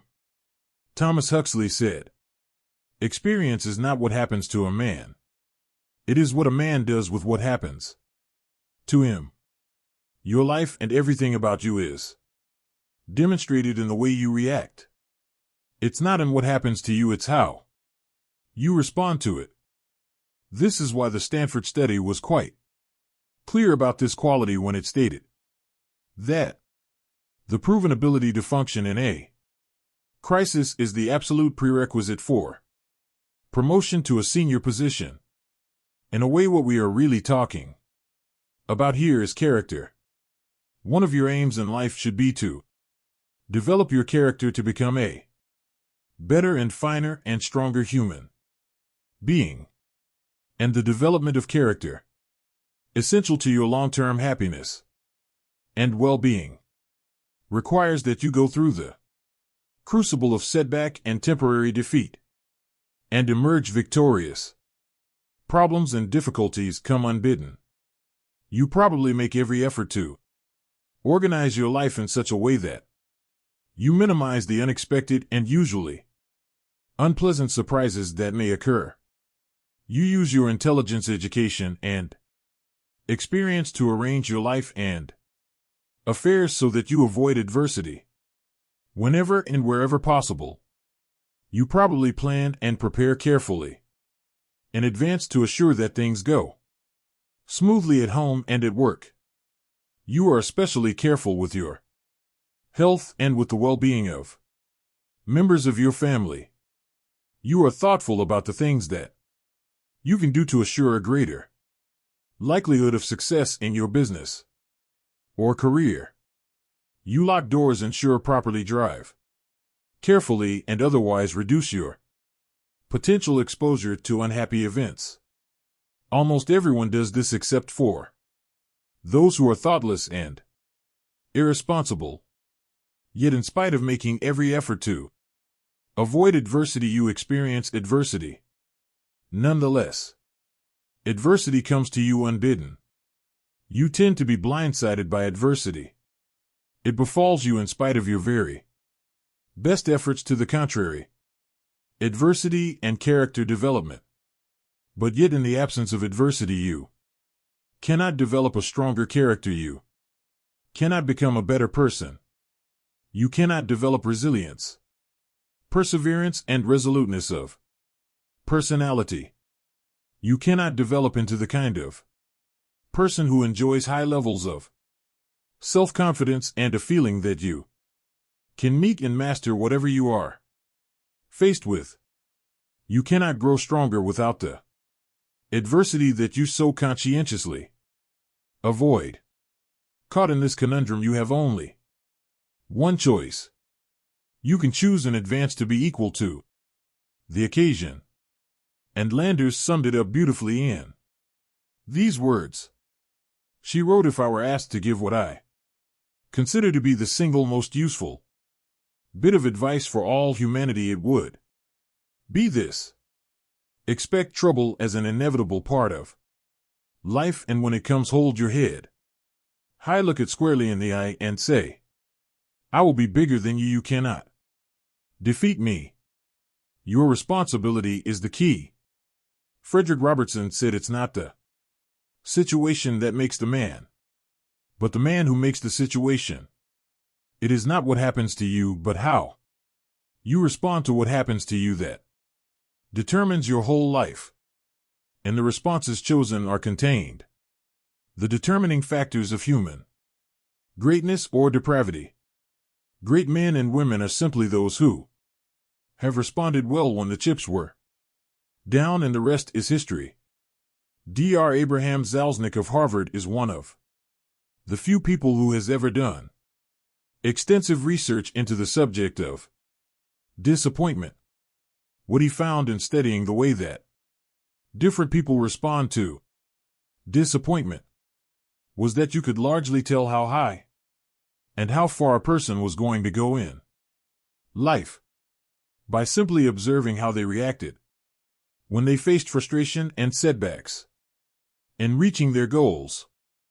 Dr. Zalznick found that the great majority of people do not prepare mentally for the inevitable disappointments that come in life.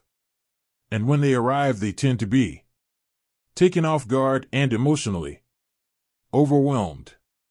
They then generalize these disappointments and allow themselves to feel that because they have not succeeded, they're not really very good at what they do. They tend to interpret these disappointments as being indicative of their lack of ability and competence. As a result, they become easily disappointed in themselves, and they lose the courage and confidence that they need to press forward. Often they become depressed, and in the majority of cases, they gradually give up. They stop setting goals and working on themselves and become more concerned about security and potential loss than about taking chances and potential gain. Responding well to disappointment. The high achievers in his study responded to disappointment very differently from the low achievers. First, they mentally prepared for a disappointment in advance so that when it arrived, they had already given some thought to how they would react and to the possible courses of action open to them. They looked upon a particular setback as being specific to a particular situation and not being indicative of a general lack of ability or of a character flaw. More than anything else, top men and women had developed a series of mental tools that they used almost automatically whenever things went wrong for them. Crisis anticipation. Napoleon Bonaparte is considered by historians to have been perhaps the most brilliant battlefield general in human history. In a military career spanning 25 years and involving hundreds of battles, large and small, he lost only 3 battles. It was said that his very presence on the battlefield was worth an additional 40,000 soldiers to the French army because of the boost in morale that it gave them. Napoleon was famous for taking the time to study the battlefield and to think through every possible eventuality of the pending battle. He prepared with no illusions and with an attitude that dealt with the worst possibilities and reverses that could occur. When the battle was underway and confusion reigned everywhere, a steady stream of messengers and officers would come to him with news and messages, requesting instructions on what to do next.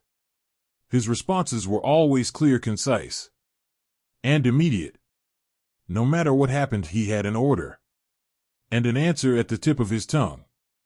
And the reason for this, and what helped to make him the master of all of Europe, was because he had thought everything through in advance. Advanced thinking and planning.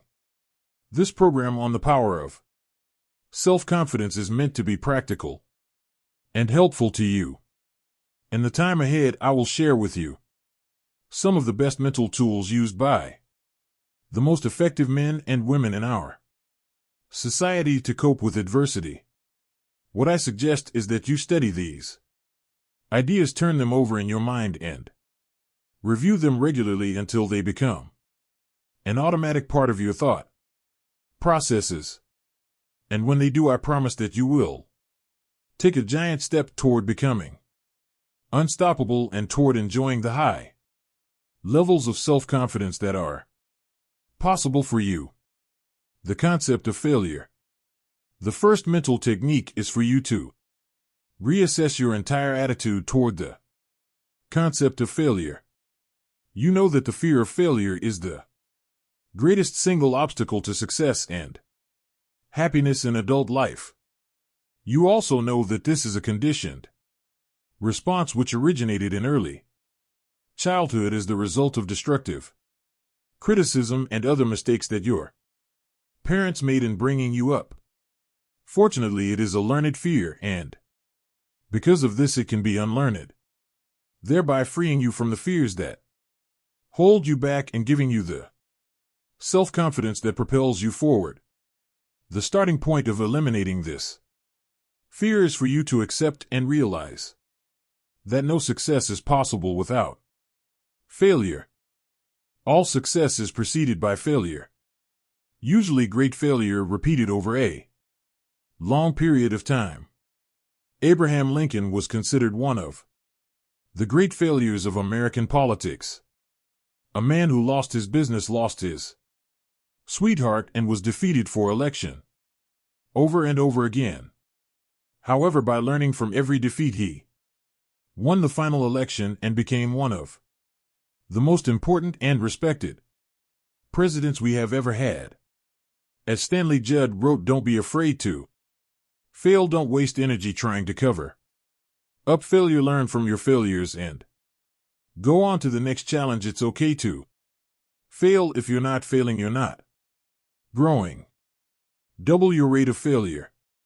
You only learn how to succeed by failing, and no success is possible without it." Thomas J. Watson, the founder of IBM, was once visited by a young journalist who asked him how he could be more successful faster. Watson replied with these wonderful words: "Do you want to be successful? Then you must double your rate of failure. Success lies on the far side of failure. Every man or woman of great achievement has been at one time a magnificent failure. The greatest successes of our generation and of our history books are the stories of men and women who failed so many times that they finally learned how to succeed. On the David Susskind show some years ago, they had 4 men who had all become entrepreneurial millionaires before the age of 35. They asked them during a break to add up and calculate the total number of different businesses that they had started or tried before they found the business where they made their fortunes. It turned out that the 4 men had started an average of 17 businesses each, an average of 16 of which had been unsuccessful, but it was the 17th business that had made them rich. Now the obvious question is this: did those young men fail in each of their previous business experiences? And the answer is clear. They did not fail. They were learning how to succeed. Their previous business enterprises were the testing grounds where they learned that lessons necessary to achieve financial independence later. Our greatest inventor, Thomas Edison, was the most successful inventor of the 20th century, or of any century. He developed not only the electric light bulb, but the electric power company that made it possible to deliver electric current and sell electric light bulbs to every city, town, and village in America. He patented more than 1,000 devices at the U.S. Patent Office, almost all of which were brought into commercial production within his lifetime. Our way of life and the way of life of almost everyone in the world has been profoundly affected by his successes in the area of invention. But Thomas Edison was also an extraordinary failure as an inventor. He failed more times than any other inventor of his age. He failed thousands and thousands of times in attempting to find the proper filament for the first electric light bulb. He failed thousands of times more in attempting to find the proper plant from which to draw natural rubber. In his laboratories at what is now known as General Electric, he brought together some of the finest scientific minds of the age so that they could dramatically increase the number and speed of their failures. Success is a numbers game. Edison knew that success is a numbers game. It is based on intelligent effort and the law of probabilities. If you try enough different things in enough different ways and you learn from each test or failure, then you must inevitably be successful. The fear of failure, on the other hand, causes people to try fewer and fewer things, thereby lowering the probability that they will ever achieve anything of consequence. In the same year that Babe Ruth hit more home runs than any other batter in America, he also struck out more than any other batter. When the ball was thrown, he swung with every ounce of strength he had, often spinning around and falling down on the ground as a result of his efforts. But he also set an American baseball record that was not broken for decades and became a legend that we still talk about today.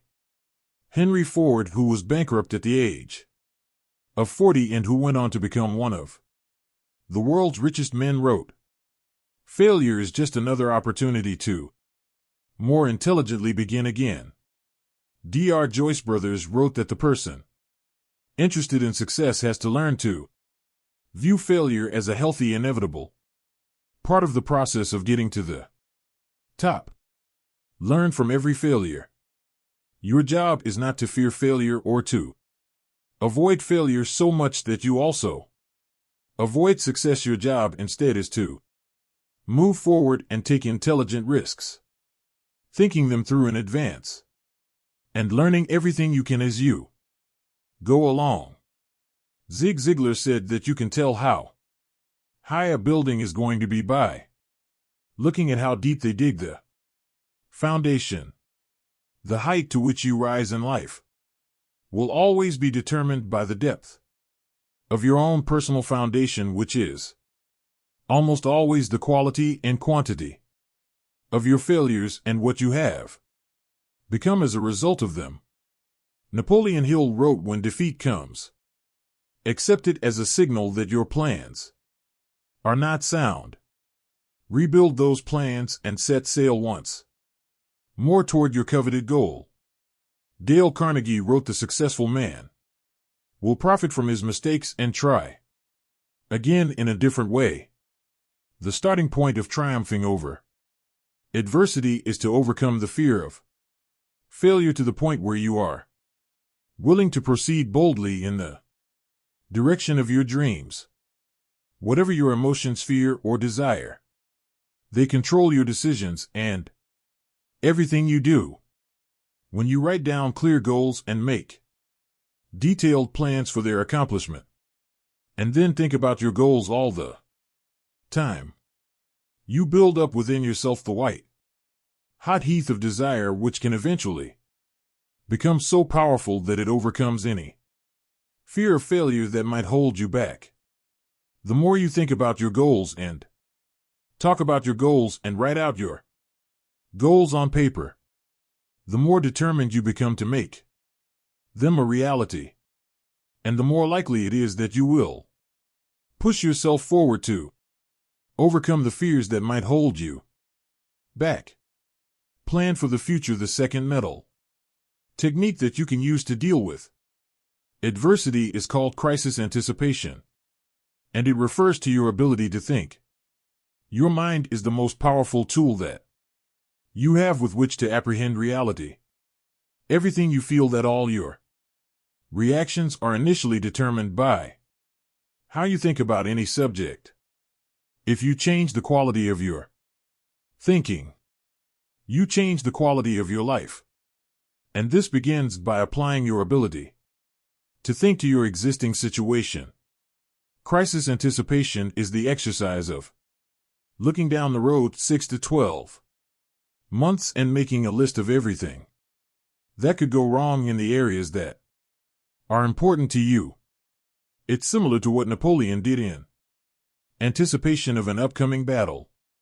If you're in business, make a list of all the problems that might arise that could threaten the survival of your business. If you're in sales, make a list of all the things that could happen that could dramatically decrease your sales volume.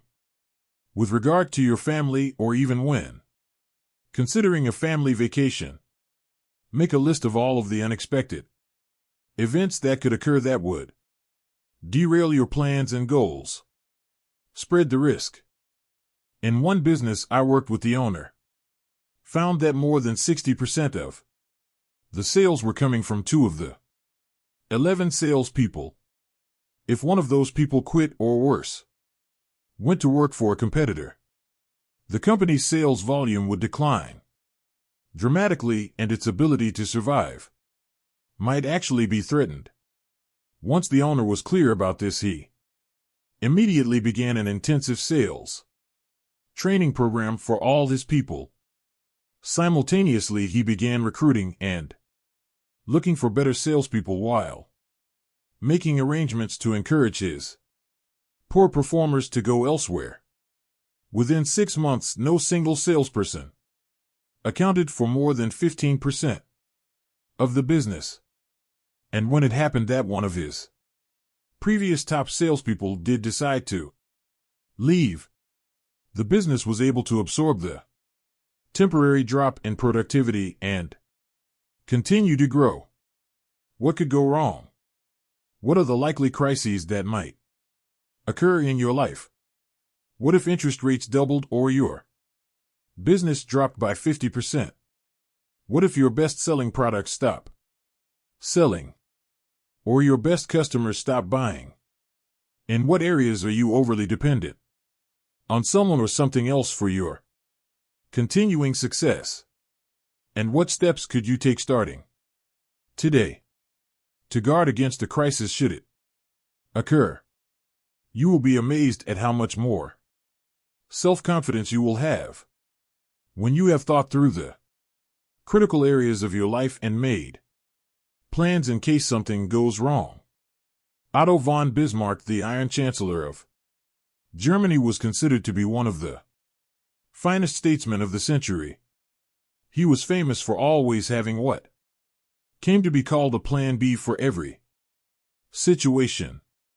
No matter what happened, and no matter how hard he had worked to bring about a particular result, if he was not successful, he could always reach into his drawer and pull out a fully developed backup plan ready to go.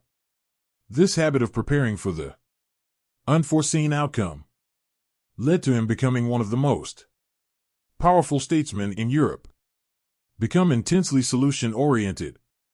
Think about the solution, about what can be done rather than what has happened, and who is to blame. Don't waste a minute being upset or angry about something that has happened and that cannot be changed. Consciously choose the future over the past.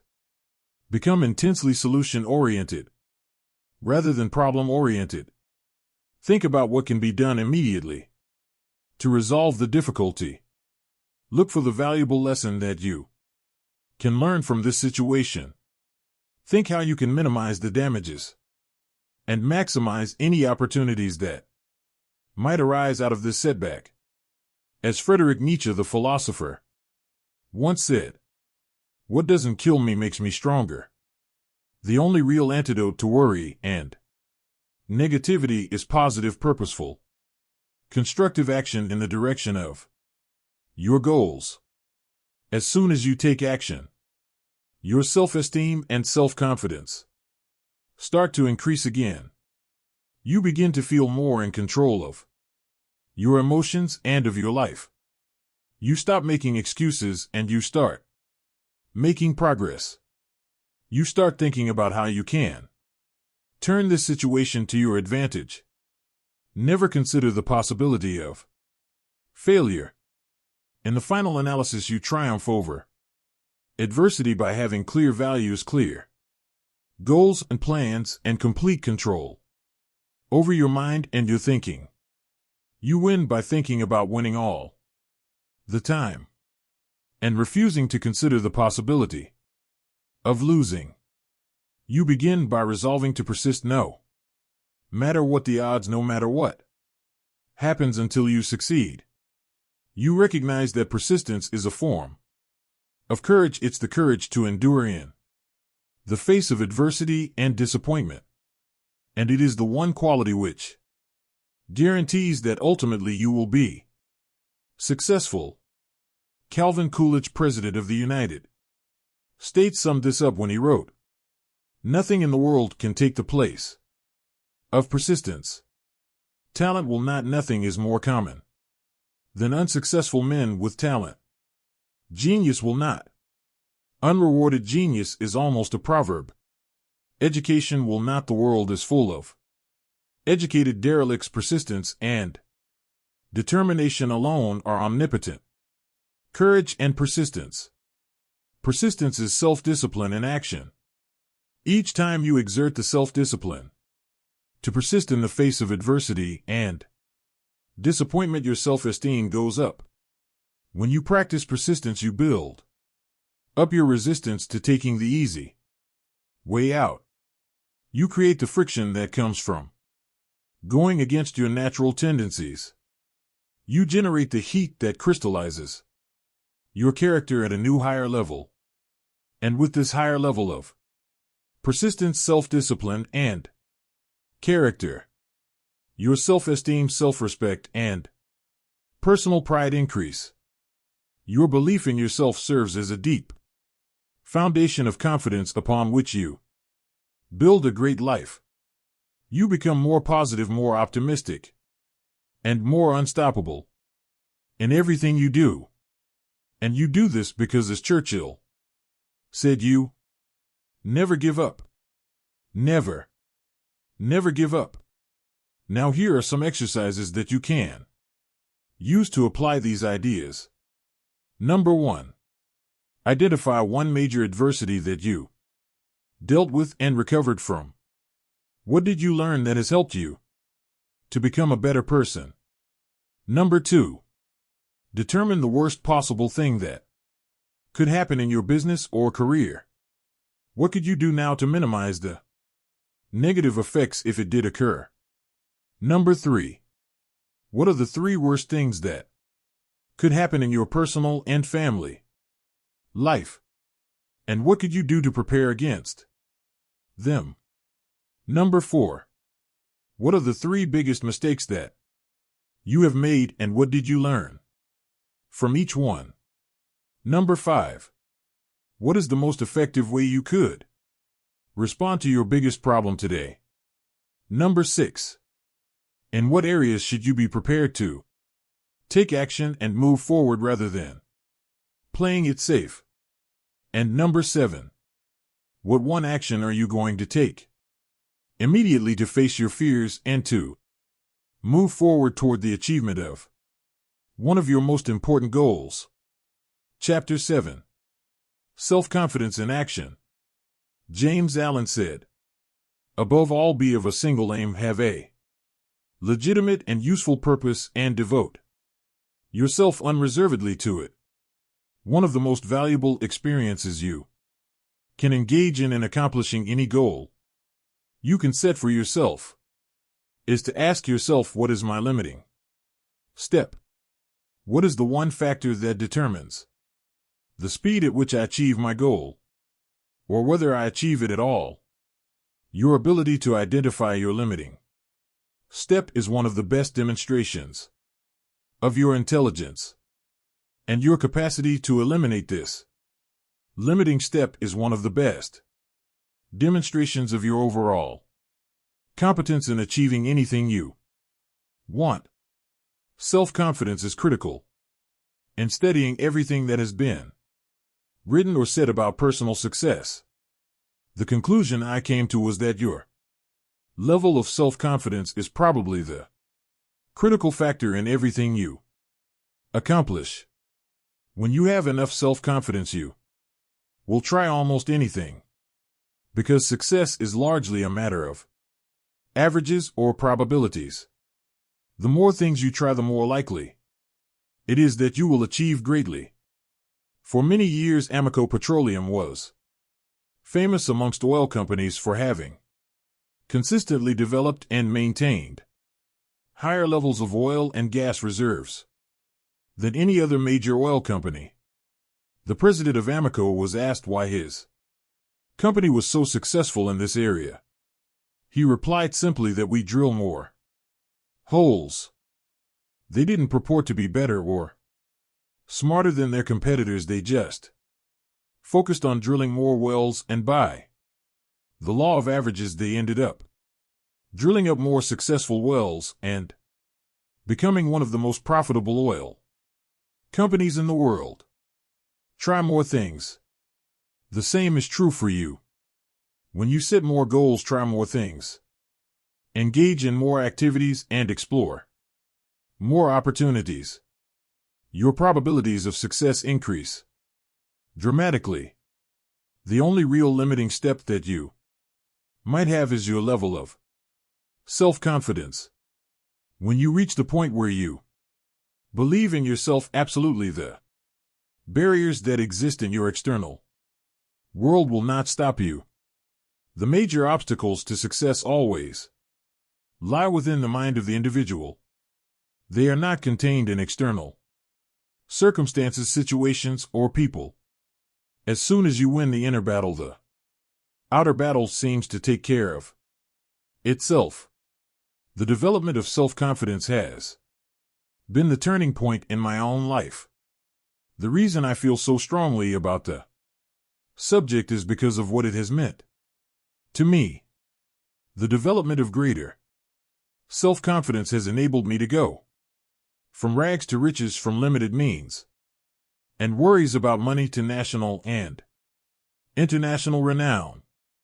I've been able to go from living in a small rented one-bedroom apartment and being deeply in debt to living in a beautiful home on a golf course and driving a new Mercedes. An inauspicious beginning. Talent and ambition have been very helpful, but without the development of self-confidence, my inborn abilities would have lain dormant and unused as they did for many years. Before I gained enough self-confidence to commit completely to my goals, I was going nowhere with my life. I started with few advantages. I came from a home with 3 younger brothers, and while I was growing up, we never seemed to have any money. My father was a good man, but he was not always employed. I remember from my earliest days that we could never afford anything. My mother used to dress us by buying used clothes from the Goodwill and the St. Vincent de Paul rescue missions. We would wear pants and shirts that had been given away by other families. Sometimes the kids at school recognized that the clothes I was wearing were their old clothes that their parents had given away. Christmases and birthdays were not occasions of a great celebration. We had little to give and little to share. Early behavior problems. I became a behavior problem at an early age. I see now that I was just rebelling against my upbringing, but at the time I was a real problem for everyone around me. I was constantly being kicked out of classes for misbehavior. I was suspended or expelled from 4 schools during my junior high and high school years. I had the sorry distinction of being the worst behaved kid in school with more detentions, demerits, and failed classes than any other kid in the 9th, 10th, 11th, and 12th grades. I learned later that my teachers had voted me the most likely to end up in prison. I began working at a young age. I worked at a part-time job and then full-time jobs to earn my own money, buy my own clothes, and eventually get my own car. I worked as a dishwasher in a small hotel for 8 to 10 hours a day during my 12th grade year, and although I didn't drop out of high school, I failed out failure from the beginning. I continued going to school until the year was over, but I failed 6 out of my last 7 courses. During the graduation ceremonies, they allowed me to go up on the stage in a gown in front of the audience and receive a certificate from the principal. The person in front of me received a diploma. The person in back of me also received a diploma, but what I got was a leaving certificate. A leaving certificate is just a polite way for the school to say goodbye. Please don't ever come back. Laboring jobs, while many of my friends who had graduated from high school went on to university to complete their educations, I began working at laboring jobs. Over the next few years, I worked as a dishwasher and a kitchen helper. I worked in sawmills and factories. I worked on construction crews and as a laborer in one job I dug wells. That's where you start from ground level and work down rather than up. I worked at washing cars and as a galley boy on a ship. I worked in gas stations and as a mechanic's helper. When I answered employment ads in the paper, I never even got a reply from anyone. My job applications were just thrown in the wastebasket. When I was 23 years old, I was an itinerant farm worker, sleeping on the hay in the farmer's barn and getting up when it was pitch black to eat with the farmer's family before the workday started. Selling from door to door. In my mid-20s, I was still drifting, and in order to eat, I began selling office supplies from door to door. I did poorly from there. I went to selling other things. I remember making calls for an entire month without making a single sale. I lived on loans and charity from family and friends. I had virtually no possessions, very few clothes, even no money. No high school diploma, no marketable skills, and no experience of any real value to anyone. I was going nowhere fast. Meanwhile, all around me I saw people my own age and younger who were doing well. They were wearing nice clothes, driving nice cars, and working at well-paying jobs. They were moving onward and upward. In their careers they had offices, and some of them had staffs. Several of them had gotten married and had homes and families and cars and furniture and what appeared to be pretty good lives. The big question. From the age of 15, I had been wondering why it was that some people were more successful than others, while I wasn't making much progress on the outside. I continued to read and search for the answers to this question, and I began to experiment with some of the ideas I discovered. My first turning point came when I realized that my problems at school and in getting along with other people were as a direct result of my own personality. I realized that if I wanted things to change, I would have to change. I began to understand that my unhappiness and anger and frustration at my childhood experiences had caused me to develop a negative personality that turned many people off. And I accepted that any change that was going to take place had to begin with me, and was up to me alone. No one was going to do it for me. No one would help me. No one else really cared. If I wanted to be successful and popular, With others, I would have to go to work on myself and become a different person. The big turning point. The second turning point for me came when I was poor and 20 years old, living in a one-bedroom apartment and working at a laboring job during the day. I realized that I was completely responsible for my life and for everything that happened to me from then on. If I wasn't happy with my income or my work or my education or my future prospects, it was up to me to go to work on myself and make the necessary changes. They wouldn't happen by themselves. The importance of goals. The third turning point came for me when I discovered the importance of setting goals and of making clear decisions about what I really wanted in each area of my life. When I first stumbled across the subject of goals, I thought they were something that they had in sports. The idea of setting them for myself wasn't quite believable. I had so many problems and excuses that I felt that goal setting was really just an exercise in futility.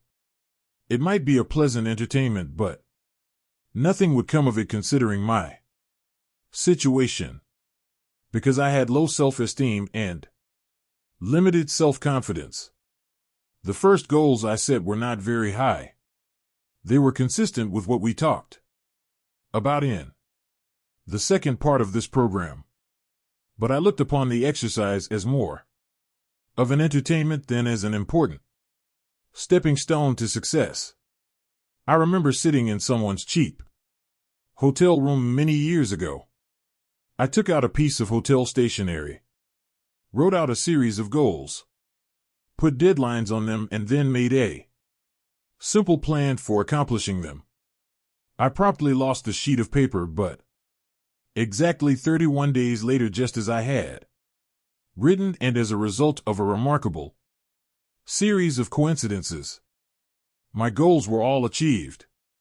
I was in my 20s at the time, and I still remember the feeling of astonishment I had at that time. I felt that I had learned about a secret power that I could use to accomplish almost anything. 3 great ideas. I have learned 3 important ideas. First, accept complete responsibility for yourself and for everything that you are and ever will be. Second, accept that you can change your situation only by going to work on yourself and learning the things you need to know to be better. And third, set clear goals with timelines for the things you want, and then work every day to bring those goals into reality. For the next few years, I used these ideas sporadically. Each time I did, I would experience a burst of success and progress. As soon as I achieved the modicum of success, I would abandon these ideas and go back to simply reacting and responding to whatever happened on a daily basis. It took me several years before I finally began practicing these ideas and many others that I mentioned in this program consistently. I then began to get results in a systematic and consistent way. We sabotage ourselves.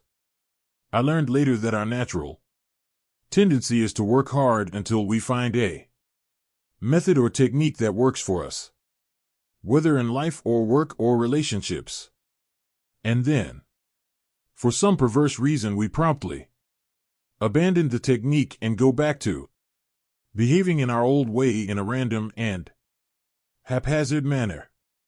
A mental exercise program like goal setting and positive thinking is very much like a physical exercise program. If you expect it to really work for you, you have to practice it persistently every day and keep at it indefinitely.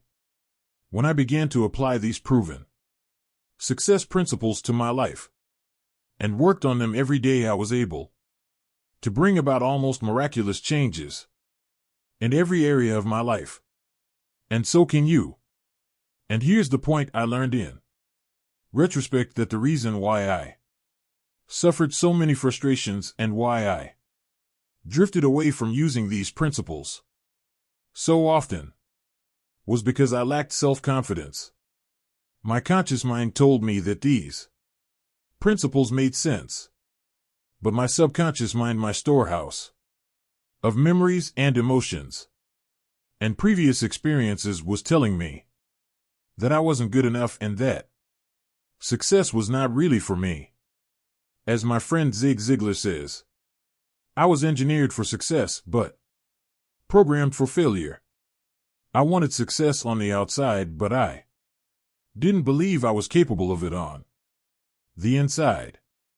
You can develop inequality. The fourth turning point for me, and the reason that I have recorded this program for you, was my discovery that I could develop inequality that I thought was necessary for my success and happiness. I learned that by hard work and repetition I could overcome and override my feelings of inferiority and undeservingness, and build up my feelings of self-esteem and self-confidence. I could identify and then alleviate my own bottlenecks or limiting steps. By working on myself every day, I could build myself up into the high-achieving, happy person that I really wanted to be. By taking my foot off my own subconscious brakes and putting them onto my conscious accelerator, I could begin to move ahead rapidly in life. And the key, the spark plug, was the conscious and purposeful development and maintenance of high levels of self-confidence and the self-esteem that goes with it. The secret of success. Every successful man or woman that I've ever talked to or read about has come to pretty much the same conclusion. By every measure, you have more talent and ability than you could use in 100 lifetimes. You too can step on the accelerator of your own potential and begin moving forward at a speed that will amaze you.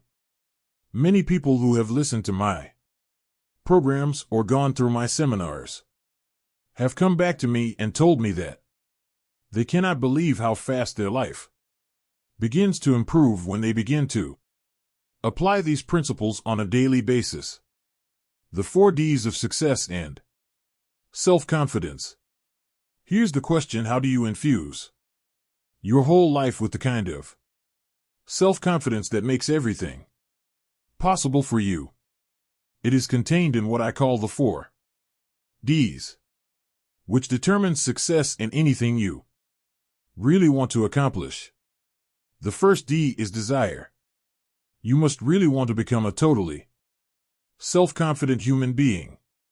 You must build up your desire by thinking about it and talking about it, working on it all the time.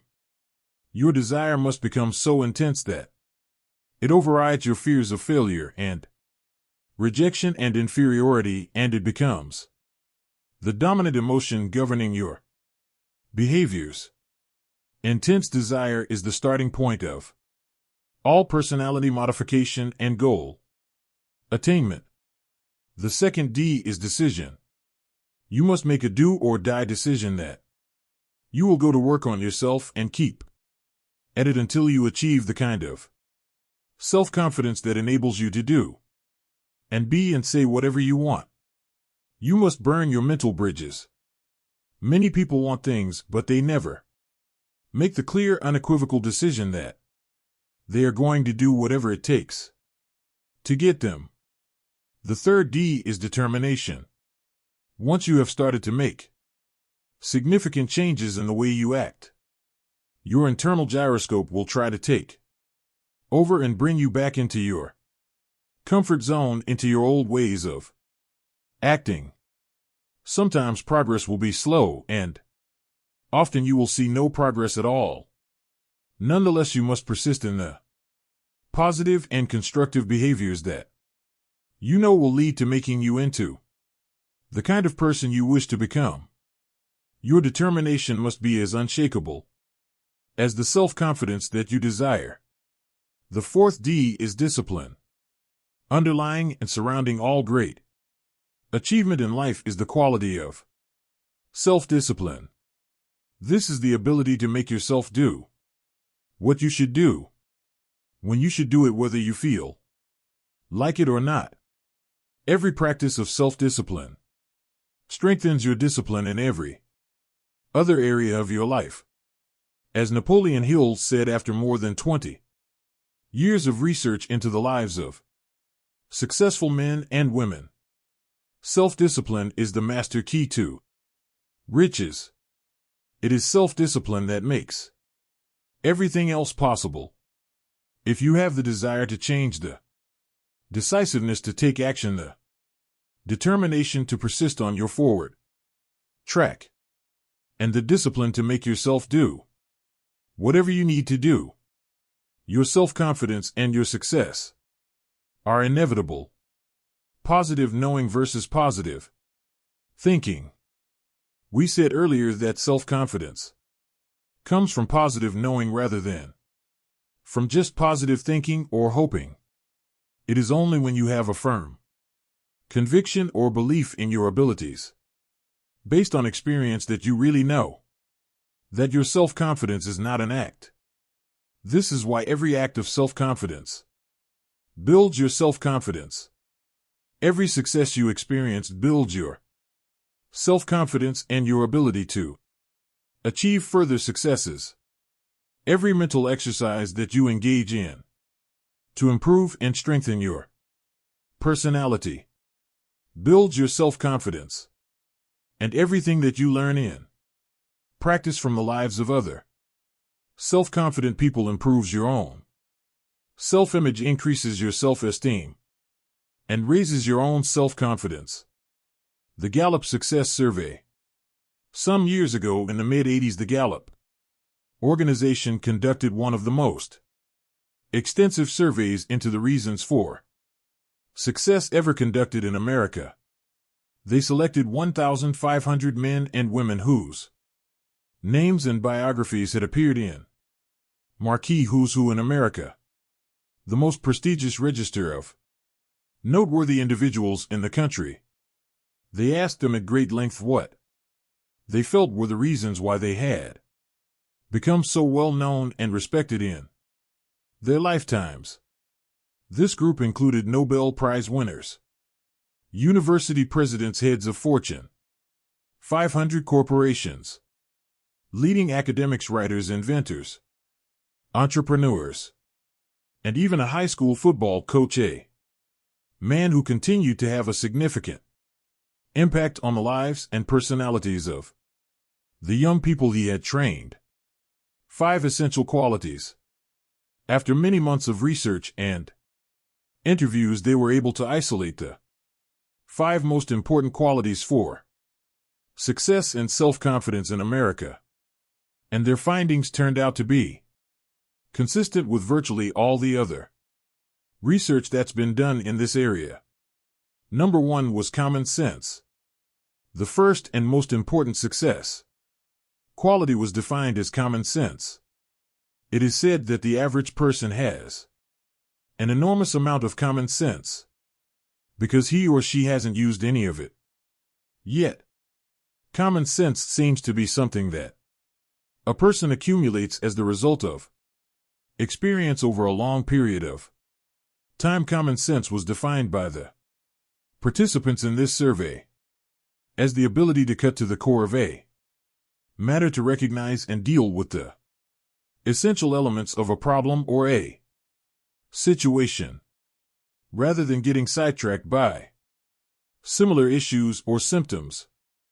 Another definition of common sense given was the ability to learn from experience and then to apply those lessons to subsequent experiences. Common sense was seen as a core quality that enabled a person to become increasingly more effective over time. Perhaps another word for common sense is wisdom. Aristotle once defined wisdom as an equal combination of experience plus reflection. He suggested that you need to first have the experience and second to take in Equal amount of time to think about what happened to you and what you could learn from it. You are far, far wiser than you know. In fact, based on your experience, you probably have the ability to be far more effective than you are just by applying what you've already learned. The problem for most people is that they simply do not take enough time for reflection. They do not take the time to sit and write and think and dialogue with others about their experiences. Socrates once said that we only learn something by dialoguing about it. You only really understand something to the degree to which you can discuss it with others or explain it to a third party. Your ability to translate your experience into words, which only comes through thinking and reflection, is essential for your growth and wisdom and common sense. Gain additional knowledge. I would add one more ingredient to Aristotle's definition of wisdom, and that would be knowledge. Wisdom is therefore a measure of knowledge plus experience plus reflection. First you learn, then you practice what you learn. Then you take time to think about what happened. When you turn off the television or radio or put down the newspaper and begin spending more time talking about and thinking about what has happened to you, you begin to grow at an exponential rate. 2 magic questions. Perhaps the 2 best questions I have learned for personal growth are these. After every experience, successful or unsuccessful, stop and do an instant replay of the experience, preferably on paper, and ask yourself first, what did I do right? And second, what would I do if you take a piece of paper and write at the top of the page, what did I do right? And then write down every single part of the experience that you did correctly. You will be accelerating your development of common sense by analyzing your immediate past performance like football players do on video. You will find yourself improving at a rapid rate. The very fact that you take time to reflect will cause you to improve in those areas you pay attention to. When you ask, what would I do differently? You begin to see all kinds of possibilities for improvement. The wonderful thing about these 2 questions is that the answers to both are positive and constructive. And when you dwell on the positive, constructive parts of your performance, present and future, these ideas sink deeper into your subconscious mind and program you to act in a manner consistent with that information. The next time out, review your performance.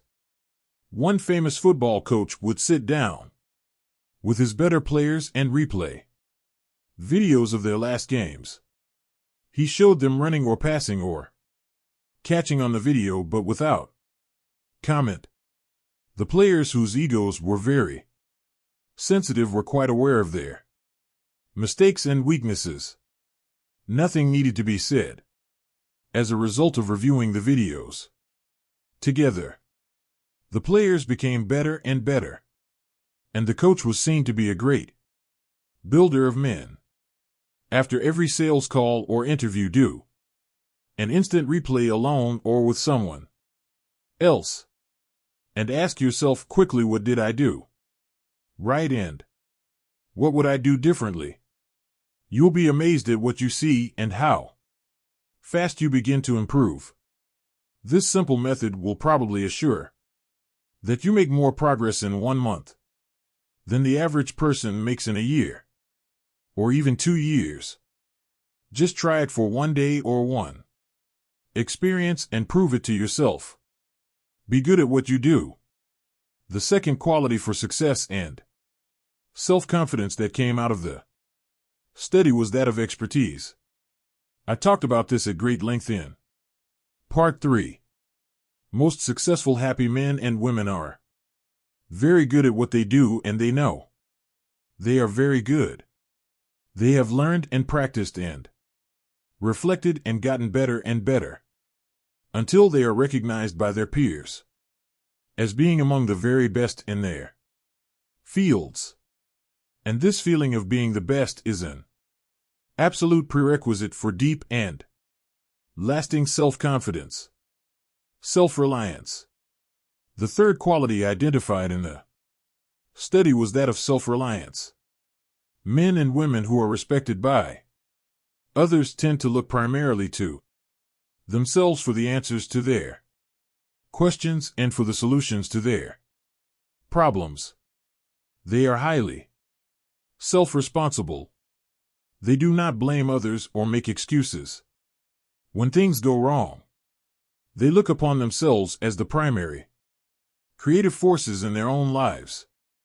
They volunteer for tough assignments, and they are willing to take charge when something needs to be done. Intelligence is more than IQ. The fourth success quality identified was that of intelligence.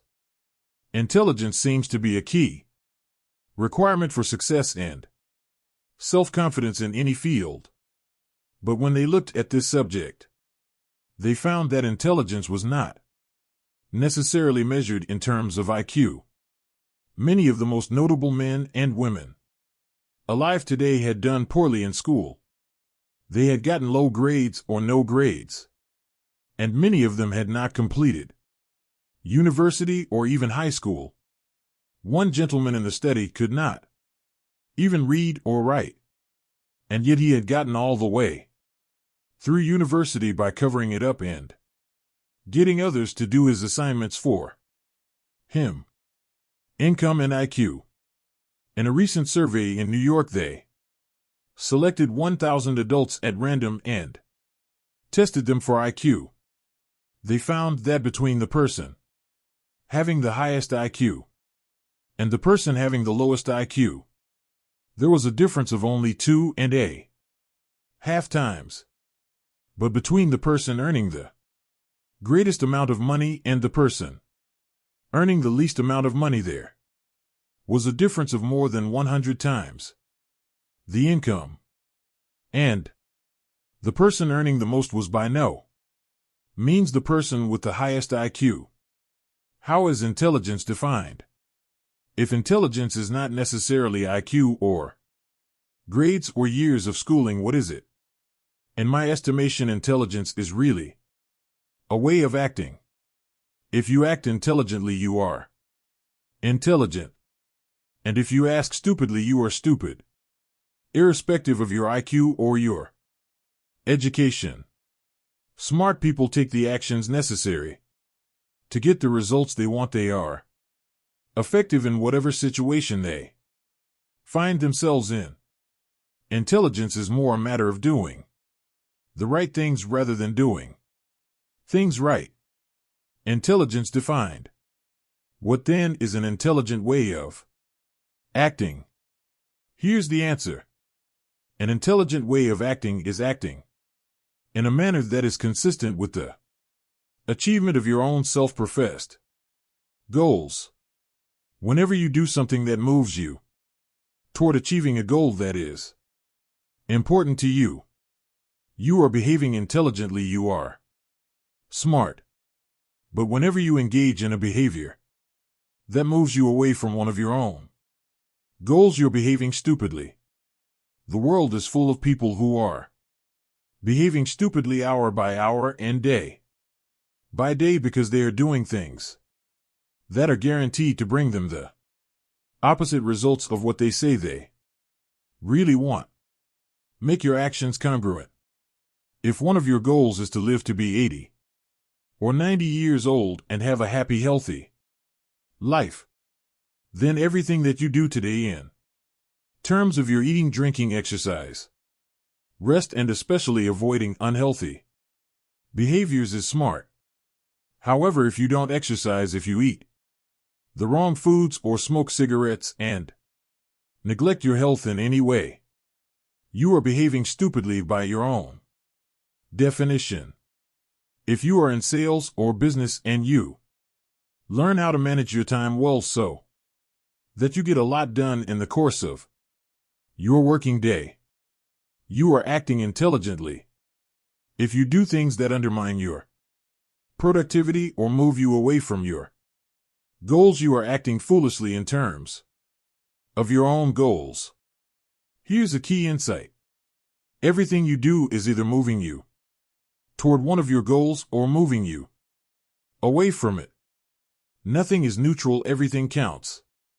Each act you engage in is either a positive act that goes on the positive side of your personal balance sheet or is a negative act that goes on the negative side of your personal balance sheet.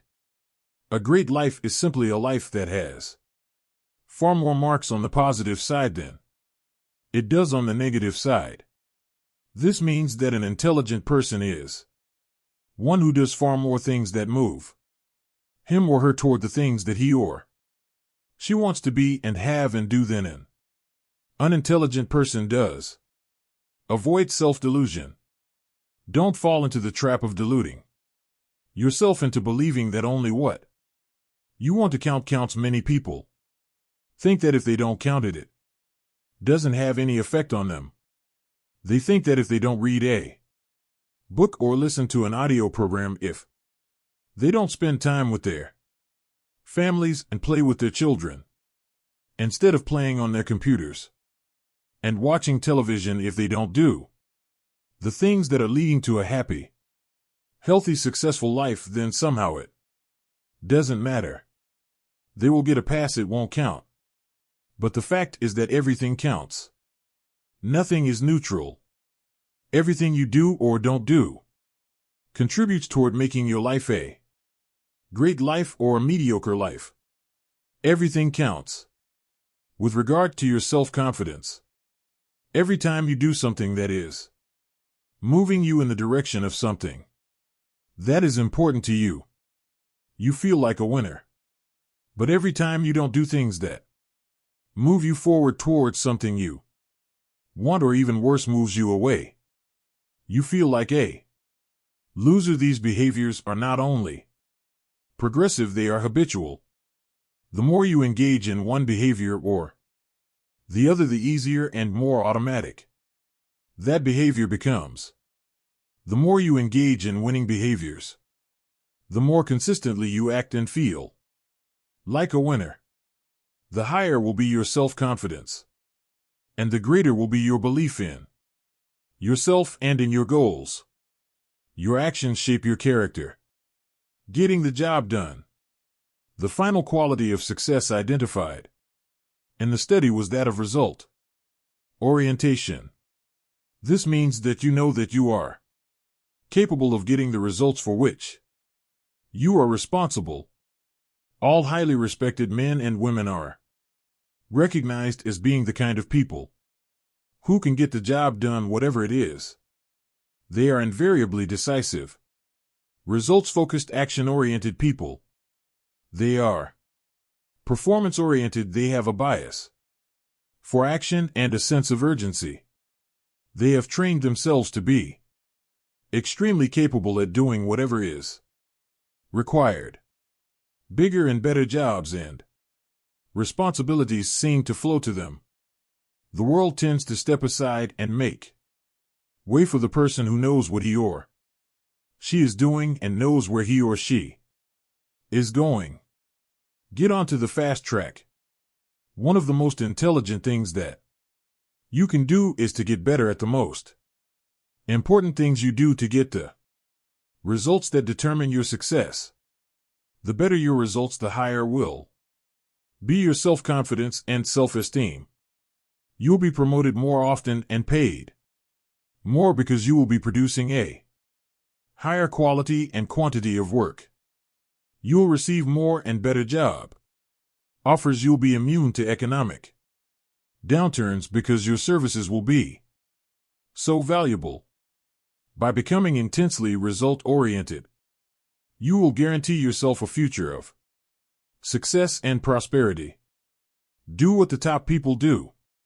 You will notice that everything that we have talked about in this program somehow impacts on the 5 qualities For great success in America. I explained earlier about the importance of selecting your values and organizing your entire life around what you believe to be right and good and true, as long as you know that you are living consistent with your highest principles. Your self-confidence rests on an unshakable foundation. I have talked throughout this program about the importance of setting clear goals and deciding exactly what you want in every area of your life. You know that big, important, challenging goals clearly defined with written plans for their accomplishment improve your overall self-concept and build your self-confidence. Plan your work and work your plan. When you plan your work and work your plan and dedicate your energies to completing high-value tasks, you start to make rapid progress toward the attainment of your goals, and your self-confidence goes up every time you resolve to go the extra mile, to do more than you're paid for, to put in more than you take out, to go beyond what is expected of you in your job and in your relationships with others.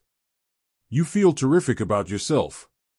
You feel more like a winner. Your level of self-confidence increases, and you feel motivated to contribute even more of yourself to what you are doing. When you dedicate yourself to becoming better and better at performing the important tasks in your life, you feel an enhanced sense of mastery and competence. Your belief in yourself deepens, and your ability to get the results that are important to you increases. The development of excellence or expertise in what you do is a wonderful form of positive knowing that leads inevitably to higher self-confidence. Do your work quickly and well. There's virtually nothing that will bring you the respect and esteem of the people you respect faster than being result-oriented and doing your job in an excellent fashion. And study after study, it's been shown that lasting recognition from the important people in your work only comes from being very good at what you do. It is only excellent performance in your job that raises you above politics and gives you the kind of power and influence that really makes a difference in any organization. Dedicate yourself to continuous learning. Your ongoing commitment to personal and professional development gives you a feeling of continuous growth. Whenever you feel yourself growing as a person, you feel internally motivated and energized to achieve even more. And the more you learn, the more you can learn, the more you develop yourself, the more capable you become of further development. By the law of correspondence, as you become better and more capable on the inside, the outer aspects of your life improve as well. As you see and feel your life getting better, you feel more positive and in control of your own destiny. You like and respect yourself more, and your self-confidence increases. Take continuous forward action. Any positive, constructive, and self-determined action that you take in the direction of your dreams improves your self-image and raises your self-confidence when you discipline yourself to do exactly those things that lead you in the direction of what is most important to you. You develop a sense of strength and self-assurance that is evident to all the people around you.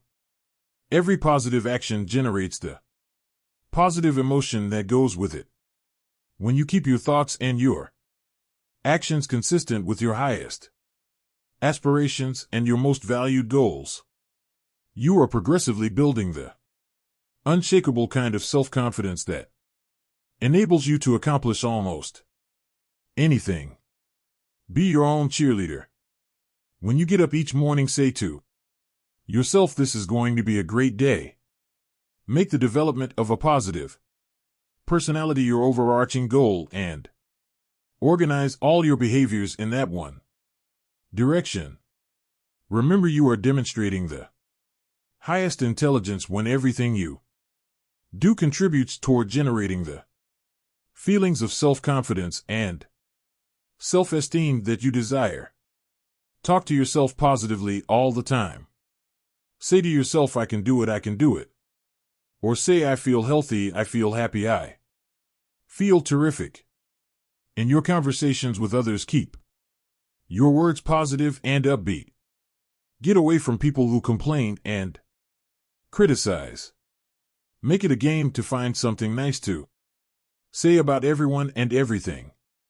Positive words lead to a positive mental attitude. Create a positive, suggestive environment around yourself. Create clear mental pictures of the person you want to be and the things you want to have. Read books that expand your mind and increase your abilities. Listen to educational audio programs in your car. Get around positive people and get away from negative people. Control your mental pictures prior to every event of importance. Mentally rehearse and see yourself performing at your best in the upcoming situation. Recall and relive a previous excellent performance. Before falling asleep, think about the things you did right during the day and the things you are going to do better in the days to come. Soak your mind in positive images of you at your personal best. What you see is what you get. Whenever something happens that throws you off balance, stabilize yourself by thinking about your goals. Because of the law of substitution, you can only think one thought at a time. And if you think about your goals, your mind will instantly become positive. Again, make a game of rising above the petty frustrations of people and traffic and unexpected setbacks. Say to yourself, what can't be cured must be endured, and get back to thinking about your goals and about what you can do right now to move toward them. Develop discipline and courage. Whenever you have the choice of doing what is fun and easy rather than what is hard and necessary, force yourself out of your comfort zone in the direction of your dreams. Consciously resist the temptation to go easy on yourself. Remember that the comfort zone is the greatest enemy of human performance and human potential. It is only in the area of challenge and risk where you force yourself just beyond what is comfortable and easy for you that the possibilities of success await. Each act of courage and boldness on your part not only builds additional courage and boldness, but it also builds your self-confidence. The more often you dare to go forward, even in the face of uncertainty, the more likely it is that this type of courageous behavior will become a habit for you. You can gradually act yourself into feeling unafraid in almost all situations. There will be very little that you won't risk or try. You will develop such confidence in yourself that you absolutely believe in your ability to succeed even against difficult odds. And because success is based on the law of averages, you will ultimately succeed, and succeed greatly. Take excellent care of yourself. Be sure to take good care of yourself physically every hour and every day. Eat the right foods, drink lots of fluids. Get lots of sleep and exercise regularly. If you're unhappy with your physical appearance, go to work to improve it. Set a series of goals to be at your perfect weight, to wear the ideal clothes for you, and to be perfectly groomed in every respect. Your self-confidence is strongly affected by your self-image. Your self-image, on the other hand, is largely determined by the way you think that other people see you. When you work hard on yourself and take the time to produce an image that you know that is attractive to other people, You feel wonderful about yourself and your self-confidence goes straight up. And it doesn't matter where you're starting from. Your main job is to decide where it is you want to go, and then make a plan to get there. Speak up with confidence and clarity. In your conversations with others, be sure to speak up clearly and express yourself openly and honestly. In one-on-one conversations and meetings, or with groups, the more competent you are at speaking out, the more confident you will feel. If shyness is a problem for you, set it as a goal to get over it. Take a Dale Carnegie course on human relationships or join Toastmasters and learn to speak on your feet.